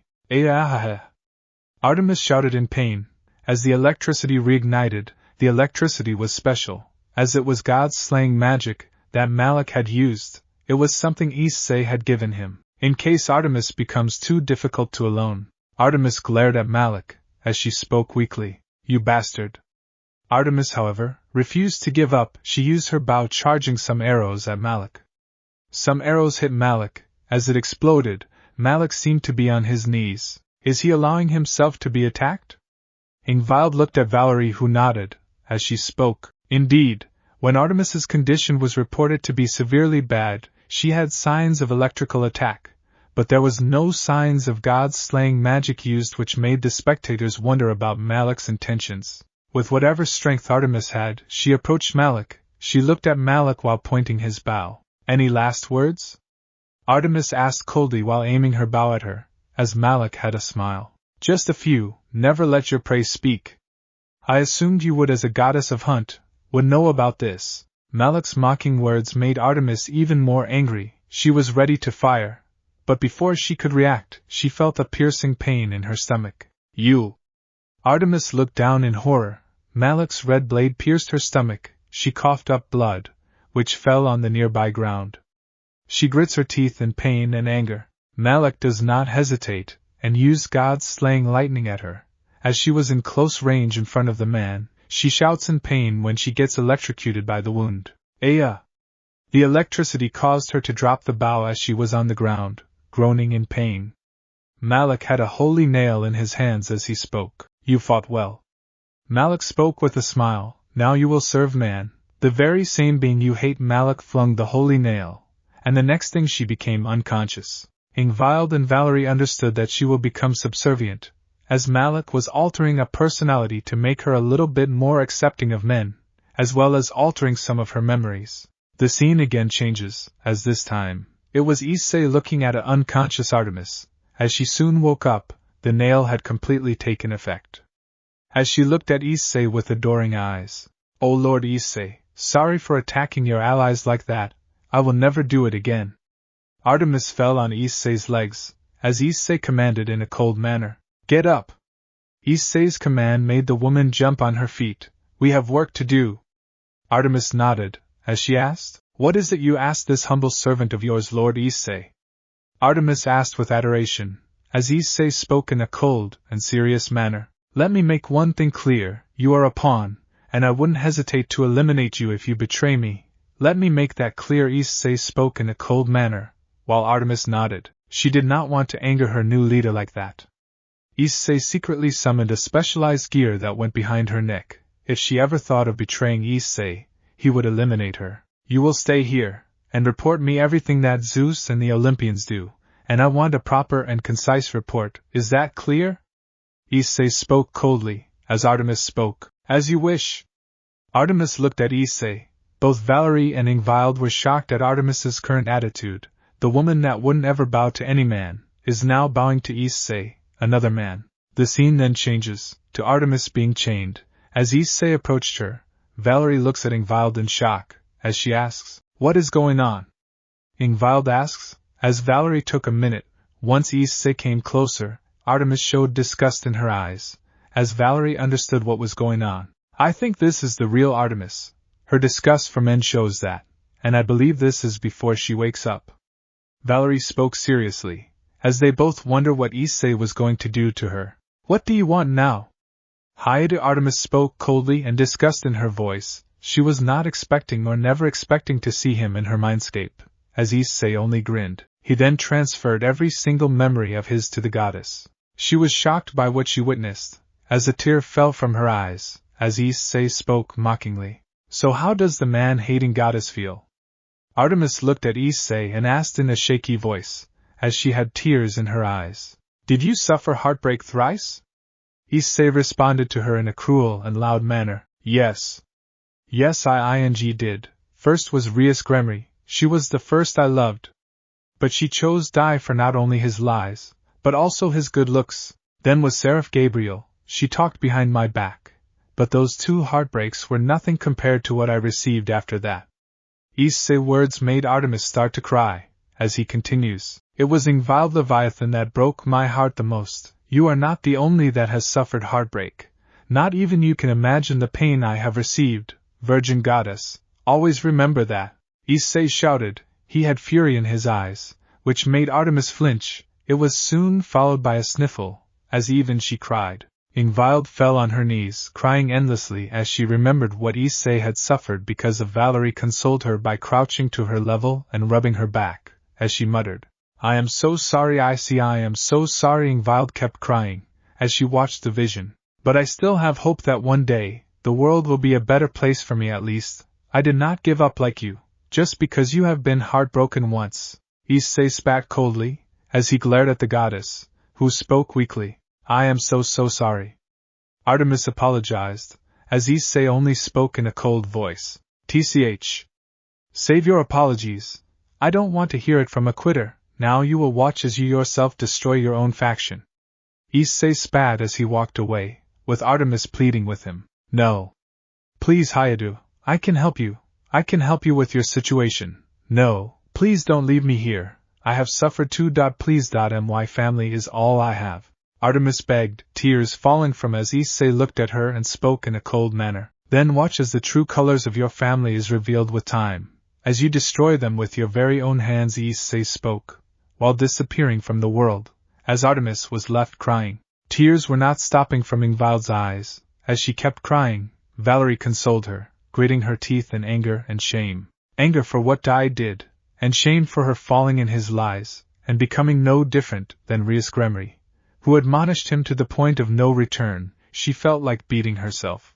A tear fell from Valerie's eye as well. The scene once again changed to Asgard, which surprised Valerie. After a while Ingvild also stopped crying as they both wondered why Asgard was now shown. Wait a minute, we never received information of an attack here. Valerie spoke with confusion, with Ingvild nodding in agreement. Indeed, something is wrong. Here Ingvild spoke with worry in her voice. Even Valerie was concerned about what will happen. The scene changes into some more droids. They look similar to the Magna Guards that had come with Grievous. These were BX series commando droids, as unlike the Magna Guard. Their bodies were darkish brown in color. They held a blade in their arms. These were considered assassin droids. All the Valkyries were down, as a blade was put at their throats, and the one that has infiltrated Asgard was Issei. These droids intimidate me.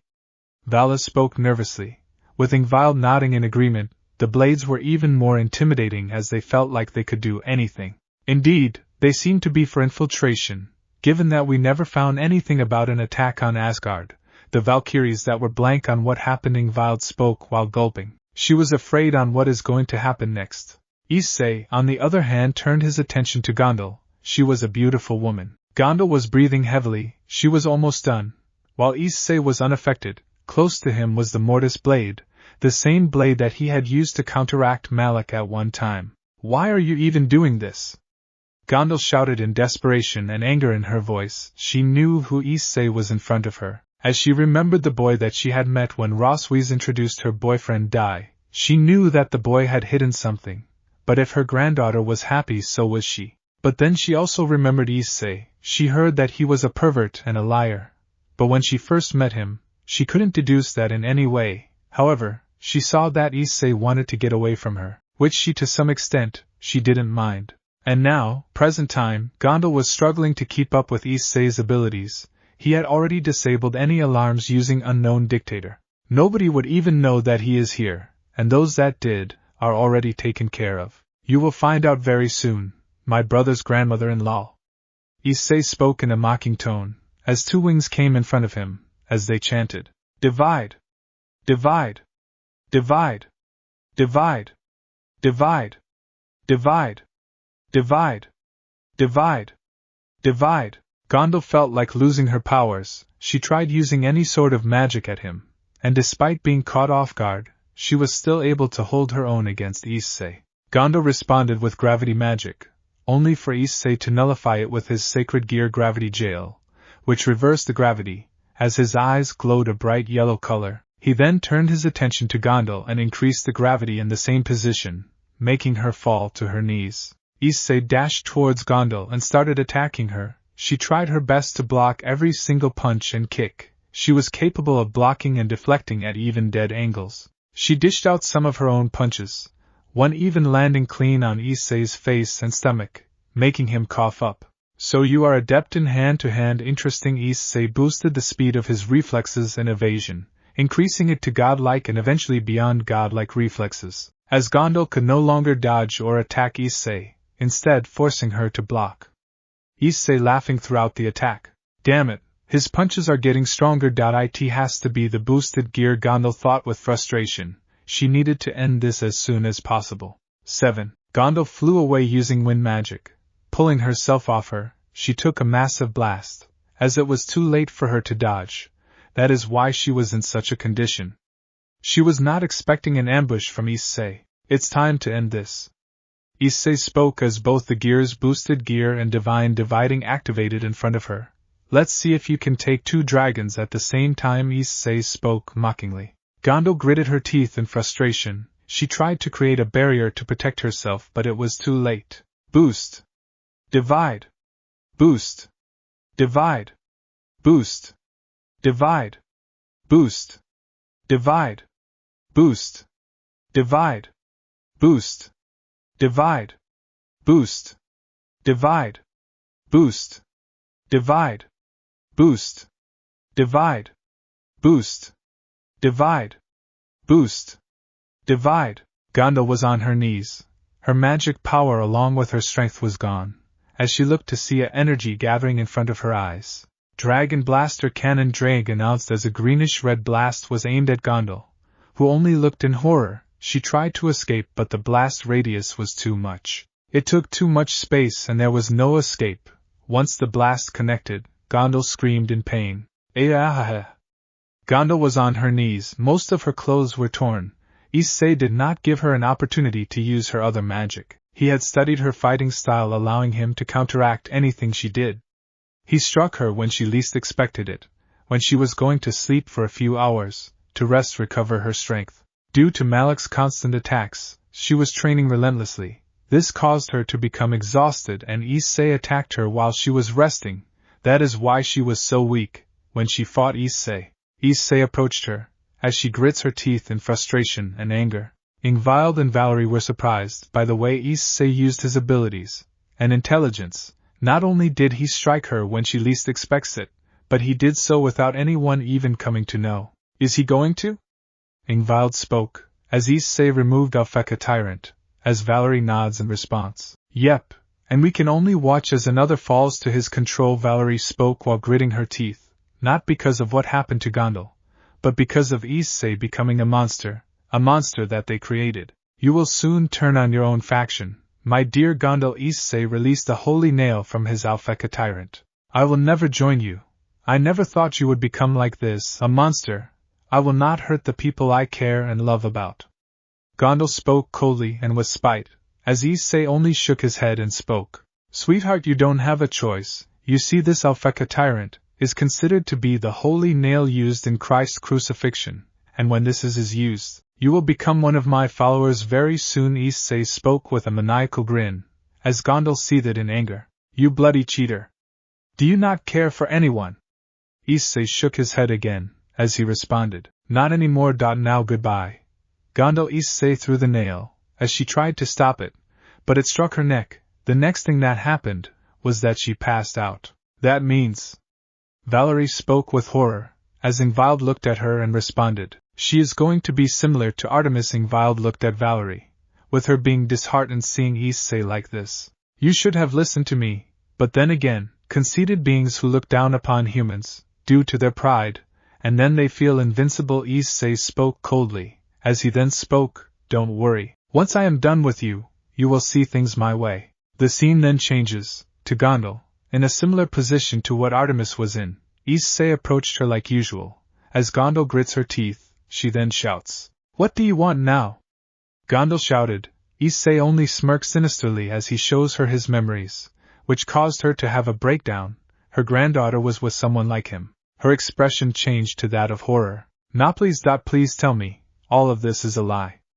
Gondal feared what would happen to her granddaughter. Since she was with a man like him, he was only using her, and not really loving her in any way, aside from her body. Nope, none of them is a lie. These are my memories, my experiences, with your granddaughter and the other girls. I hope you enjoy them. Gondal Issei spoke with a sadistic grin. No, Gondal cried endlessly.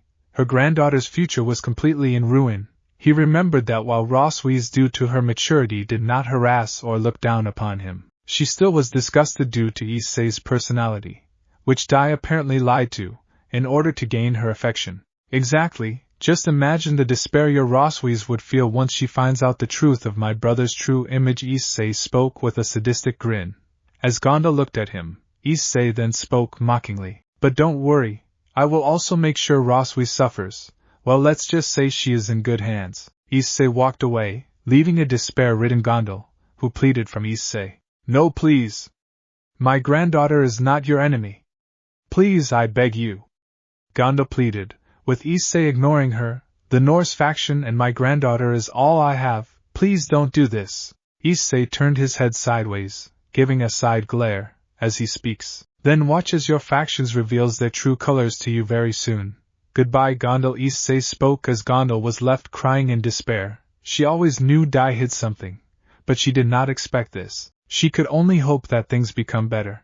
The scene changes back to the real world. He called off his guards, since his goal was to get Gondal on his side, since she was a master magician, as well as a master inventor. Gondal was still asleep, as she soon then woke up, implying the nail insertion was completely. I am so sorry, Lord Issei, for defending a lost cause like Asgard. Gondal spoke with guilt, as Issei shook his head.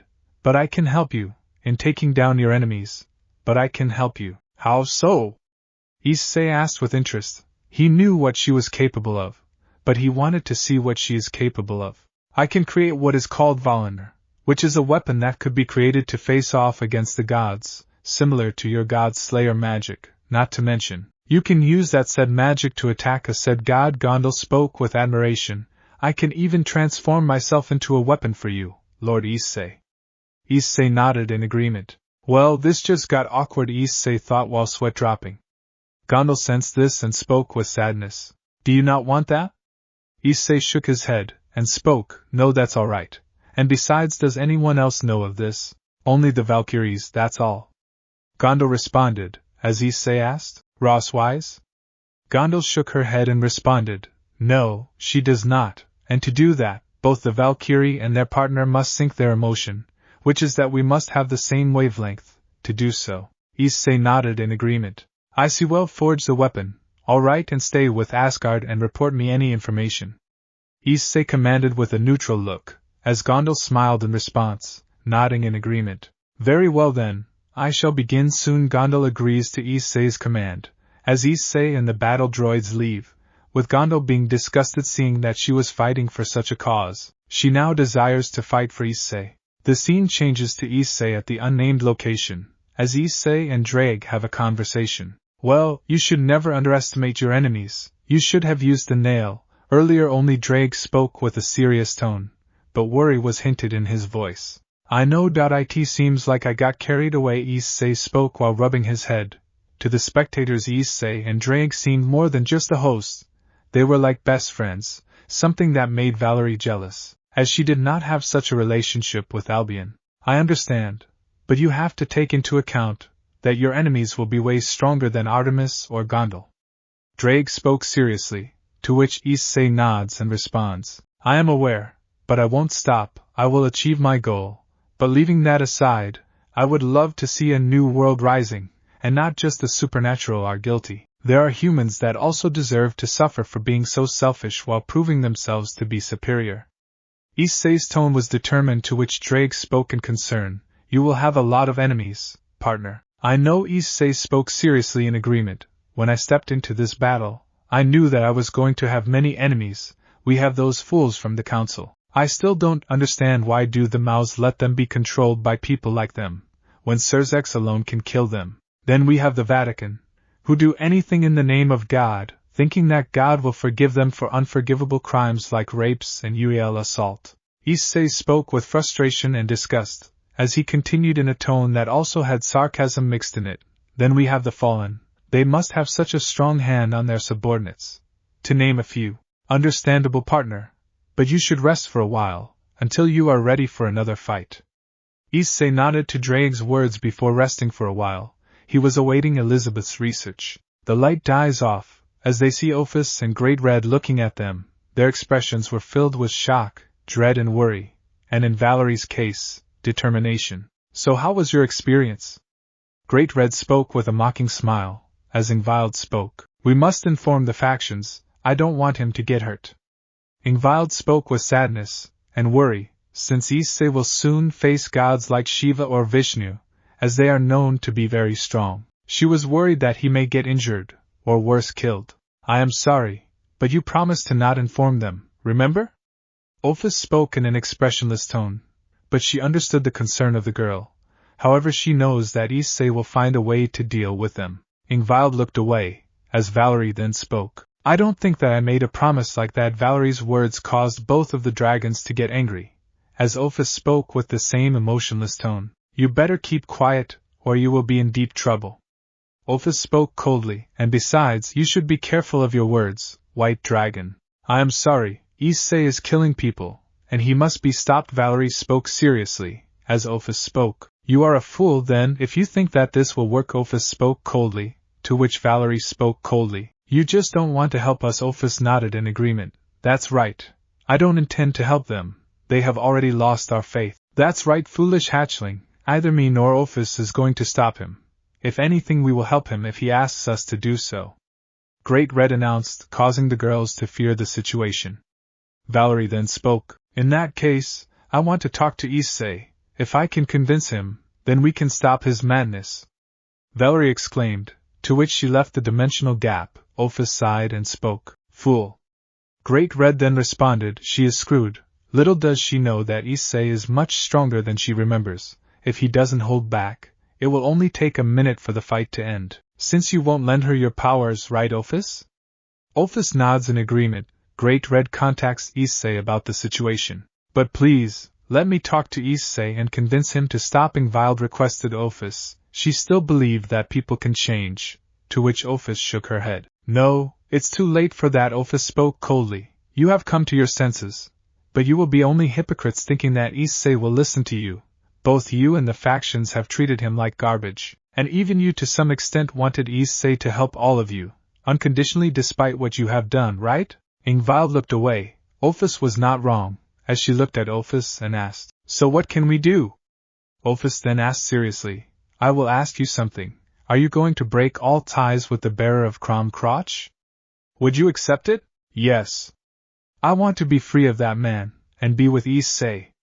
Ingvild exclaimed without hesitation, as Ophis nods in agreement. She then extends her hand to her chest and a golden glow comes out, revealing her queen piece. The piece then lost its glow.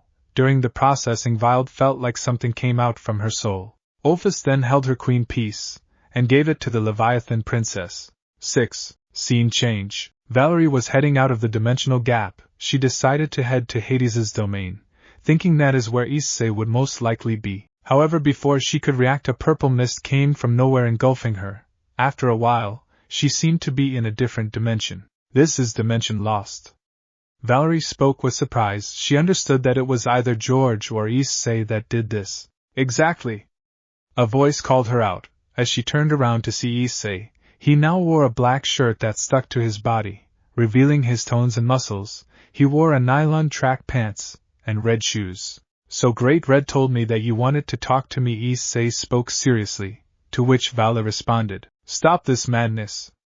You are killing innocent people. Don't you care for anyone? Issei shook his head and responded, not anymore. The hero you once knew is dead, killed by the very people he had once defended. The factions are coming to an end, and there is nothing you can do about it. So you will not listen? Valerie growled with anger and worry. She knew that Issei can easily beat her. No, why should I? Didn't you admonish me? Didn't you humiliate me, harass me? Just like Rias and her peerage of monkeys? Honestly, the fact that you are asking me to not end the factions, after everything they did to me, is madness, so give me a damn good reason why I should help them or stop attacking them. Issei shouted in fury. Because you are killing innocent children, men and women, they are. Valerie tried to reason with Issei, but Issei interrupted her. He was not having any of it. The same people that looked down upon me and admonished. Why should I not destroy the factions? Why should I care for them? When they never did for me? Tell me, Valerie, why should I? Issei shouted in fury. He was even more angrier. Valerie was guilty. She couldn't help but agree with what Issei said. He was right. But Valerie tried to speak, but she was unable to release any words from her mouth. However, she couldn't remove any words. However, what Issei spoke surprised her. I have a better idea. Let's do a wager. If you can manage to beat me or at the very least wound me, enough for me to notice, then I will not only stop the attack, but I will also turn myself. And Issei spoke in a neutral tone, which made Vala widen her eyes in shock. However, she doesn't even know what Issei has planned for her, as he continued. But if you lose, you will join me without question, and do whatever, and I mean whatever I ask you to do. If I ask you to kill Lavinia right now, you will do it without hesitation. And if you betray or disobey me, I will not hesitate to kill you. Is that clear? Issei declared with a mocking grin. With Valerie being speechless, she wanted to get angry. But she believed that this could be the only chance for her to stop Issei, and after that she would expose Dai to the factions. Very well then, but you must keep your word. Valerie spoke seriously, as she activated her divine dividing. As she spoke, balance break. Vanishing dragon balance breaker Albion announced. Valerie entered into her balance breaker. Drake then asked mentally, Partner, are you sure about this? Issei then also responded, There are a few things that can directly counter her without a problem. 2 gears can easily put her in place. Very well, I trust you on this one, buddy. Issei nods, as he enters into his balance breaker state. Welsh dragon balance breaker. Both Issei and Valerie were gathering their auras. As they charged at each other, Issei made sure to reinforce his armor, making it harder for Valerie to land blows. Divide! Divide! Divide! Divide! Divide! Issei started to feel the loss of his power, but it was immediately recovered. This surprised Valerie, as Issei kept increasing his strength. Boost! Boost! Boost! Boost! Boost! Issei's power kept increasing, as he clashed with Valerie, tackling her, sending her flying. A/N. I don't own this GIF, or Super Science friends. Valerie recovered instantly, as she decided that the only way she could beat him was by entering Imperio Juggernaut Drive. Hi, who is about to awaken? I am the White Dragon Emperor who will take the law down to the darkness. I walk the road of domination with infinite destruction, and by piercing through the imaginary dream, I shall become a pure Emperor of White Dragon, and I shall have you obey the silvery white illusions and the perfect evil ways. Imperio Juggernaut Drive. Albion and Valerie announced as she entered into her Juggernaut Drive. She decided to use her compression divide on him. As Issei was being squished, Issei decided to use his Incinerate Anthem as holy flames started to form around Valerie. Issei activated the flames, as it started to burn her armor, making her grit her teeth in pain. This forced Issei to release her. Seeing an opportunity, Issei dashed in front of her, and gave her blow after blow to her face. As she repeatedly took the blows, the flames kept burning through her, weakening her severely. The flames kept burning through her, weakening her severely. A/N. I don't own this GIF or Dragon Ball Super. Issei's punches were precise and quick, along with each blow shattering her armor, before she could even react. Valerie was pushed behind with some of her armor damaged. Valerie tried to use Divide again after gaining some distance, however it had no effect. Any power she divided, it felt like Issei regenerated his strength. You wonder, why my power is not reducing, right? Issei asks, to which Valerie looks surprised. As Issei speaks, you see, my original body was destroyed when Samuel's poison entered into me. But then how does it matter? Valerie asked as Issei then asked, Tell me, Valerie, which dragons are not affected by Albion's divide? Valerie thought for a moment, and spoke. Great Red, Ophis and Dragweight. No way. Issei grinned in response, as he exclaimed, You are right. My body was made up of great red's flesh. As a result I wield the dream, and as for Ophis, her power courses through my veins. As a result I became a humanoid dragon, a forbidden existence that has the flesh of great red and the power of Ophis. Valerie widened her eyes after hearing this, with Albion speaking. You will not win this, Valerie. Not even with Diabolos' dragon Lucifer you can. Albion spoke with worry. As Valerie started to cry, her tears fell to the ground, as she understood her chances of winning are next to non-existent. It made sense since Issei defeated her twice without much effort, and with his current power, she would lose big time. It's time to end this. Issei spoke seriously, as he exclaimed, Balance Breaker, Dragons of Neutrality. Issei activated his Incinerate Anthem's Balance Breaker. The flames started to compose themselves into two huge dragons. One looked like a bipedal dragon, and the other looked like tree-like dragon.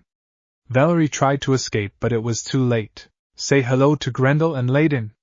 Both dragons looked at her in the eye. They then spoke. So, you are our opponent? Grendel looked at Valerie, who flinched, with Layden responding, Indeed she is. Let's show our master what we are capable of. Surprised, these are flames resembling the original Grendel and Layden. The real ones are still sealed in heaven, and they are as strong as the original, except they are made of holy flames. Valerie gulped in fear upon Issei's explanation. The dragons unleashed a flame storm onto Valerie that started to weaken her severely. As the conflagration started to come closer, Valerie had no place to escape. She could fly, but the flames were too tall. There was no escape. The flames reached Valerie, who feared what might happen. She didn't want to surrender, due to not only her pride, but also what might happen if she did surrender. The fact that she would have to kill Lavinia would be, she couldn't imagine herself doing that thing. However, she wanted to win, even with zero chance of winning. Issei watched his prey struggle, as she tried to fly up, but she was unable to do so. Ahab! Valerie shouted in pain. The flames burned her body. As her Imperio Juggernaut drive fell apart, she was burnt. Issei stopped the flames and recalled Grendel and Layden, who were happy that they got a chance to fight. Issei flew close to her, as he spoke in a cold tone. I won. Valerie looked away, tears falling from her eyes. As Issei continued, You know what will happen right now. You will do as I say without question, and you will die if you betray or even think about betraying me. I know. Valerie spoke weakly, with tears in her eyes. Moments later Ophis came. As she spoke, Ingvild is back at the Hyade residence. If you are wondering, Valerie, her tone is emotionless, as she asks, looking at Issei, So she lost, huh? Indeed, Ophis, can you do me a small favor?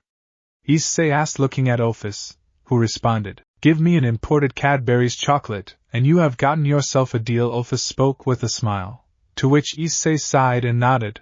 Her chocolate love is almost on par with his love for Diet Coke. 7. Done. So can you just put a snake, so that if she ever tries to betray or disobey me, it would kill her?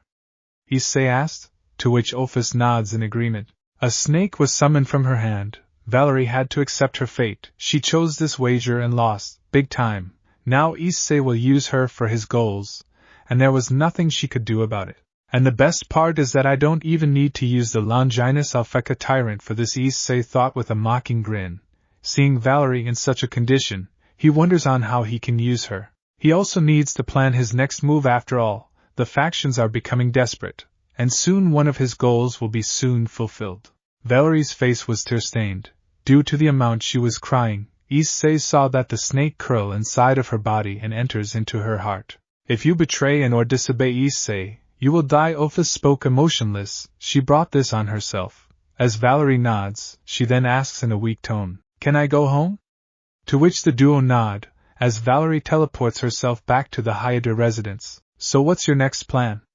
Ophis asks. We lay low, see the aftermath of the two attacks, both on Grigori and Olympus, and then plan our next move. Slowly but surely the factions will get desperate, but I know they aren't going to surrender Nyx, not without some repercussions. Issei continued to speak, and doubt is starting to brew among the people, presuming that Dai is not their hero, although small, but it's enough for now. The seeds of doubt have been planted, and soon, all we need to do is wait for them to bloom. The people believe in the faction leaders and the false hero. Soon things will change. And all we need to do is wait for the right time to strike. Issei spoke seriously. Ophis nods, as the two then head to get some chocolate, before Issei heads to Persephone. Soon he would have to go back to that jail known as Humiliated residence to avoid any suspicion. The next day, Humiliated residence, 9 a.m. For the last time, I see no reason to tell you where I am.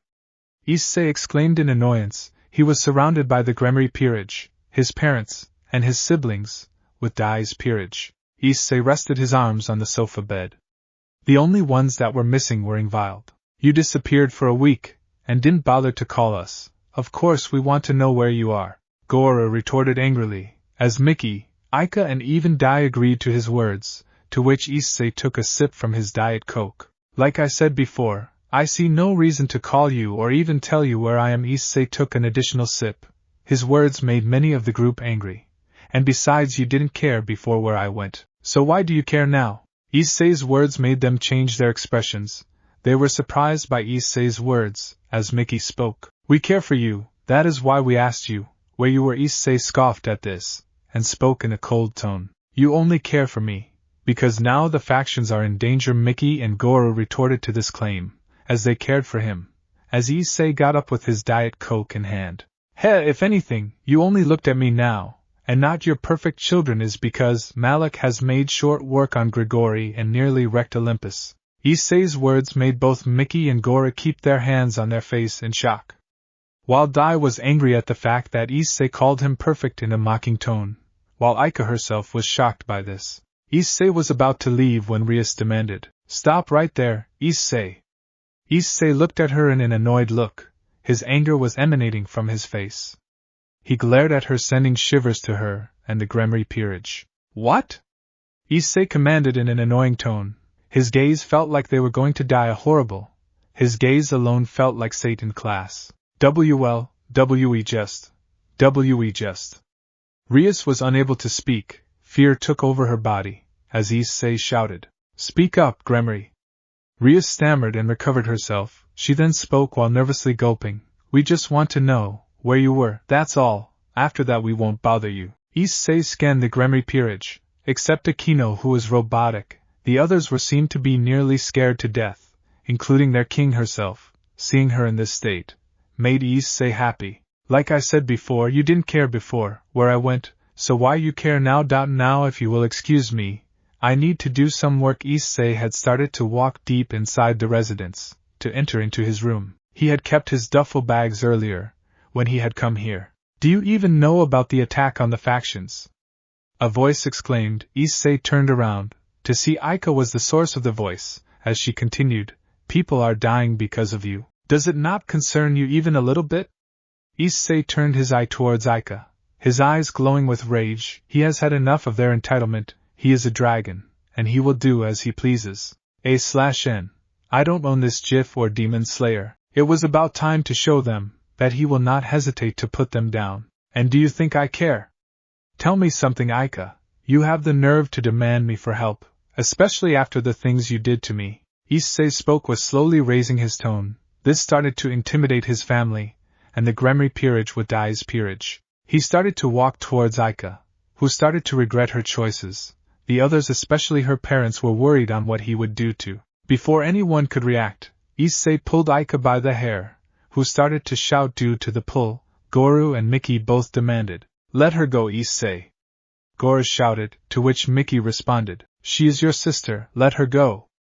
Issei looked at his parents dead in the eye and screamed, Shut up. Issei's words silenced both of them. They were now really worried on what Issei will do to her. Issei turned his attention to Aika, increasing his volume at every step, before ultimately screaming. He started to release his aura, having enough of their attitude. I am sick and tired of your entitlement, Aika. You don't command or control me. Let me make this very clear right here and right now. If I ever see you demand me to help the factions or their people ever again, I will make sure to do something far worse than what I did to Valerie and put you in the morgue. Am I clear? Issei screamed into Aika, who was almost brought down to tears due to her fear. Issei then turns his attention to the rest of the people present. He scanned the audience. Asia was already knocked out. He saw Dai, shivering in fear. He internally smirked seeing their states. Even his parents were terrified, and all of the peerage were shivering in fear. They were unable to speak or move. To them, Issei was worse than a monster. 8. After all, he threatened his sister, his own flesh and blood. Issei dropped Aika, who was crying. She scuttered away from her brother in fear, as her parents were in front of her protecting her from him. Issei got even more angrier at this, as he spoke with a growl. You defend her, when you never defended me. And you have the gall to ask where I was, when you never even came for me. Let me make one thing very clear. Never ask me again where I am, or you will meet the same fate as Aika. Let me make that clear. Issei shouted as he walked into the residence even further. He hated coming back here, but he had no choice. But he has given them his declaration. He will not hesitate to kill them, if they even think of demanding his help again. Issei had released some of his pent-up anger he had for his parents. However, this was just the beginning. The suffering he experienced for so long was nothing compared to what he just screamed at them. We need to release Nix. Tihad is our only option, to ask for our brother's help. Aika spoke, looking at her parents and her friends with a shaky voice, tears stemming from her eyes. As the others looked at her, most were unable to move, due to Issei's outburst. Desperate times call for desperate actions. Ingvild was sitting in the room, depressed on what, or who Issei really was. She was asked to stay quiet by Ophis. At first she was reluctant, given that she thinks that the factions will give him the justice he deserves. But Ophis refused any such involvement. She, however, is grateful to Ophis for not only showing her and Ophis the truth of Dai, as well as what he truly is, but also she was happy because, now she is no longer part of his peerage. She was disgusted in her older self, for even falling in love with him, she remembered her nightmare, where she was married and eventually lived what can be considered a loveless marriage. Such an event still brings shivers to her spine even till now. I can't say anything to anyone because my hands are tied. Ingvild spoke with a sad tone. She was imagining scenarios on how Issei would kill anyone that are his enemies, and right now the whole factions are his enemies.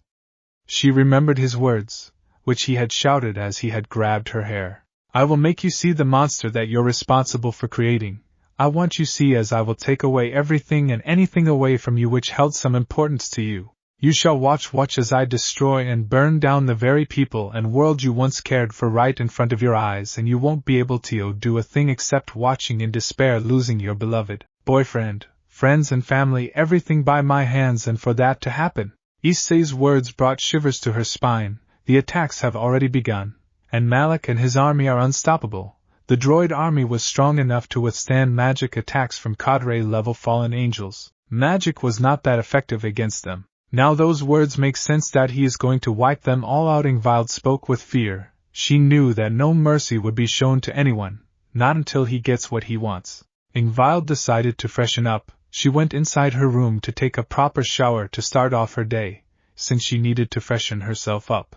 She wanted to talk to Issei, to convince him that she can still fix things, not between them, but at the very least so that Issei does not hurt himself. Once she is done, wipes the wet hair on her body and heads to get some clothing, she sees her wardrobe, where she sees several dresses, wondering what she should be wearing today. She looks at her wardrobe, scanning for anything different she would be wearing. However, as she was looking at the dresses, when all of a sudden, her expression changed to that of anger and disgust. So that's what his intentions were.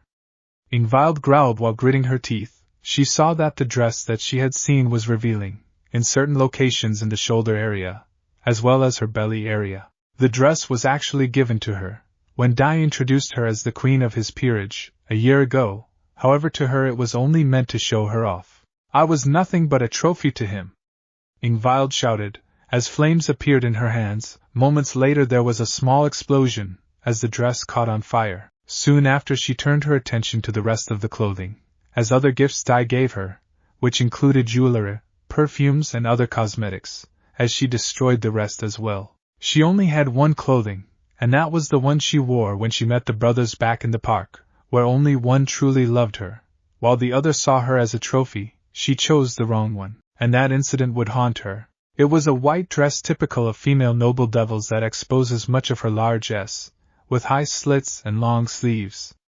She also wears a black mini skirt.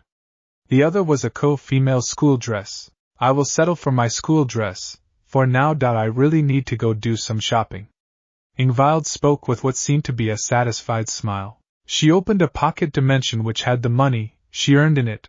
This was not under Dai's control, allowing her to use it whenever she wanted. It was not much, but it was satisfactory if she needed to buy some clothes for herself. After which, she leaves to buy some clothes after wearing her school uniform, ignoring the mess of burnt clothes and other items she left behind. Scene change. Issei and Office were watching some Arifureta, as there was barely much to watch. However, as they were watching, a magic circle appears, which reveals to be none other than Artemis. 6. So what brings you here? Issei asked seriously, as Artemis spoke. I have some news to provide you with. Your staged fight was a problem, and there has been some suspicion in our faction. Artemis spoke. Issei understood this, and used his dimension loss to make sure nobody hears about this. Once the dimensions have been altered, Artemis spoke coldly. You see, my sister Athena suspects you, Lord Issei. She has been watching your battle with Malik, and is trying to find something that would show anything that could prove her claims. Artemis's words made Issei grit his teeth in fury. She was not the goddess of wisdom for nothing. So what will you do? Office spoke emotionlessly, as Issei thought for a moment. We have two choices, either we eliminate her, or we can make her join us. Issei spoke for a moment. Besides, her intelligence can be a useful asset. Issei speaks, as he brings out a dark cloth, which was the same cloth that Issei used to make the dark light gem. Is that the dark hand? Office asked, recognizing the gear. As Issei gave a smile, he then responded, Indeed it is. It's what allowed me to turn Elizabeth into a dark angel. You see, dark light is similar to the power that Lucifer had personally created and wielded. Issei started to explain. It turns out a certain amount of exposure can turn an angel into a dark angel. This allows them to remain in heaven while being much stronger. It was his attempt to turn as many angels and fallen into dark angels. And you know how much stronger a dark angel is, right? Artemis and Office nod in agreement, as Issei continues his explanation. However, the dark light that Lucifer created had a lot of flaws. Those flaws were corrected by yours truly. One of the major flaws was that the angel and even the fallen angel had a lot of holy power to counter it. Dark light will be destroyed, similar to when our immune system destroys a foreign bacteria. And the second major flaw was that it was hard to generate this type of magic. Although I must say, Lucifer was an genius. Without him, I would have never created the dark angels. Issei spoke with a grin, with Artemis and Office both widen their eyes in surprise. But how did you know of this? Even I was unaware of this. Office asked, to which Issei smiled at her and responded, You see, Malik's attack that took place a year ago, when he went up against the DXD team, had two intentions. One was to crumble the morale of the factions, and two was to gather more information from the Lucifer's castle. When majority of the teams were facing off against Malik, I entered into the castle, dealt with the guards, to learn more about the devils. Well, I was finding copper. Turns out I found gold. Issei spoke with a grin. I found out about the existence of dark light. I even knew that Lucifer had hid this information from his own descendants, probably because of his own arrogance and pride. But that is why. Issei ended his words, as Artemis asked, Lord Issei, so he hid it from his own descendants. Is that why RageRevan or Euclid did not know of this? Issei nods in agreement. Indeed, Artemis.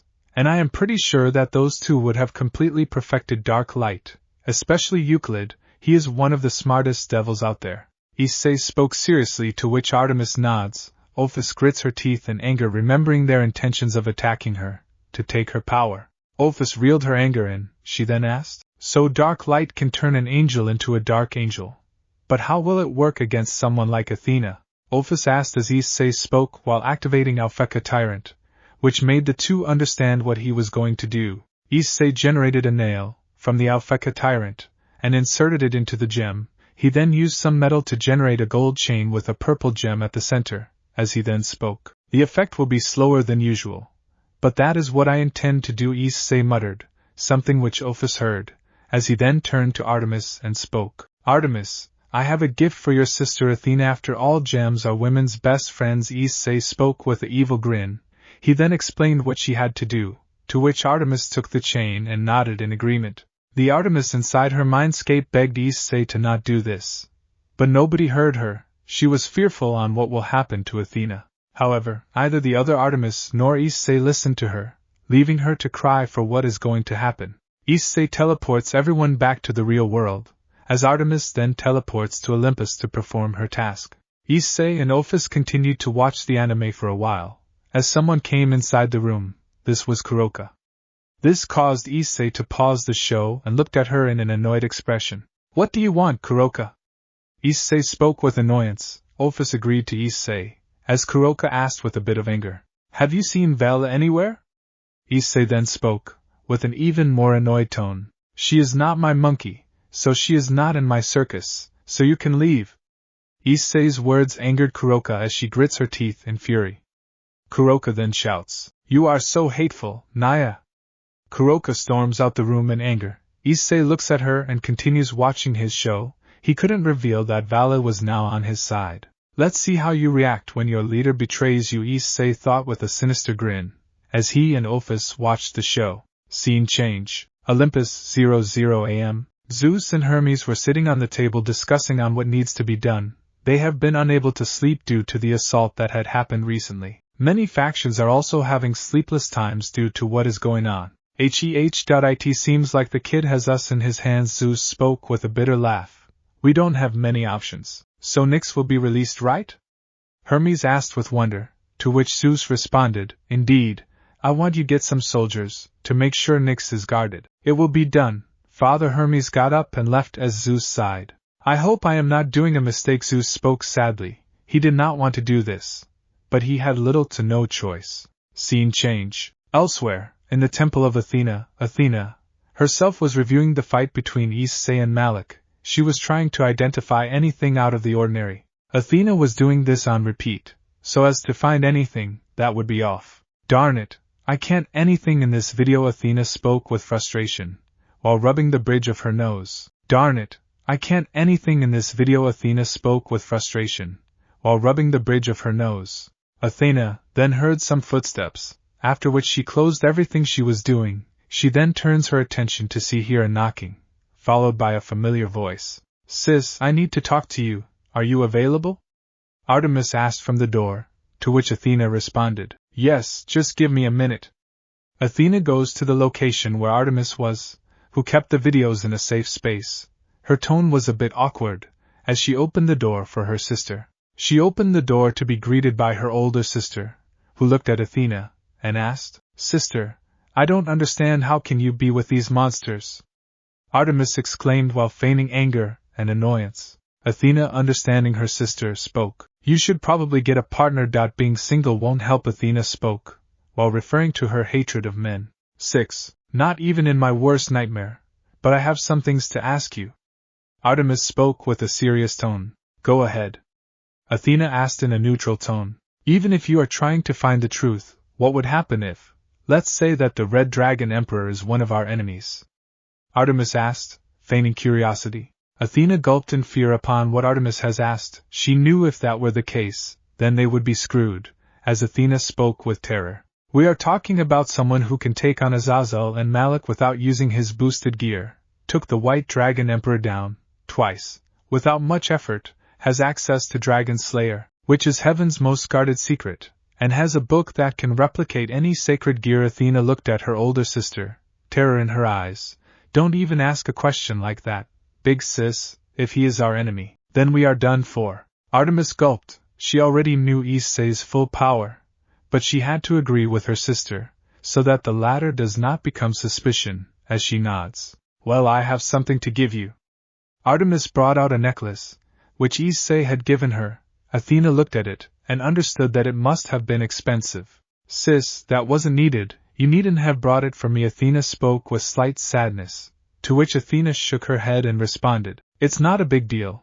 Besides, I feel like it would have looked good on you." Artemis spoke with a smile, as Athena took the necklace. "You will soon see the error of your ways, sister. You will soon follow Lord Issei." Artemis thought with a small smile, as Athena then spoke. "Thank you, it is really beautiful." Athena spoke while looking at the necklace, as she slowly took the necklace, with one hand as she tried to wear it. "Here, sister, let me help you." Artemis offered to make her wear it, as she took the necklace and went behind as she wore it. Upon the chain being sealed, the necklace glowed for a short moment, as Artemis's eyes become purple, for a split second before returning to her normal pale green. Athena's fate was sealed, unbeknownst to her. The dark light, mixed with the holy nails from Alpheka tyrant, would seep into her body, little by little, as time will pass, sooner or later. After all, good things happen to those who wait, while best things happen when you do it yourself. Soon, sister, you will regret your actions. Artemis thought with a smile, which soon changed into a sinister one. Well, I think I should take my leave then, Artemis spoke, to which Athena nods as she left from her room, with Athena going back to doing what she was doing. Yes, it's hard to blame the red dragon without any evidence. It's after all hard to hide this. Athena spoke seriously while remembering that Artemis was the only one who knew of this. She continued to review the video that Tobioicus had shown them, which was replicated by her. Back at the temple's entrance, Artemis had a smile on her face, with her speaking. Things will be good.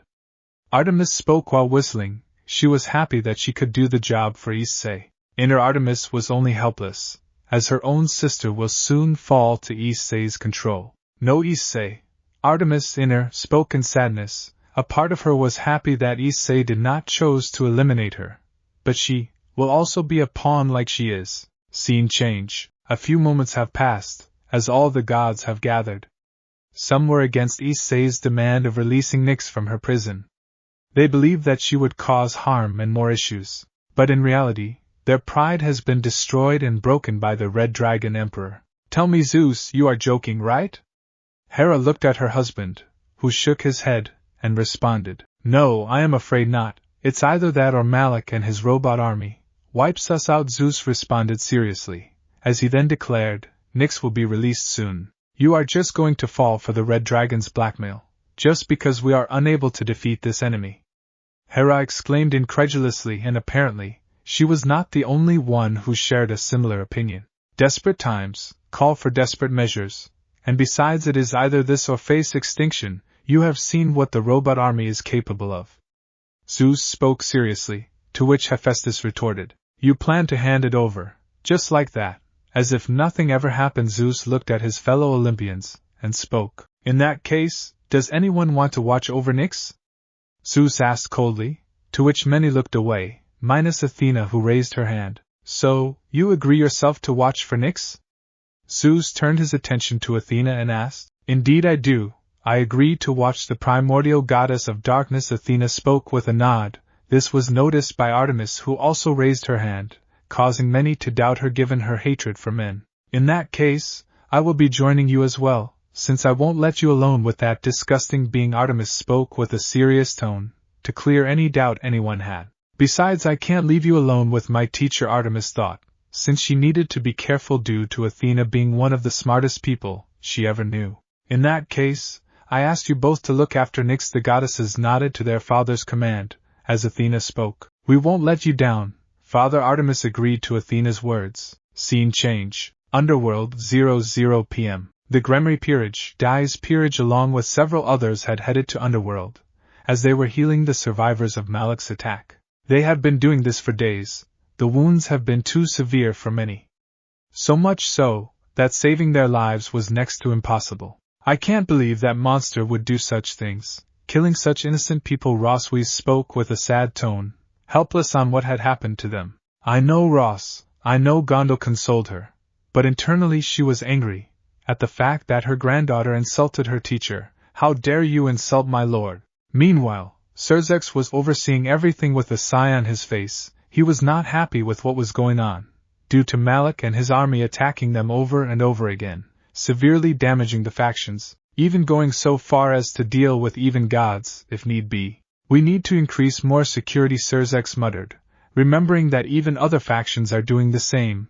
They don't even know where Malik and the army is. He even received reports that Yasaka, Odin, Elmenhild Karnstein and Michael are doing the same, but there was no trace of the being. Moments later, Graphia shows up at Serzex's place. He was happy to see his wife/queen near him. At times like these, however, her expression concerned her.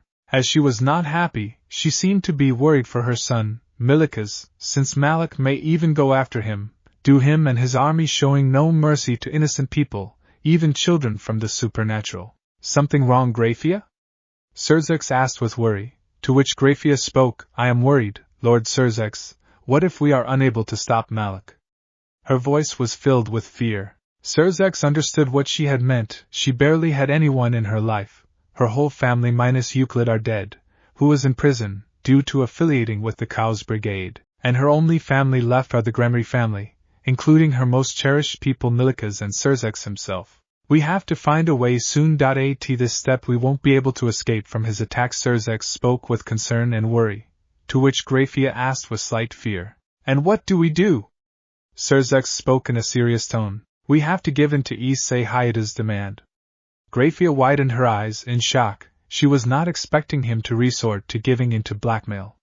She was speechless. To her, Dai Hayadu was always the solution to her problems, but now doubt was starting to brew. Even Serzex was starting to doubt Dai, which is something that Ajuka, Shiva, and even Odin had. At this point, they were questioning the ethnicity of Dai's actions, since Issei was able to take on a cadre class, when they believed that he was weak and worthless, due to Dai. However, they were too late to make amends or even realize this. Scene change. On the other side, Elizabeth was doing the same, however she had to pretend so that they don't get suspicious. She had a sad look seeing this. However, internally she was happy that this happened. They were all fools and it was a shame that they do not realize what they are doing wrong. They still believed Dai would save the day again. One of the Gabriel's peerage members showed up, and this was Griselda Corda, the legal guardian of Zenobia herself, as she had a look of concern and worry. Take a rest, Elizabeth. The people will recover. Griselda spoke in a worryful tone,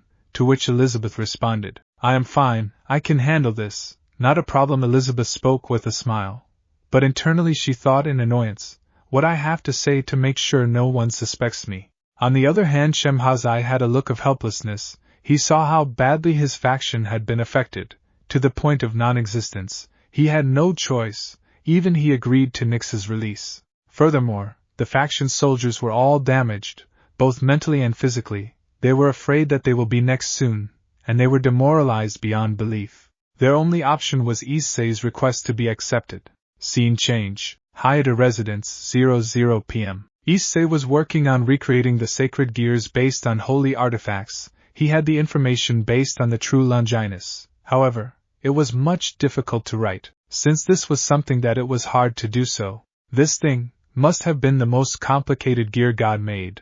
After all, it is said that his will is present in it. The first thing I need to do is removed. Issei spoke, while putting his focus. He needed to put the correct concept into the book, otherwise it might backfire. It was finally done. After 0 tries, he finally managed to recreate the true Longinus. The truth idea was the part that was giving him the most troubles. He did put it on hold multiple times, in order to focus on other gears. Yes. I did it. I have finally done it. Now nobody can stop me. Issei spoke with happiness. He finally succeeded in recreating the true Longinus. Without any limitations, it was now on par with the Mortis blade. He closed his book, and put the true Longinus in his book. As he closed the book, he decided to have 2 cans of Diet Coke to celebrate his success. He was happy that after a long time, he was able to recreate the true Longinus.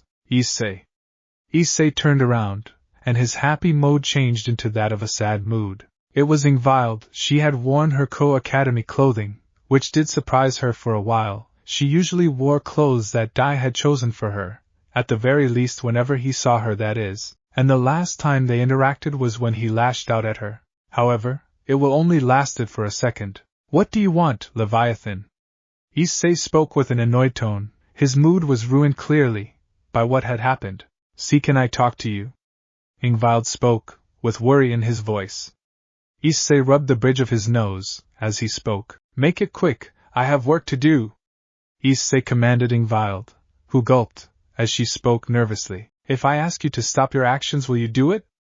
Ingvild looked at Issei, who looked at her dumbfoundedly, to which Issei only started to chuckle, which made her nervous. 8. A/N. I don't own this GIF or Fresh Prince of Bel-Air. A/N. I don't own this GIF or Fresh Prince of Bel-Air. You really think I will stop everything? Issei spoke, coming close to Ingvild, who fell back. It was just like the last conversation that she had with him. Issei spoke with his tone increasing at every step. They took my life. My own parents chose my pathetic siblings over me, just because they were younger, were good-looking, well-behaved and got good grades. Issei spoke, pointing his finger to the side. Ingvild gulped. She had an idea on how that conversation will go. As Issei continued, all my life, I have remained in my sibling's shadow, the disgraceful child, the black sheep of the Hayate family. Every single day, no matter where I went, I was always looked down upon, always humiliated, always scorned, and always hated, whether it was the supernatural world or the real world. And you have the guts to ask me to stop? Never. It took me a lot of time to get the factions to their knees, and I won't stop till they are wiped out completely. Issei screamed the last part, making Ingvild fall. His aura was radiating all over the area. If the others were here, they would have been fearful. However, Ingvild was not going to back down. She was going to say what she wanted to say. She has always been sidelined, viewed as an object. She was not going to let this happen. She will be heard. And what? After that, what will you do? You wiped out everyone. Fine. I am not going to stop you, not that I can stop you even if I wanted you.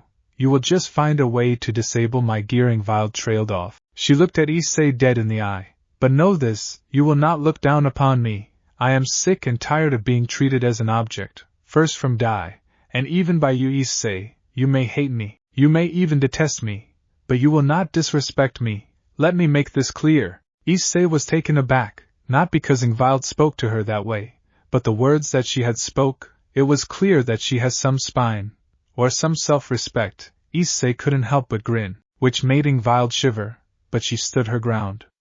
Her fear was something Issei could sense, but she has grown a spine now. Yet there were a few things that had made him annoyed which caused him to change his expression, as he asked, "When did I treat you as an object?"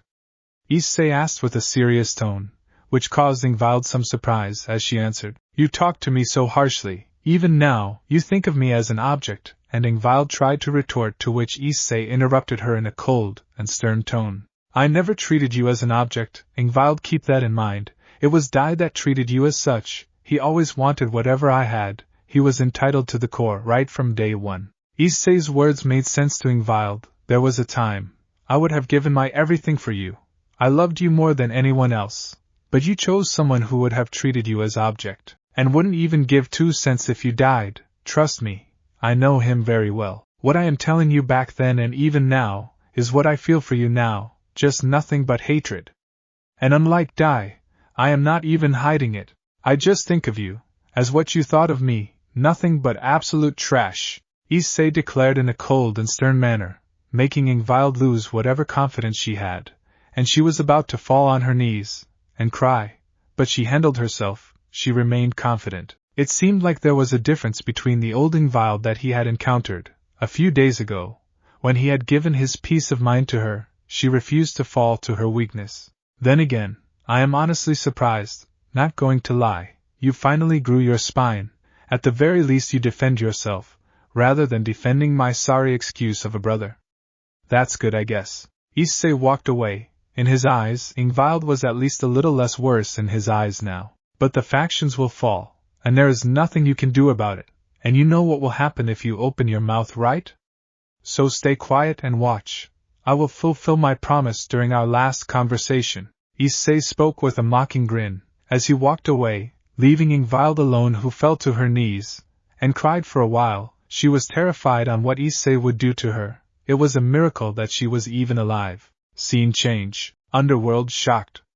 PM. The leaders had gathered to discuss on what needs to be done. The ones that were present were Serzex Lucifer, Seraphol Leviathan, Falbium Asmodeus and Ajuka Beelzebub from the devils, Michael from the angels, Shemhazai from the fallen angels, Odin from the Norse faction, Zeus, along with Artemis and Athena from Greek faction, Yasaka from the Yukai, and finally Elmenhild Karnstein from the vampires. The DXD group were not informed of this yet due to problems not occurring between them. I didn't want to come to this, but it seems like we have to give in to his demand. Zeus spoke with a regretful tone, as many of the leaders agreed to him.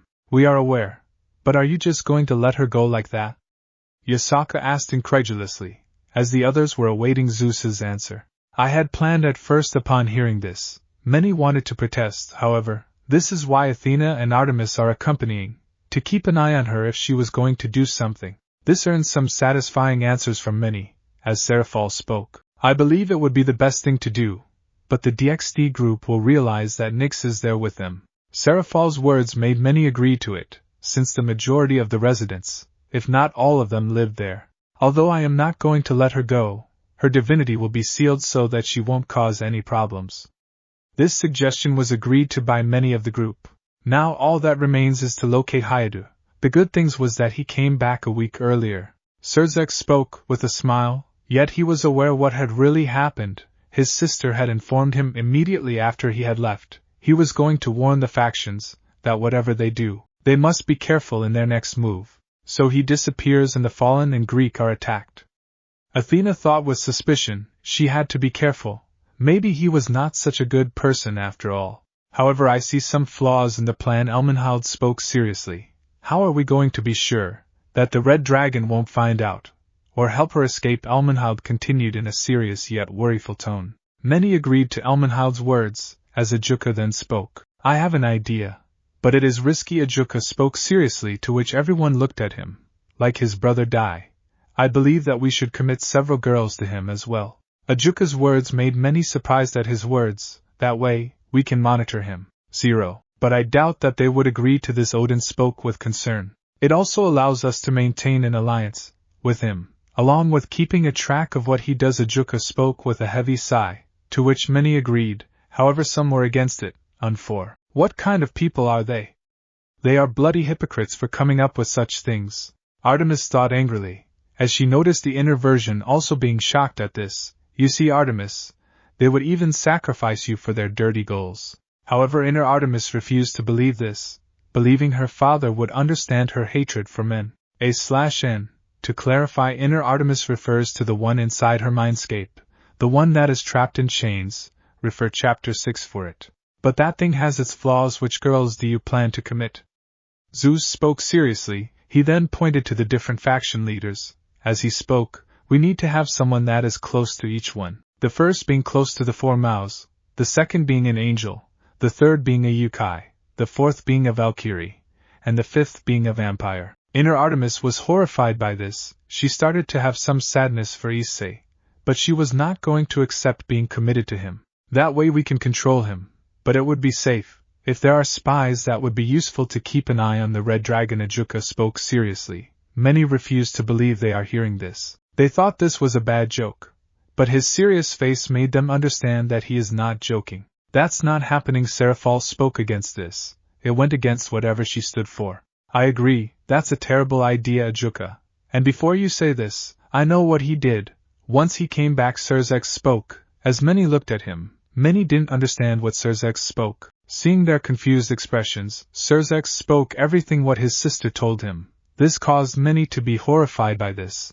As Ajuka clenched his fist in sadness, if Issei even gets an idea of this, he will destroy them. Fear overtook many of the faction leaders, especially Seraphol, Falbium, Yasaka, Elmenhald and Michael, as Serzek spoke with slight worry. They knew what Issei is capable of, and they couldn't risk turning him into their enemy. Serzek spoke seriously. First, we prioritize a good relationship between him. We need his support as an ally, not as a threat. If he even gets an idea of us spying on him, then we can say goodbye to our only hope for beating Malik. Serzek's voice made everyone realize how serious the matter is. As Ajuka and reluctantly Seraphol agreed, seeing that they had no other choice. I accept Mao Lucifer's plan. It is the best outcome we can come up with, due to his violent and ruthless nature to anyone that demands to make him serve. Athena spoke in agreement, since she knew of dragons being the creatures that hate bending the knee to someone else. Inner Artemis was surprised and horrified by her own sister agreeing to this. She was starting to think Issei knew something about the Greeks that she was unable to do so, after all these years. The draft was then procured and one by one all leaders signed the document. Even Athena signed it, who was the last to sign it, as she noticed her sister's sadness, who saw her name and her sister's name inside of it. Don't worry, sister, you are not alone in this. Artemis spoke, feigning sadness. But in reality she was angry. After all, you are no different from these demons. Artemis thought angrily. As inner Artemis was completely shocked by this. It was then concluded that these will be the girls to be engaged to. From the devils, it would be Sekiruuyetei Agars and Latia Astaroth. From the angels, it would be Marana Sharatova and Elizabeth Leoness. From the vampires, it would be Valerie Teeps, of the Teeps faction. From the Greek, it would be Artemis, Athena and finally Nyx. Only the fallen angels, Yukais and Norse were missing, but that would be enough for now, as it will be discussed later. Now the problem was to convince Issei to sign the treaty. We need to talk to the girls about this. Tomorrow evening would be a big day. It would be the deciding factor whether or not he joins us or not. Serzex spoke seriously, to which the factions have agreed to it. Once they all start to leave one by one, Athena then spoke with an apologetic tone. I am so sorry for this. Artemis then shook her head and spoke with a smile. We have no choice but to accept, and don't expect me to tolerate men. I don't like being close to them. Artemis spoke, however she was not referring to Issei, but to the men of the DXD group. Athena nodded as she left outside, leaving Artemis alone, with her inner counterpart, who was now angry. Who speaks? Can I ask you something? Inner Artemis spoke with gritting her teeth. Oh, what is it? Did your eyes finally open? Artemis spoke mentally to her counterpart, who nodded and asked, Can you arrange me to talk to Lord Issei? It's important. I want to willingly join him. Inner Artemis responded, to which the other grinned, in happiness, as she spoke. It shall be done. Today itself. Artemis spoke to her inner counterpart, who accepted her proposal. She was done with working for the Greek faction. If they were just willing to give her to someone whom she barely knew. Underworld, 6 p.m. The DXD group could be seen with tired looks. None of what they were doing was making any sense. They tried to find any leads to the droid army, as well as Malik, but they were finding none. Among the group, the ones to stand out with tired looks are Sekiruuyetei Agars, Asia Argento and Ravel Phoenix. However, whatever their efforts, nothing was found, not even a hint of them. Damn! Biko exclaimed with frustration, we couldn't find anything on that bastard. It was like the earth swallowed him whole. I am not surprised. Arthur spoke with an expressive tone. After all, he is someone to hide himself, and attack when we least expect it. You're kidding, right? Rias asked in surprise, to which Arthur only shook his head. Rias feared what would happen if she was under attack. He is right. The attacks are meant for only a single purpose, to destroy the factions. Sona spoke with worry, as she had a thoughtful look. If we see the video, Malik and Issei are leagues above any of us. Tsubaki spoke, as many made a disgusting face when his name was mentioned. Some even had fear written on their faces. That idiot. He is just a joke. Genshiro Saji spoke with disgust. He is just a human with nothing special. He remembered that his own family treats him with indifference. That human was the only known being that could go toe-to-toe with Malik, and when Sona told Genshiro, who clenched his fist in annoyance, and besides he is the Red Dragon Emperor, who even was able to take down Azazel without his gears. Sona continued, as Genshiro became angrier at this, clenching his fists tighter. Damn bastard, he is not only the center of attention, but he will have the same benefits I enjoyed. Dai thought angrily. He was not happy with Issei's success. What happened? How did this even happen? Under our noses. When did he grow up? Aika thought with sadness and fear. She was imagining her brother at the top. Then how can we ask for his help? Seorg Bale spoke, as Tsubaki responded. We have to release Nyx. Tsubaki spoke, which shocked many. We have no other choice. He doesn't understand that her being back will bring bad memories for Ingvild. Dai spoke coldly, to which Sona shook her head and retorted. Sorry, we have no other choice. It is we release her, or face extinction. Sona's words made Dai silent, as she continued, innocent people's lives are in danger. We either do that, or they suffer. Elizabeth was watching everything. She had a look of confusion, but in reality, she was laughing seeing them suffer. The look of the desperation on this elite team, for which she drew a smile, when she felt Dai's and Genshiro's gaze. I can't believe I was so blind in thinking that they are our saviors. I should thank Lord Issei to open my eyes. Elizabeth thought with disgust and gratitude, the latter being directed to Issei. The look she received from the boys was anything but holy. She flew off using her wings, and headed to a different location in the underworld where Griselda was. She had no time to waste with these idiots. Griselda, I will be leaving, since I have some appointments to do. Elizabeth asked, to which Griselda responded, Don't you want someone to accompany you?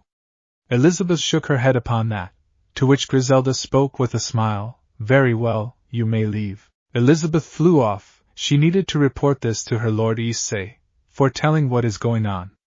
She wanted to get away from them as soon as possible. "The girl understood your gaze, my dear host, and even your friends as well." Vitra spoke with a mocking tone, mentally to Saji, which annoyed him. Hayata residence, 7 p.m. Issei was sitting on his couch, bored as always. He always had fun in Hades's domain, where he could talk to Persephone and Hades. He spoke with a sigh. "Hey Drake, any ideas to cut the board day?" Issei asked his best friend, to which Drake asked, "Nothing, ever since you succeeded in recreating the true Longinus. The other holy artifacts have been a piece of cake. I would suggest you to train, but, at this point, you know all possible ways to activate the full power of any sacred gear, and honestly, you can even take on the gods at this point, so even I am out of ideas." Drake spoke sadly. As Issei and Drake sighed, there was nothing to do. However, moments later, a magic circle opened up, as Issei spoke. "Maybe this day will get interesting." Issei spoke, with Drake nodding agreement. However, before Issei could move, he seemed to be smothered by something. Once he saw what it was, he had a feared look, as a voice spoke. "I shouldn't have been in a rush." Issei recognized the voice to be Artemis. As she looked down, she saw Issei, but not with a pleasant look. "I am only going to give you 3 seconds to get up, before I shock you with lightning slayer gloves." Issei spoke coldly and with a threatening tone. Artemis, realizing this, immediately blushed and jumped off, and apologized profusely with constantly bowing down. "I am so sorry. I didn't mean to do it. I won't repeat it again, Lord Issei." Drake was laughing his ass off, which annoyed Issei. He looked at Artemis and composed himself, as he asked, "What are you even doing here?" Artemis took a moment to compose herself, as she spoke seriously. "I have a good news, a bad news, and a request." Artemis's words made Issei understand that must have been why she was in a rush. He sighed and activated Dimension Loss to make sure no one hears their conversation. The dimensions were soon altered. "Speak!" Issei commanded, as Artemis spoke with a serious tone. "The good news is that the goddess Nyx will be released soon." This made Issei's mood change from a neutral one to a happy mode. He was pleased with the news. "Good, very good. Everything is going as I have foreseen." Issei spoke with happiness. He knew that the one in front of her was a copy of Artemis, not the original one, whom he can reward. He also remembered the bad news and request.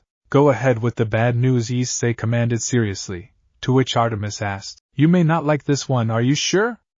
Issei sighed, and spoke, "Look, I know that the factions ain't gonna release her without some restrictions." Issei spoke sadly, yet anger could be heard in his voice. "Just get on with it. I can handle it." "Very well then, they plan on sending myself and Athena to keep in guard on her, as well as sealing her divinity." Artemis spoke seriously and with disgusted tone, to which Issei spoke, "That was something I was expecting. Of course they were going to do that." Artemis shook her head, surprising him. She then spoke seriously, "That's not all, the factions are planning to engage you with several girls." Issei widened his eyes and shouted, "What? Explain." Artemis nodded, not affected much by the command, as she explained everything that happened in the meeting. Needless to say, Issei was not happy. They thought of controlling him and spying on him with the girls. He was disgusted by the fact that they didn't even care about using their own family for this. For someone that barely had any family or friends in his life, he understood the value and worth of having loved ones, more than most people. "Those mothering idiots!" Issei shouted, as he released some of his aura due to anger, which made Artemis fall back, in fear. She was worried upon what her lord will do. Understanding this, Issei sighed, and apologized. "Sorry. It's just that when they do such things I get angry as well." Artemis composed herself, and responded while shaking her head. "No, even I am angry. The fact that they have the thought of this. Such bloody hypocrites." Artemis spoke with disgust, as she then remembered.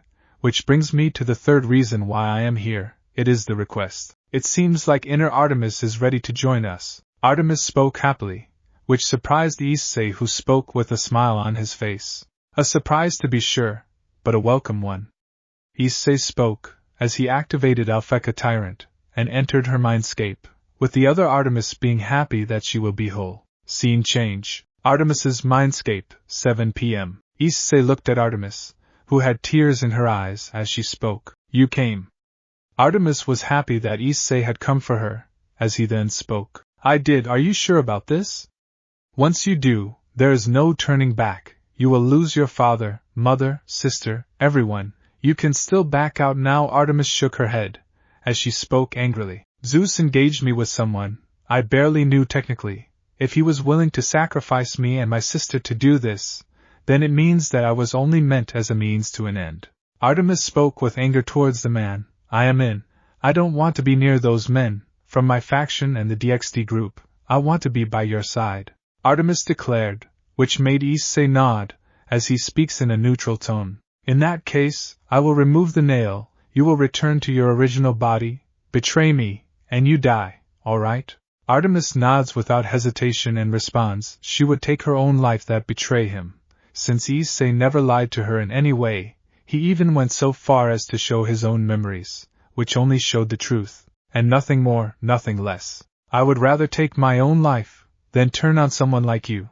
I will do anything you ask. Artemis spoke in a determined tone. She trusts Issei, since he never lied to her in any way, so someone like him should be bound to trust. In that case, welcome to the team, Artemis, Issei declared, as everything went to white. Once this was done, the merging was completed, both Artemis were now one. Scene change. Hayata residence, 7 p.m. Issei and Artemis returned back to the real world, or the one in the dimensional gap. As Artemis looks at her body, she was back in her own body. Issei had the holy nail in his hand, which disappeared. Thank you, Lord Issei. What do you ask me to do? Artemis spoke with admiration, as Issei spoke with a calm tone. Keep an eye on the Greek faction, and the others, pretend like you are still a part of them. Make sure they don't find out about you. Issei spoke, which made Artemis lose a portion of a smile. She was not happy with the command.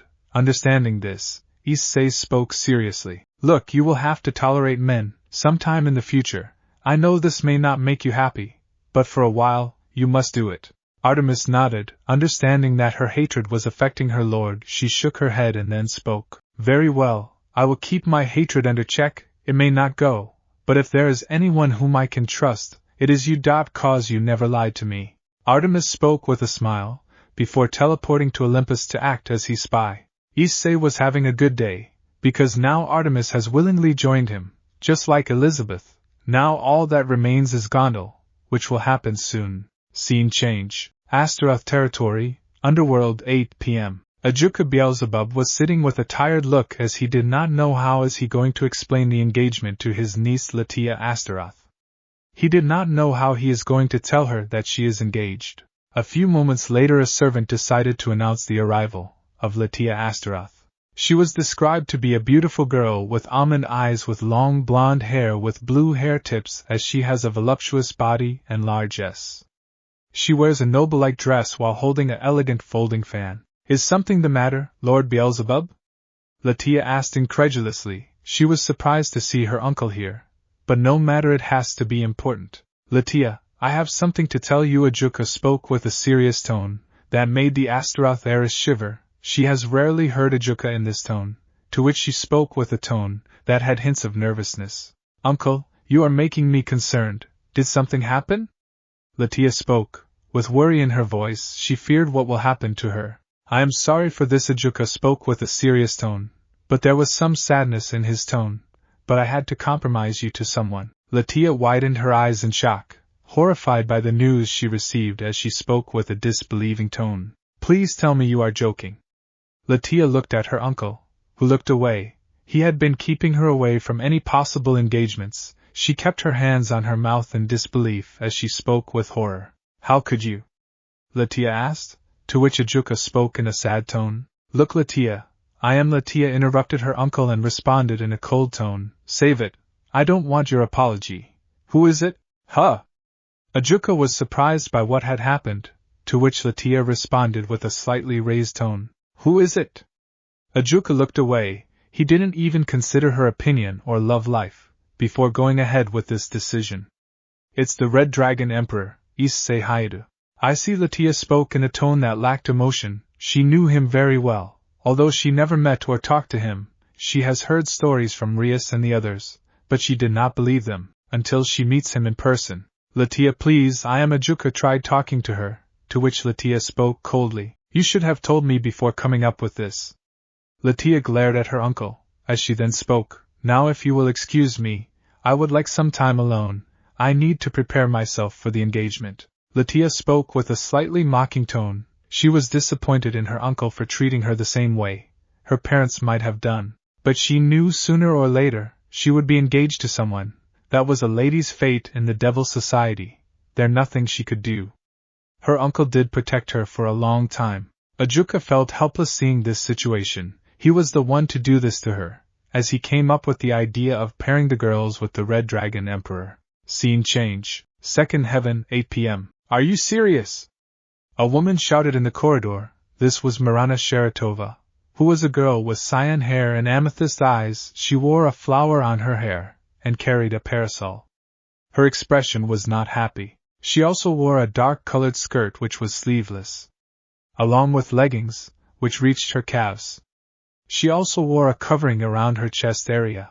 I am sorry, Marana, both you and Elizabeth are engaged. I am sorry, Marana, both you and Elizabeth are engaged. Michael spoke with a tone of sadness, as even Elizabeth was shocked by this. However, she feigned disbelief. Despite this, she was still horrified that Michael would sacrifice her and Marana. She lost any and all remaining faith she had in the angel faction. No, I refuse. This is unacceptable. Elizabeth shouted in anger. She was not happy with what had just happened. If anything, she was angry. But even that was fabricated so as to not arouse suspicion. At this point, she would rather be with Issei than with these hypocrites. You have no choice in that matter. Same goes for both of you. Michael spoke seriously, but he was not happy too, with what had happened. Elizabeth stormed off, while feigning fury, as Marana exclaimed, Elizabeth, wait!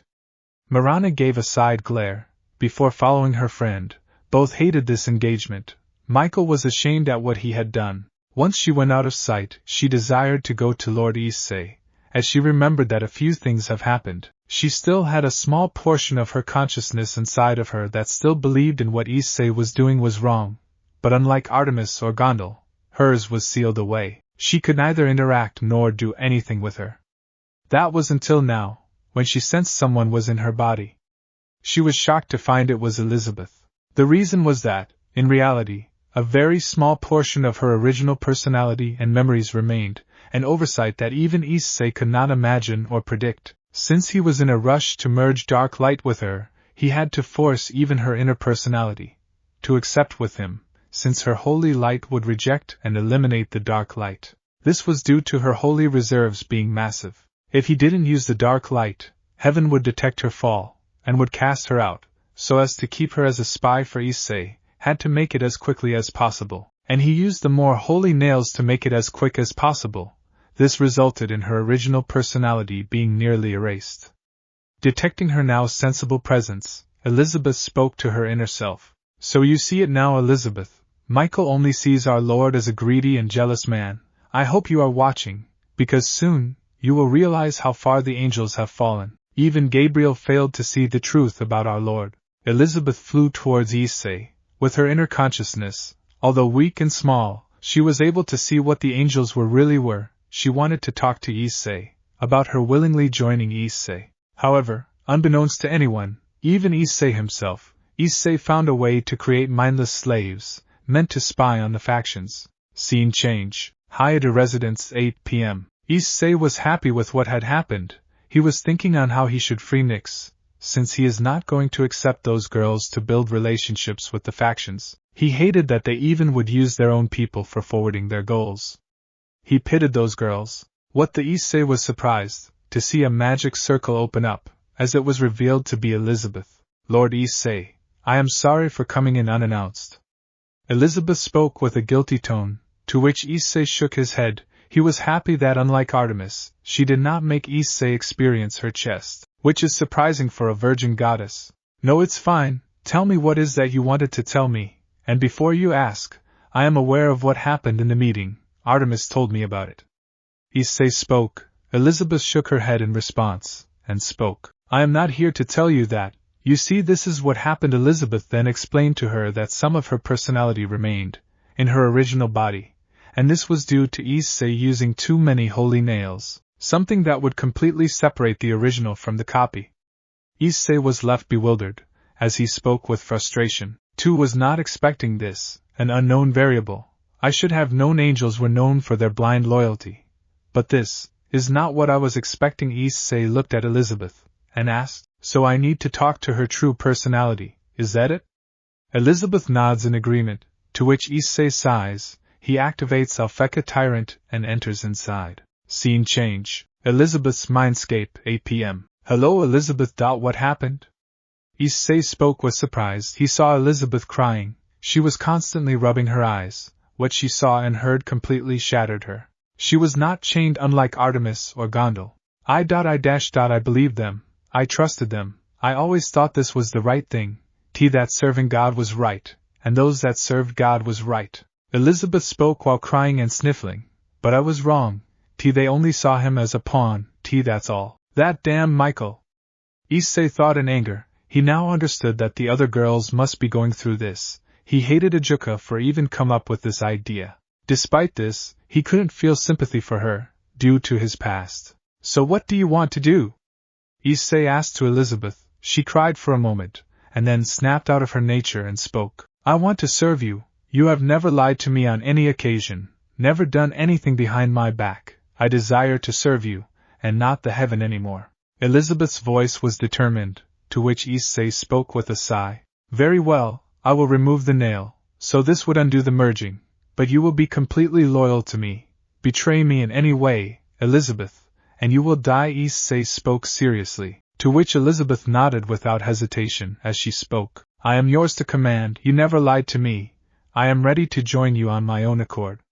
Issei nodded, and decided to remove the nail. Elizabeth gave him a genuine smile. Before the mindscape ends. Scene change. Hayate residence, 8 p.m. Issei had a holy nail in his hands. As he then looked at Elizabeth, who had woken up in the real world. As she looked at her hands, she was back in her real body. The holy nail disappeared, as Elizabeth bowed in front of him, and spoke gratitude. Thank you for this, Lord Issei. Issei nods in response.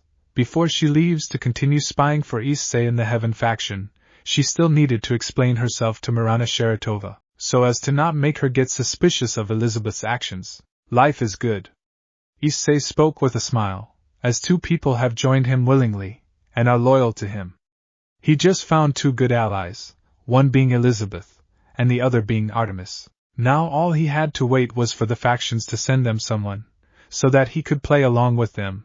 He had other plans for them. He also needed to research about this phenomenon which took place with Elizabeth. He knew that he could use this to his advantage. Scene change. Time skip brought to you by Chibi. Issei talking with Chibi Nix, while Chibi Persephone watches in happiness. The next day, Hayate residence, 00 p.m. Issei was seated on a chair, as he was waiting for the leaders to show up. As he sat on the throne, he knew from Artemis that the meeting will be at p.m., before Graphia even informed him about it. Issei was excited, not because of the faction leaders, but to meet Nix. He just wanted to hug and be with her. After that, he felt love for her, but was not ready to confess yet. A magic circle then opened up, and this belonged to the Gremory clan. He understood that this time, Surzex had personally come to get him for the meeting. Issei's stance unnerved Surzex, however. He controlled himself and spoke. Issei Hayadu, you need to come for. Issei interrupted him and responded, Yeah, I am aware, let's get this over with. Issei spoke in an uninterested tone, which did take Surzex aback, but given his nature, it was to be expected. As Issei walked towards the circle and both men teleported themselves to the meeting location. Underworld shocked. Welcome Issei Hayadu, Surzex declared in a seemingly friendly manner, but he had to not make a mistake. As Issei scanned his room, he saw the leaders for the devils along with Graphia, leader of fallen Norse, Greek, Yukai, and vampires. He also looked at Artemis and Elizabeth giving him a smile, to which he internally grinned. His allies have well adjusted themselves to the situation. They were among the girls that were asked to be engaged. He could see that despite their faces, they were not happy, especially Sikveria and Latia, who both glared at Issei, for being one of the reasons to being wed to them. I assumed it was only between the faction leaders, so tell me, what are these last doing here? Issei spoke, while feigning ignorance. Latia was about to shout, but Sekiruuyetei stopped her, to which Serzek spoke on behalf of the leaders, seriously. You see, we have all come up with a decision to release Nyx. Serzek looked at Issei awaiting his response. He seated near the seat allotted to him. He made sure to check for any seals, which when confirmed he sat down. So you took my request, huh? Not bad. Issei spoke, feigning surprise and happiness, as he then spoke with a serious tone. But I feel like there is a big but here. This surprised the leaders. They were not expecting Issei to have this understanding of the situation, to which Shemhazai spoke seriously. But we want your cooperation and alliance in return. Issei spoke with a neutral tone. Well, I did promise you that. This caused a wave of happiness, as many sighed in relief. However, Issei then spoke, internally smirking.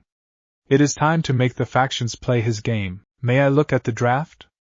Issei asked, to which Shemhazai nodded. He read the draft, and he was not happy, and this was shown in the face. He saw there were a lot of things that didn't add up. He would be married to all these girls, and he was not in for them. Although this was something he knew, he still had to show his anger to them. He also noticed that Nyx's divinity being sealed was not present, and this pissed him off a lot. When he asked for the release of Nyx, he made sure to make it clear she should be released in one piece. He could unseal her divinity, but he was furious that the factions had the audacity to do such a thing.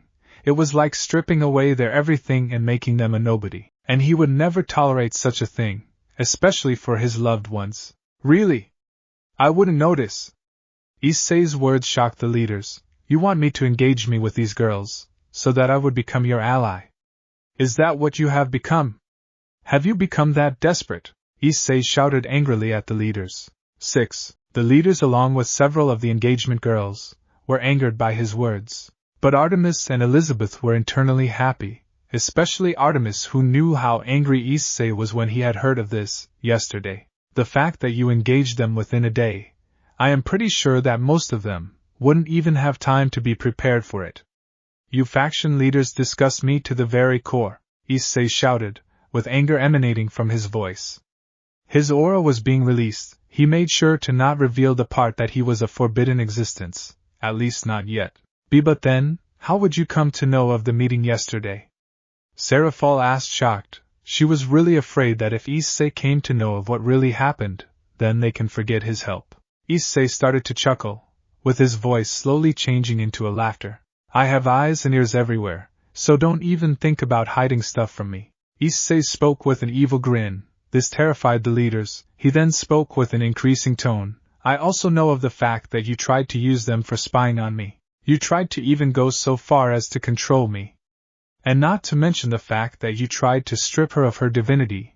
How dare you? Issei screamed the last part. With many being fearful, Issei knew everything. However, some were furious. Brat. We are releasing her, so you should be grateful that we are even doing that. Zeus growled with fury. However, Issei has insulted him for the last time, and he glared at Zeus. Oh, don't get me cracking at you, Mr. Cheater God! Issei shouted, making the thunder god grit his teeth in fury. Many were shocked at Issei's words. He disrespected the thunder god right in front of everyone. What if I stripped your divinity? It is almost like stripping away your nature. What if I did the same to you, Cheater God? When I said to release Nyx, there was no strings attached. Issei shouted even more, which made many furious, especially Zeus. However, Issei was equally mad. Artemis and Elizabeth were enjoying the scene. However, even they know Issei was not even done yet. He also told them that he was not even done yet. Issei spoke with a frustrated tone, after making a sigh. You know what? I will do it myself.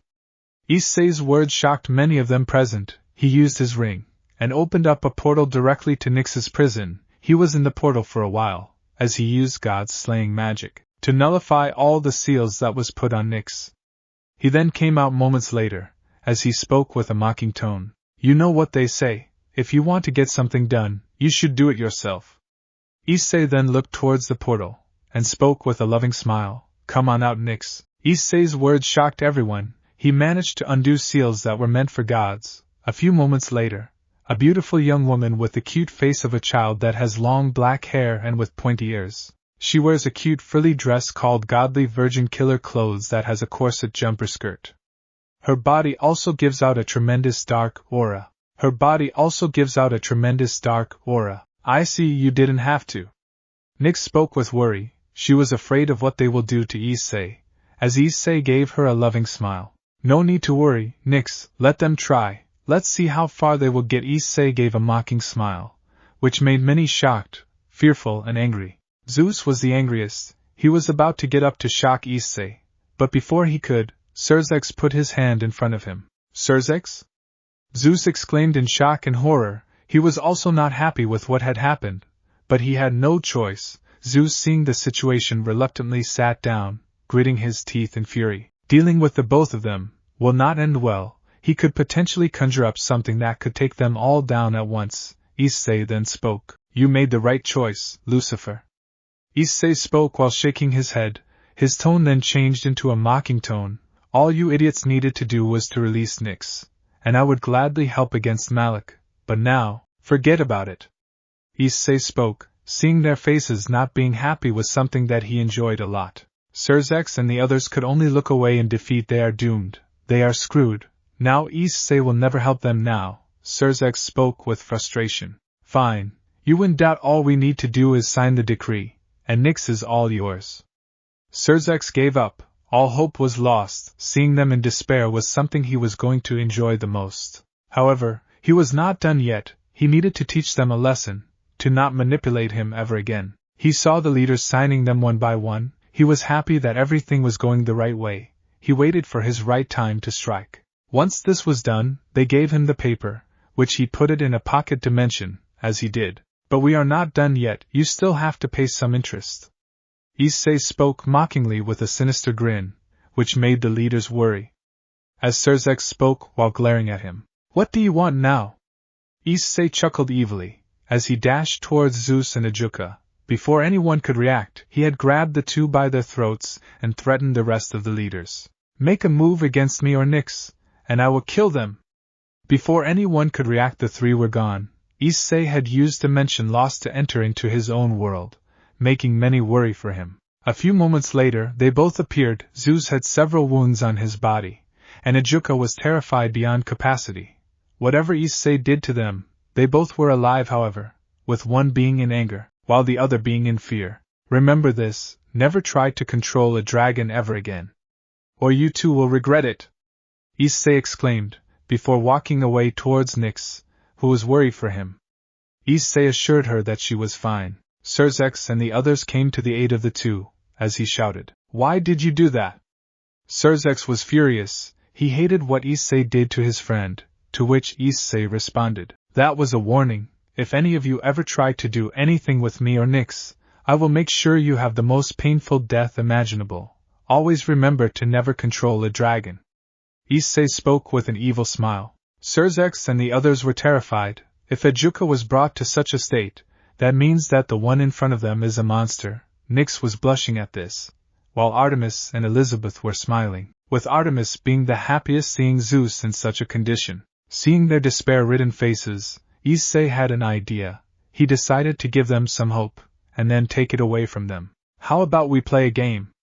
Issei spoke, gathering the attention of everyone present. Prepare a fight for me against my brother Daihaedu, the bearer of Crom Crotch, in a week's time. If I lose I will join you. But if I win, you and the factions will keep your word of never bothering me. Issei's words shocked everyone. Even his own allies were surprised by this. Lord Issei, what are you thinking? Artemis thought with shock, as Elizabeth also had the same look on her face. You really are going to help them? I hope you know what you are thinking. Elizabeth looked at Artemis, who was equally surprised by this. She was the only one she could trust since both are in the same group and situation. So what do you say? Your last chance. You can either take it or leave it. Issei spoke with a shrug, as Serzex spoke in the stead of all the leaders. I accept your game. In a week's time I hope you are ready. Issei grinned, which meant that he had something planned. This was noticed by Artemis, Nyx and Elizabeth. The other leaders had no choice but to accept this. Issei was about to turn, but he remembered the girls he was awarded.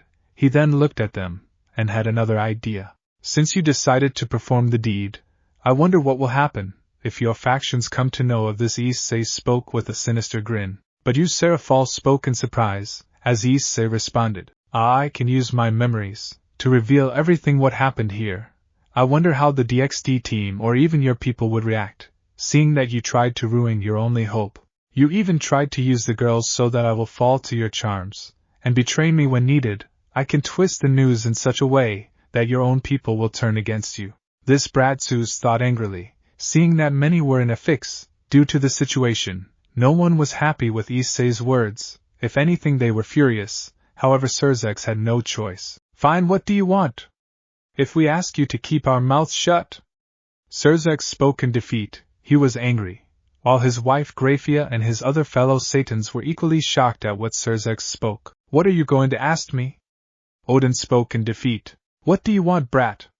Zeus spoke with Athena being shocked at her father being subjugated by the Red Dragon Emperor. Even Elmenhald, Yasaka, Shemhazai and Michael nodded in defeat. They had to accept Issei's offer. In the end, you are no different. That RageRevan Serafal spoke coldly, to which Issei chuckled. Whatever you say, Madoka.0. Issei spoke with a smile, angering Serafal even more. That's your worst attempt at an insult. This made Serafal's blood boil. And what I want is these girls. Issei pointed to the girls in the group, which shocked and angered many. While Artemis and Elizabeth were happy, but they feigned shock and anger. The leaders were about to refuse. However, Issei wiggled his finger. Nah. You offered these girls to me. It would be a shame for me to not accept them. Issei spoke with a wink, making many furious. But the leaders had no choice, for 2 reasons. They were at his mercy, and 2, he would just reveal everything to the public. Nyx's release would itself cause a lot of tension and fear. And this would only add insult to injury. And besides, you have chosen quite the lineup. Issei spoke, while earning a knock from Nyx, as he gave her a wry smile, which made her pout. Issei will have to deal with her later. This also made many even more furious. However, they were afraid that Issei might reveal everything to the whole supernatural world, creating chaos. Fine. It was Zeus who spoke. This horrified Athena. She was paralyzed, with many of the girls speaking in agreement. While Artemis shook her head in disappointment, she expected this from her father. Issei was shocked. He was honestly expecting Zeus to negotiate with something else. But now, he lost any and all respect he had for him. The leaders were speechless. Many were shocked and horrified at this, especially Ajuka, as Athena was the first to walk towards Issei. As she spoke, "Let's go." Issei remained silent, still trying to process what happened, as Zeus tried to beg. Athena, wait, I was just joking, please come back. However, Athena gave a sharp glare to her father and spoke. I was just another pawn to you, for you to wager, right? Athena's voice was cold. She then walked away, but not before speaking. Let's go, girls. We are just meant for this. Athena left the room. While the rest were still processing what happened, she was waiting outside for Issei. While the other girls soon followed, they needed some time to process what happened. They wondered if their leaders would do the same. Many leaders angrily glared at Zeus, believing that they would have done the same. Issei and Nyx were about to leave, as well. This is all your fault, Zeus shouted, to which Issei responded in a mocking tone. Don't pin this on me, you are responsible for this, and honestly you disgust me, Zeus. Zeus gritted his teeth in fury, as the leaders had to convince the girls that they did not intend to do it. You are the worst Red Dragon Emperor I have even known. The voice was now Yasaka's, who was not speaking the whole time, to which Issei smiled. You are right, I am the worst. You did already told me this when I was in Kyoto. I still remembered your words, and I quote, I am sorry, but you are the worst. You are a terrible person, and I don't want a person like you as my partner. You would set a bad example for my daughter. I am just showing you what you considered me as. Issei spoke mockingly, to which Yasaka grits her teeth in fury. She glared at her future brother-in-law, as Issei and Nyx walk away. Remember, weak, this is your last chance. Make sure to tell this to your pillar, and prepare yourselves. And make sure everyone in the supernatural world sees this. Issei spoke with an evil grin, before he headed outside with Nyx, leaving the leaders to swallow themselves in defeat. Scene change. Once outside, Issei spoke to his new engaged girls, with a serious tone. You all will be living in the Haida residence, since the leaders have chosen you as a wager. Issei spoke, as he teleported them all to the front of the residence. Only Nyx, Artemis, and Elizabeth were left. Issei activated Dimensional Gap to prevent anyone from listening on his conversation. As he changed dimensions, Elizabeth and Artemis approached him and asked, "Lord Issei, may I know why you asked for a match?" Elizabeth asked in worry. She did not want to serve the angels ever again. "Even I want to know, and why you didn't tell us this." Artemis spoke, not wanting to ever go back to the Greek, even more so than before. "I see, what are you planning?" Nyx asked. Issei looked at the three girls, and spoke with a smile. "Have you noticed how desperate the faction leaders were?"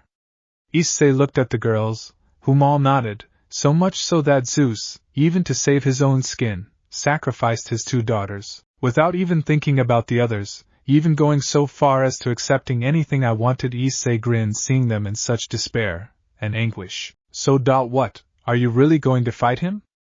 Nyx asked, to which Issei gave a nod. "Indeed, because then the whole supernatural world would see what is happening, and once I defeat him," Issei spoke, as the three girls listened in rapt attention, "I will reveal to the whole supernatural world the fraud my brother really is, and with that, the seeds which have been scattered will bloom at a rapid rate, causing distrust, followed by a civil war, resulting in chaos for everyone." Issei spoke with a grin. "If he can create peace, he can destroy that peace as well."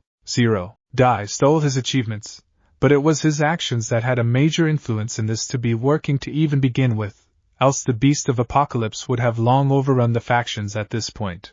Every single battle, every single attack was meant for the Alliance. But now, Issei has some very different goals, compared to before, and it will end when the factions fall. "I see, is that why you put forward the battle?" Elizabeth asked her lord, to which Issei gave a nod. "Indeed, they believe that they are entitled to my help, because I am related to their pillar, and in order to achieve that, they will do anything, even accept my offers, so all we do is wait for the dominoes to fall, and until then, we enjoy the show." Issei spoke with a grin, as he looked at the girls, and commanded, "Artemis, report to Gondel about the situation, and Elizabeth go to Malik. Make sure to make the necessary preparations and make sure that no one can stop the transmission of when I expose Dai." 1 week later, both girls nodded, as Issei returned the dimensions back to normal. They then left the area.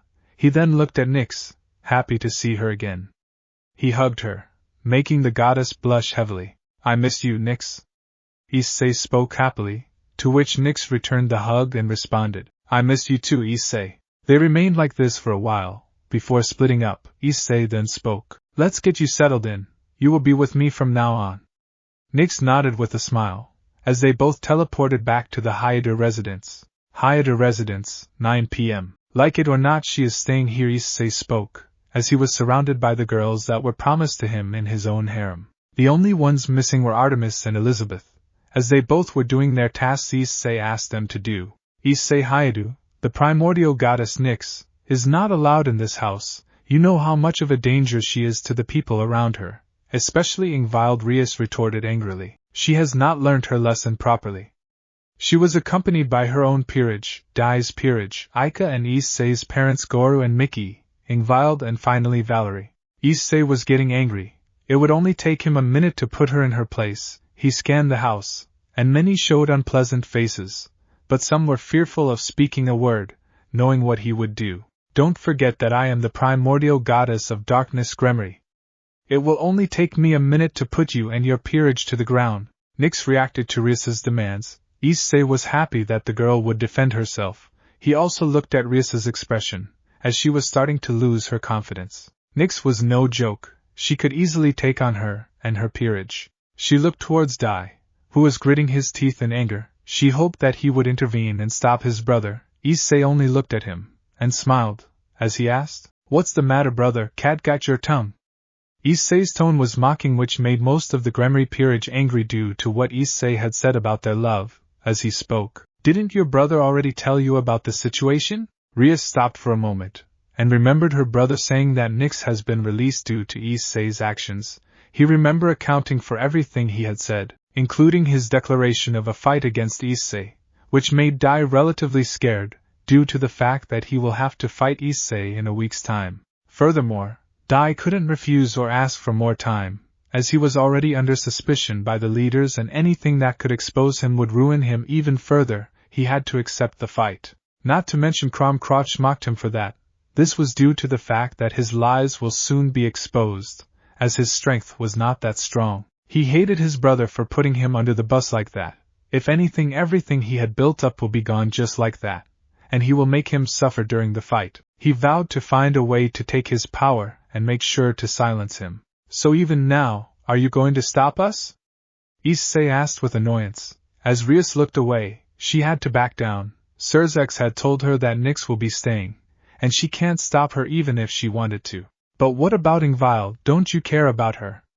Dai asked, which made everyone look at Issei again. She will use her for her own nefarious purposes. What will happen if something happens to her? She may even endanger her. Dai's words made both Ingvild and Valerie glare at him. Like I said, not my monkeys, not my circus. Issei spoke with a shrug, not caring for Ingvild or anyone, which made many horrified, as he spoke while rubbing the bridge of his nose. If we are done, you can leave. And just think, why would she need Ingvild now? No one had any answer. As they all reluctantly left, he could see contempt in their eyes, especially his parents. They were not happy that one of their enemies is staying with them. Nyx looked at him, and asked, "Do you have to deal with this every day?" Nyx's tone was full of surprise, as Issei spoke with a shrug. "Yup, it is nothing new for me. My parents always preferred my siblings over me." Issei's tone surprised the girls, especially Nyx, as Nyx held his hand, which made Issei smile in happiness. At least someone was there with him. Even the other girls felt sad for him, especially Athena and Mirana, as Issei turned to them and spoke seriously. "I believe that the house has enough rooms for all of you." Issei turned to each and every one of them and spoke. "So I think you all should settle down. You will be here for a very long time, perhaps even forever." Issei spoke in a serious tone, as the girls gave nods. Most of them have eyes that has lost their shine due to the leaders selling them off, as several of the girls left. 2 girls remained, and they were Sigvara Agars and Latia Astaroth. "What happened?" Issei asked to the 2 girls, as Sigvara spoke with a bit of worry, as she asked, "Will you take advantage of us?" Issei looked at her and sighed. He couldn't blame her for having a question like that, since she was his fiancée. He shook his head and spoke seriously. "Look, you two, I don't take advantage of women, no matter what. If I would do the deed, it would be with the one I love. That is why, if anything, our relationship, if we have any, will be purely platonic." Issei's words surprised the girls. "Is that clear?" Issei asked seriously, to which the girls nodded in agreement as they headed to a random room that they will be choosing. They were smiling, as they were happy. They were now starting to believe the rumors about him were lies. Issei looked at Nyx, as he spoke with a smile. "Shall we, my goddess?" Nyx smiled in response as she spoke. "Yes." Both Nyx and Issei headed to Issei's room, to sleep in one room. He would be sleeping in peace in the Hayadu residence after a very long time. The next day, Hayadu residence, 7 a.m. Issei and Nyx had agreed to sleep on the bed, as Issei had a peaceful sleep. For a very long time, he was able to sleep peacefully in the house he had. He woke up. As he rubbed his eyes, he could see that Nyx had grabbed him like a teddy bear, not caring for anyone that sees them. 8. Nyx. Issei looked at Nyx, who also woke up, rubbed her eyes, and spoke with a smile. "Morning, I see." Issei smiled at her. He did not mind if she slept close to him. After a few moments, they both woke up, as they brushed their teeth and started to head down. He saw that the table was lively, with everyone enjoying a meal, like nothing ever happened. As Issei went down, they heard his footsteps, and immediately their lively mood went with it. They started to eat their food as if something was wrong. Issei and Nyx took their food and watched how the people did not even talk to them at all. Some were even giving them side glares, as they knew that she was not welcome here, but couldn't say anything as Issei might do something really terrible. Issei sensed this. As Nyx looked at him, she was also feeling uncomfortable. He was having an unpleasant expression. He then spoke angrily. "Look, if we are not welcome here, you can just say it. I don't appreciate you giving someone that actually cares for me such an attitude." Issei's words surprised everyone, as Goros spoke seriously. "We don't mind you being here, it's just that." Issei got even more angry, as he slammed the table and exclaimed, "Just what? Nyx is a danger." Did she harm anyone in this house in the past 0 hours? Many were silent due to what Issei had spoke, to which Issei responded, "That's what I thought." Issei looked at Nix, as he spoke, "Come on Nix, it is clear that we are not welcome here and I believe we never will be. We can go eat in the room." Issei looked at Nix, who looked at the family with a disappointed look. As Issei and Nix took their plates and left the room, it was clear that they were not welcome here. "Issei, wait!" Mickey shouted, to which Issei looked at her in an annoyed look and responded, "What?" Issei looked at his mother dead in the eye, who flinched. He was not the same son she knew him as. She looked at him in shock to see how much he had changed in the past. He was not the same anymore, and messing with him could have dire consequences. Issei looked at her mother with no emotion. He would be lying if he felt any sort of love for her. Mickey spoke with a flinch. "We just want you to sit with us," and Issei interrupted her words by speaking, "and be riddled by glares, not a chance. If anything, I was always never welcome here, so you shouldn't be surprised by my current desire of not being here." Issei walked away, ignoring any of their pleas. The breakfast table was never the same, as they all ate their food in complete and utter silence. Ever since Issei's change, things for the Hayate family have gone from bad to worse. 7. Scene change. Nix and Issei were in their room, as they both were eating their food, to which Nix asked with worry, "Do they always treat you like this?" "Yeah." Issei's words surprised the primordial goddess. She looked pretty sad, as Issei continued, "If anything at this point, I am used to it, but even then, I am close to snapping if anything, and someone is going to get hurt really bad." Issei spoke with a serious tone, which made Nix shiver. She was not worried for Goro and Mickey. No, she was worried that the one she cared about might fall into his anger. Issei, understanding this, spoke while keeping his hand on her own hand. "I know you fear for what I will do, but you are one of the few that I care about. No matter what happens, I will not hurt you." Issei declared seriously, "That is my word to you." Issei ended with a smile, which made Nix happy. She smiled genuinely in response, as they continued their meal in peace. Scene change. Nix was walking through the corridor. She was going to get some food stuff, so that they could watch a movie without a problem. "Nix, can you come here for a minute?" Nix turned around the source of the voice, and this was revealed to be Goro, as she was not happy to see him. Along with him were Dai's peerage, Gremry peerage with Rias Gremry, who all looked at Nix, along with Dai, and Aika. "What do you want, Mr. Hayate?" Nix spoke seriously and with some anger laced in her voice. Goro spoke in response, "We just want to talk to you. It's about Issei." Nix widened her eyes as she then asked, "What exactly do you want to talk to Issei about?" Nix spoke in a neutral tone, as Goro looked at Nix and spoke, "We want you too." Nix kept her mouth on her hand. As she was hearing what his father was telling her, tears started to fall from her eyes. Meanwhile, Issei was walking from getting some Diet Coke. He entered his room. To see Nix absent, he worriedly went outside. As he saw Nix on her knees crying, he glared at the ones that did this. If he was not furious on his parents before, he was certainly now. "What did you tell her, father?"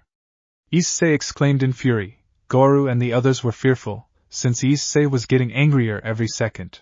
"I see, am I really the one ruining your relationship with your family?"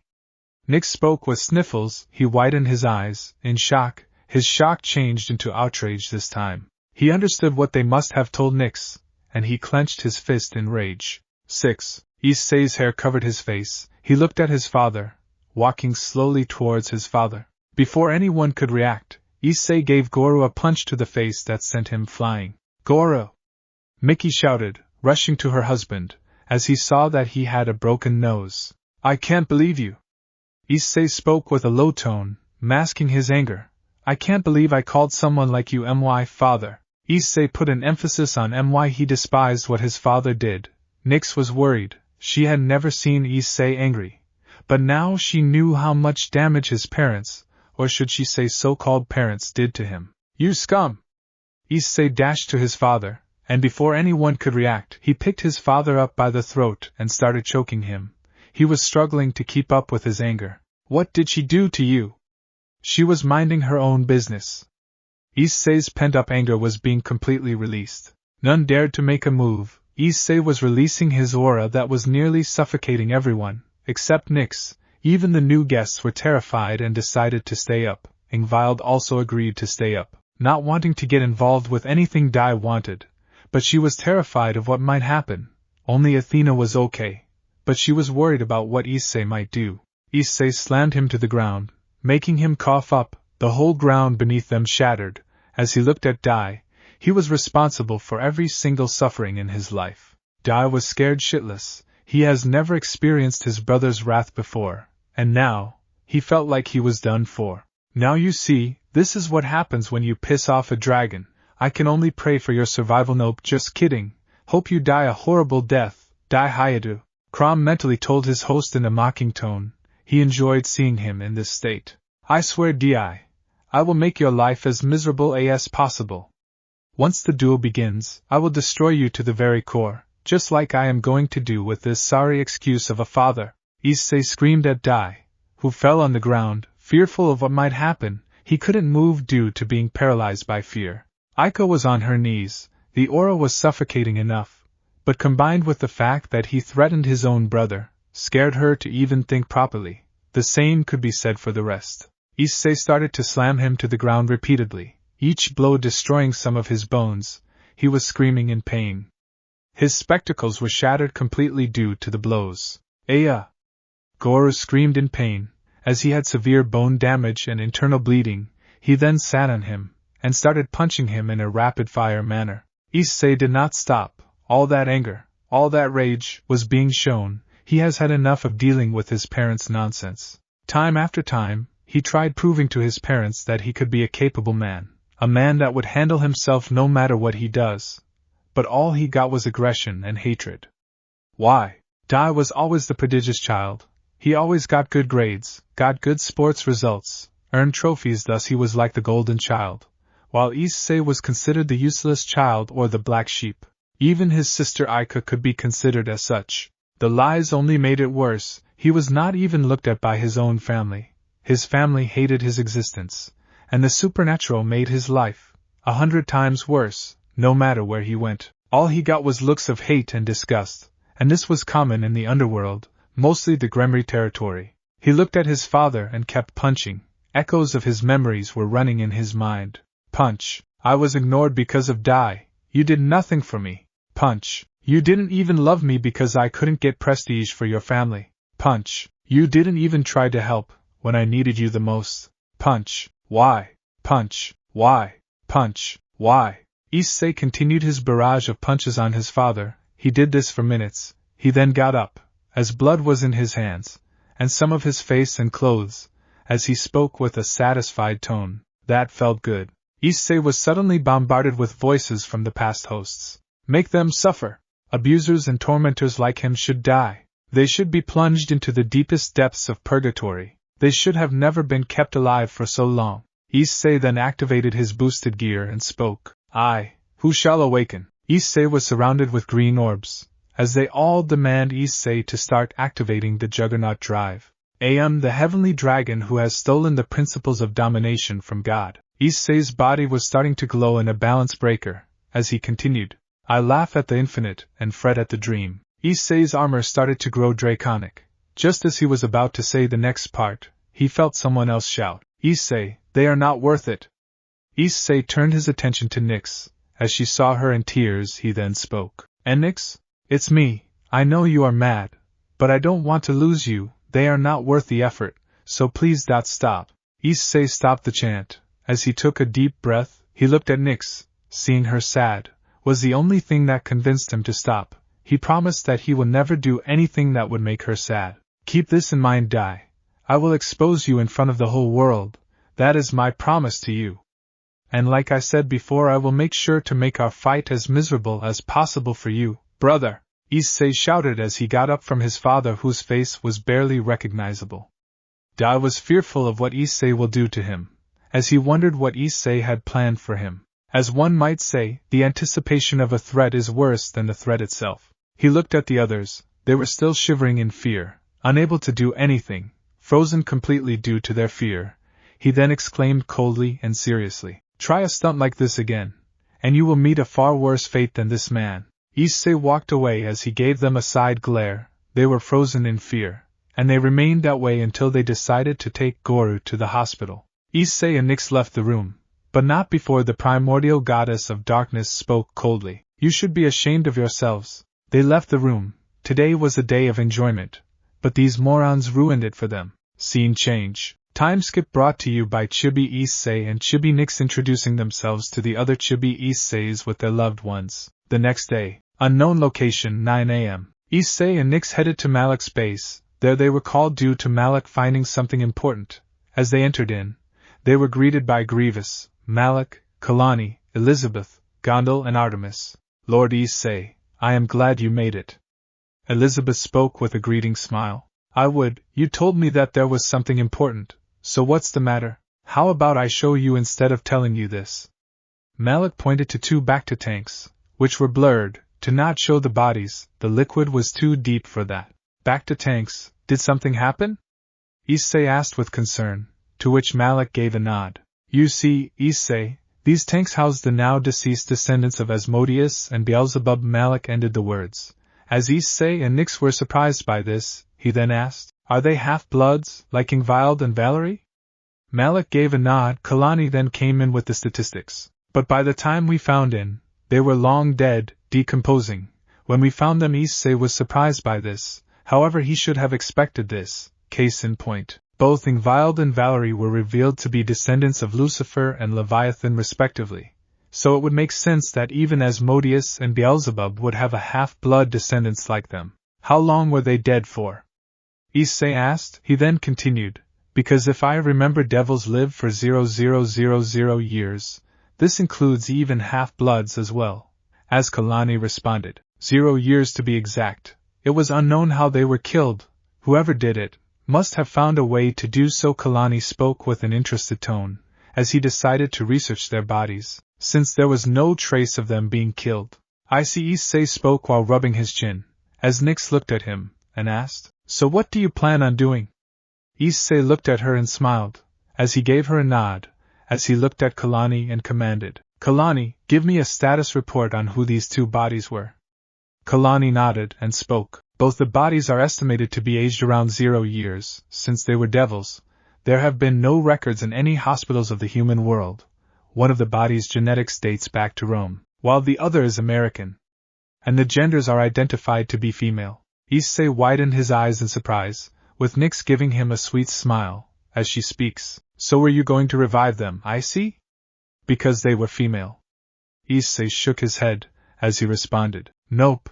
I believe they will be useful for my plans. Issei spoke with a smile.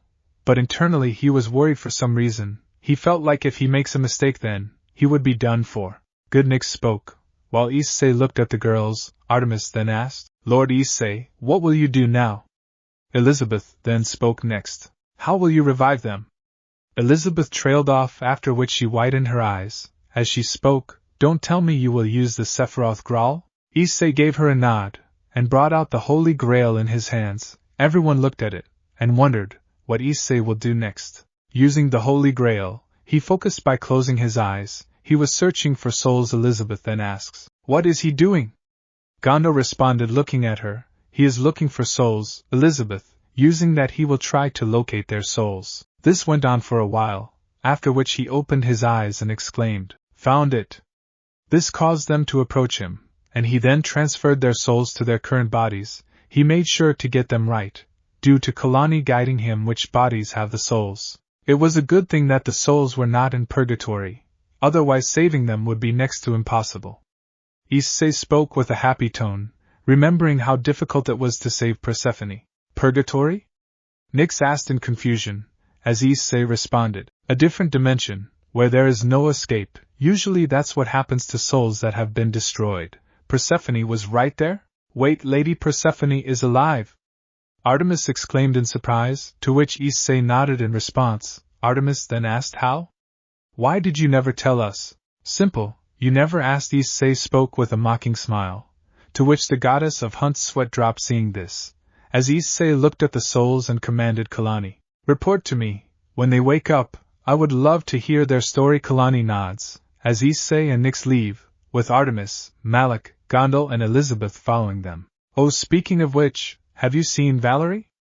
Issei asked, wondering where his spy was. He hasn't heard from her, and he wondered if she was still alive or dead.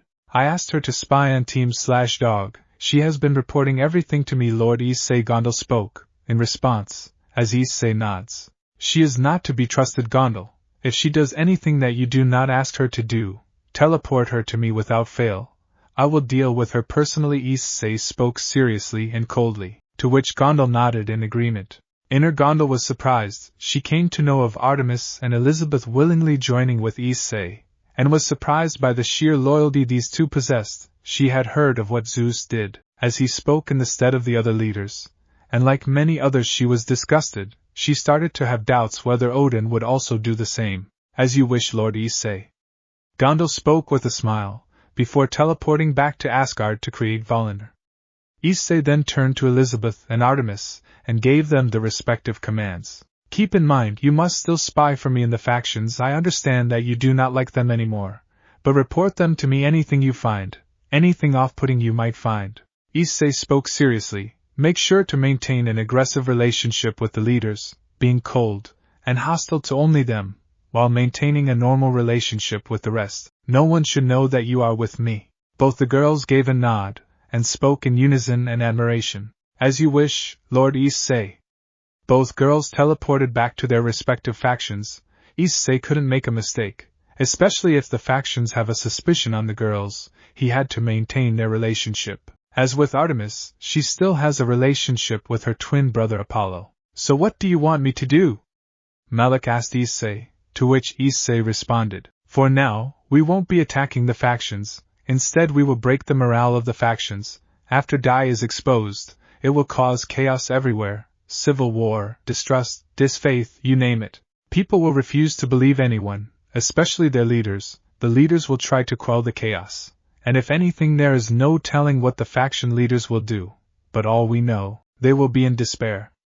Issei spoke with a sadistic grin, as Nyx and Malik nodded. As Issei looked at Malik and asked, Malik, make sure that when I expose them in the fight, you step in, and mock the leaders right after that. After all, you are the face of this army, so humiliate them and harass them at every step. Give me a heads up when it is done, alright? Issei spoke, to which Malik nodded in agreement. As you wish. Malik heads inside, leaving Issei and Nyx and Issei alone, leaving nothing left. They teleported back to the Hyade residence, where no one dared to ask them anything for fear of what would happen. Scene change. Hyade residence, 00 a.m. Dai was fearful. Yesterday's encounter with Issei showed that he was done being nice. He was afraid of what might happen next. He lied on the bed of his room, seeing that there was nothing that could be done. The leaders believed in him, that he would fight and win against Issei. He was basically their last and only hope. I told you that one day, your time might come. Dai Krum spoke in a mocking tone. His sacred gear manifested in front of Dai Hyade. No. No. This can't be happening. Dai exclaimed in terror. While shivering, he remembered his brother's words of making his life as miserable as possible. You really are a disgrace of not only a dragon. No, forget a dragon. Krum spoke coldly. Venom dipped inside of his voice. There was no one in his world that he would hate more than Dai. He regretted his actions that caused him to be sealed in the sacred gear. No, calling you a dragon is a disgrace to them. You are a disgrace and a pathetic human being. Dai gritted his teeth in anger, as he exclaimed, I have taken everything my brother has worked hard for. All my success came off from him. Unbeknownst to Dai, someone was hearing him. Ingvild was the one I enjoyed taking away from him. A beautiful girl like her doesn't deserve to be near him. Dai's voice was loud enough for someone to hear him, as he continued to speak. All my life, I have taken everything from him. His loves, his achievements, and everything else. Dai spoke with a mad smile. He then continued, It was easy for Ingvild and everyone else to believe my lies. Because of my reputation, even Rias herself fell for my lies. And the best part is that had no choice but to accept defeat since no one will believe him. You are a sick bastard, Dai. Only 6 days remain. Enjoy your last days of glory. Krum spoke coldly as he disconnected the connection. Dai lost his smile, and got annoyed by his words. When he heard something falling, going to check outside, as he saw, he was horrified. It was Ingvild with a look of shock and horror. She knew about the truth. but she was not expecting Dai to be this fallen. She hated him even more. Ingvild, I can explain. Dai spoke with a nervous tone. He was afraid that she must have heard. He put his hand forward, as she flicked it away. I can't believe you. Ingvild spoke with a disbelieving tone, before changing into fury. He saved me. He always did. He was my hero. Not you, Dai. And you did this for everyone. You took his life away, when he was forced to turn a blind eye to some of your deeds. Ingvild screamed at Dai, who was fearful. Crom was surprised yet happy. He was not expecting Dai to get karma this early. For him it was a surprise to be sure, but a welcome one. No, Ingvild, wait please. Dai begged his queen to stop, as Ingvild shouted with teary eyes. He loved me, Dai. Couldn't you be a little selfless and keep him happy? But no! You didn't even love me. I was nothing but a mere object for you, wasn't I? Ingvild ended with a mocking tone, which made Dai shiver in fear. Another of his reality was being displayed. And no, that's not true. I love you. I saved you from Nyx. And Dai tried to reason with Ingvild, only for her to speak in a cold tone, while wiping her tears. Save it for someone that believes your lies, Dai. And I am telling this to everyone. Whether they believe it or not is up to them. Then I won't let you. Dai dashed in front of Ingvild, ready to take her down, as Ingvild created a magic barrier to protect herself. As she gritted her teeth in fury, she hated herself more than she hated Dai. The man in front of her would take her life, if whenever he felt convenient to do so. She gritted her teeth. As she watched from the corner of eye, she saw Issei drinking his can of Diet Coke, as he watched while shaking his head in disappointment. Do you hate me that much? Ingvild thought in sadness. She glared at Dai with hate. Issei did not hesitate to save her, as he watched the scene, wondering what will happen next. Ingvild reflected Dai's punch like it was nothing. Dai was ready to activate his own sacred gear, ready to take down his queen, but Ingvild started to sing, and this time, she directed her sacred gear Nerid Kairi's power, towards Dai, making him scream in pain. As it disappeared, even Crom gritted his teeth in pain, but he had to hold himself on his own. Moments later, seeing him in a weakened state, she stopped singing. She glared at Dai, as she spoke in a cold tone. I am telling this to everyone, whether you like it or not. Dai was horrified at what would happen next. However, they both heard clapping. It was revealed to be Issei, as he spoke in the background, after stopping to clap. That won't be necessary. Ingvild and Dai watched Issei having a smile. As he looked at her, Ingvild retorted in a desperate manner. But this fraud must be exposed. Issei shook his head as he spoke. No matter how much you scream, shout, or even beg, no one is going to believe you. His lies have been affected by the faction leaders, and the others. Issei sighed, as he looked at her. No one is going to even hear you out. Ingvild got angry. As she clenched her fists in anger and helplessness, Dai had the audacity to open his mouth, as he spoke in a mocking tone. You really thought they would believe you? Both Ingvild and Issei looked at Dai, with Ingvild getting angry. Dai then spoke with a mocking grin. No matter what you do, they will even hate you, just like they hate my disgrace of an older brother. Ingvild slapped him so hard that his tooth nearly broke. She then spoke, in an aggressive tone. A/N. I don't own this GIF or high school of the dead, you sick bastard. Ingvild was ready to dish out another blow, but Issei kept his hand on her, and responded in a cold yet mocking tone. 6 days, that's all you have. Enjoy the fame you never deserved, because once I show the whole world what kind of a person you are, you will lose everything. I will promise you that. Dai Hayato. Issei walked away, with Ingvild trailing behind him. Dai was left horrified at what would happen. What Issei had planned for him still terrified him. Why did he challenge him? There was no way of escaping, not that he had any. He feared what would happen next. His time was up. He did not know if he will have a life if the truth is revealed, since they would most likely either imprison him, or worse, execute him completely. Meanwhile, Issei and Ingvild were in a different room. As he spoke, I am honestly surprised. You actually managed to defend yourself. Issei spoke with a mocking tone. I thought you would expect me to save you, but you showed that he was nothing but a weakling. Well, at least you opened your eyes, and now know what to do. Issei spoke with a shrug, as he walked away. Can I talk to you? Ingvild spoke while grabbing his hand, as she did not know what Issei would do. However, he just ignored her completely. Issei, Please hear me out. I beg you. Ingvild shouted, as she was persistent. In response, Issei flung his hand, breaking her grip as he responded. No! I don't want to hear you out, Ingvild. Issei glared at her, sure he may comparatively hate her slightly less compared to what he does for Rias and the other girls, but he still despises her. Look, just because you know the truth or even want to reveal the truth, do you think that I will magically forgive you? Do you think I will forget how you have treated me? Never, cause nothing is going to be forgotten, and I will never forget how you treated me like garbage, because of a bastard I called a brother. Issei yelled at her, making her flinch, but she stood her ground. She was crying, but despite the tears she still stood her ground. Then what do you want me to do? Tell me, what do you want me to do? I know what I did was wrong. Then tell me, how do I fix it? Ingvild shouted. She was not going to fall to the ground. Issei was taken aback. He was left speechless, as she continued to speak. You are right, I did not treat you well, I treated you worse than scum. So tell me, what should I do? I want to stay by your side. So what should I do, to regain your faith? Tell me, Ingvild shouted, with tears falling from her eyes. She was not going to back down, never again. Dai's lies had broken a relationship that would have been the light of Issei's life. So you are willing to do anything? Issei asked in a cold tone, still trying to process everything, on what had happened. Anything I am ready to do. I will prove to you that I am worthy of staying by your side.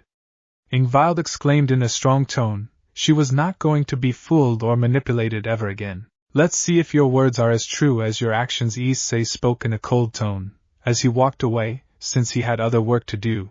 Ingvild looked at Issei walking away. She was determined to regain Issei's trust, no matter what she needs to do, and she will succeed, no matter what happens. Scene change. Unknown location. Shocked. PM. Issei and Nyx, along with Artemis and Elizabeth, were present. As they all head to their hideout, they were called by Kalani, as he had called them to see the Bacta tanks. The girls had been given regular full-sleeved shirts and tights that wound their skin tightly. Where are we? One of the girls spoke in confusion. She was described to be an extremely beautiful woman with long lavender hair, including eyelashes and eyebrows, which may appear blue or white depending on the surrounding lighting. Her eyes were lavender in color, seemingly reflecting the 7 prismatic colors. I don't know, last I remember a fallen angel ambushed and killed me. 9. I don't know, last I remember a fallen angel ambushed and killed me. The other girl spoke in a sad tone. She was a beautiful girl with thigh-length pink hair that had a medium clump hanging over the right side of her forehead, dark purple eyes, an extremely curvaceous body, ridiculously large S, and fine hips. She was a beautiful girl with thigh-length pink hair that had a medium clump hanging over the right side of her forehead, dark purple eyes, an extremely curvaceous body, ridiculously large S, and fine hips. A battle droid then showed up, with the statistics, as he spoke. Our Lord managed to bring you back to life. The bee spoke, in a neutral tone. The girls were surprised by this. They looked at the droid, and realized that they must have been dead for a very long time, judging by the fact that the droid seemed futuristic. Can we meet this lord of yours? The purple-haired girl asked. She wondered who this man was, and what he is capable of, and if he was able to bring them back from the dead, he has got to be strong. Either way, both the girls were grateful to whoever this lord is, as a droid came, to which the battle droid responded, General.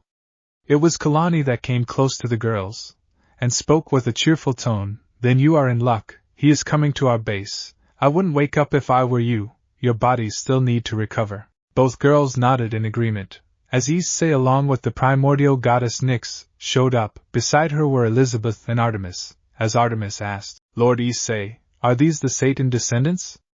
Artemis asked, as Issei gave them a nod. So he is their lord?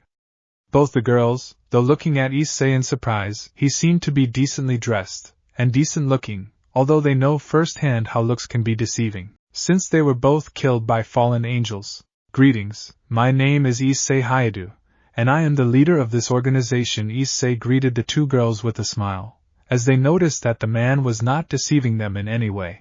Issei took a seat nearby. As he spoke, these are my allies. I think you have met Kalani, right? Issei pointed to the droid general who bowed in greeting. The others are Artemis, Goddess of Hunt, Elizabeth, the Dark Angel, Elizabeth Leoness, and finally the Primordial Goddess of Darkness, Nyx. Hello? Elizabeth greeted cheerfully. It is a pleasure to meet the descendants of Asmodeus and Beelzebub. Artemis spoke with a respectful smile. Nice to meet you too. Nyx greeted them with her own smile. They were interested in seeing them. Both girls were on guard hearing that their ally is an angel. The girls on Issei's side were saddened seeing this, but had an understanding as to why this is happening. Seeing this, Issei sighed and spoke. None of us are your enemies. Dark angels are not like traditional angels or even fallen angels. They are a unique species that comes from angels, and they are much stronger than regular ones. Issei explained. As he went into a more detailed explanation, he also revealed that Elizabeth is the first dark angel, which made her smile with gratitude. I see. The purple-haired girl spoke. I apologize for being on guard. No worries, it's alright, I will catch you guys with what happened while you two were dead. Issei explained everything to the girls from the Code Treaty, to the Cows Brigade, to Trihexa, to Malik, as he revealed that they are the faction that has been attacking the leaders. The girls took a while to process the information. As they nodded in acceptance, once they understood this, they were grateful to Issei, and viewed him as his savior. Issei then asked. He respected their privacy and decided to only revive them, instead of checking their lives. Can I get your names?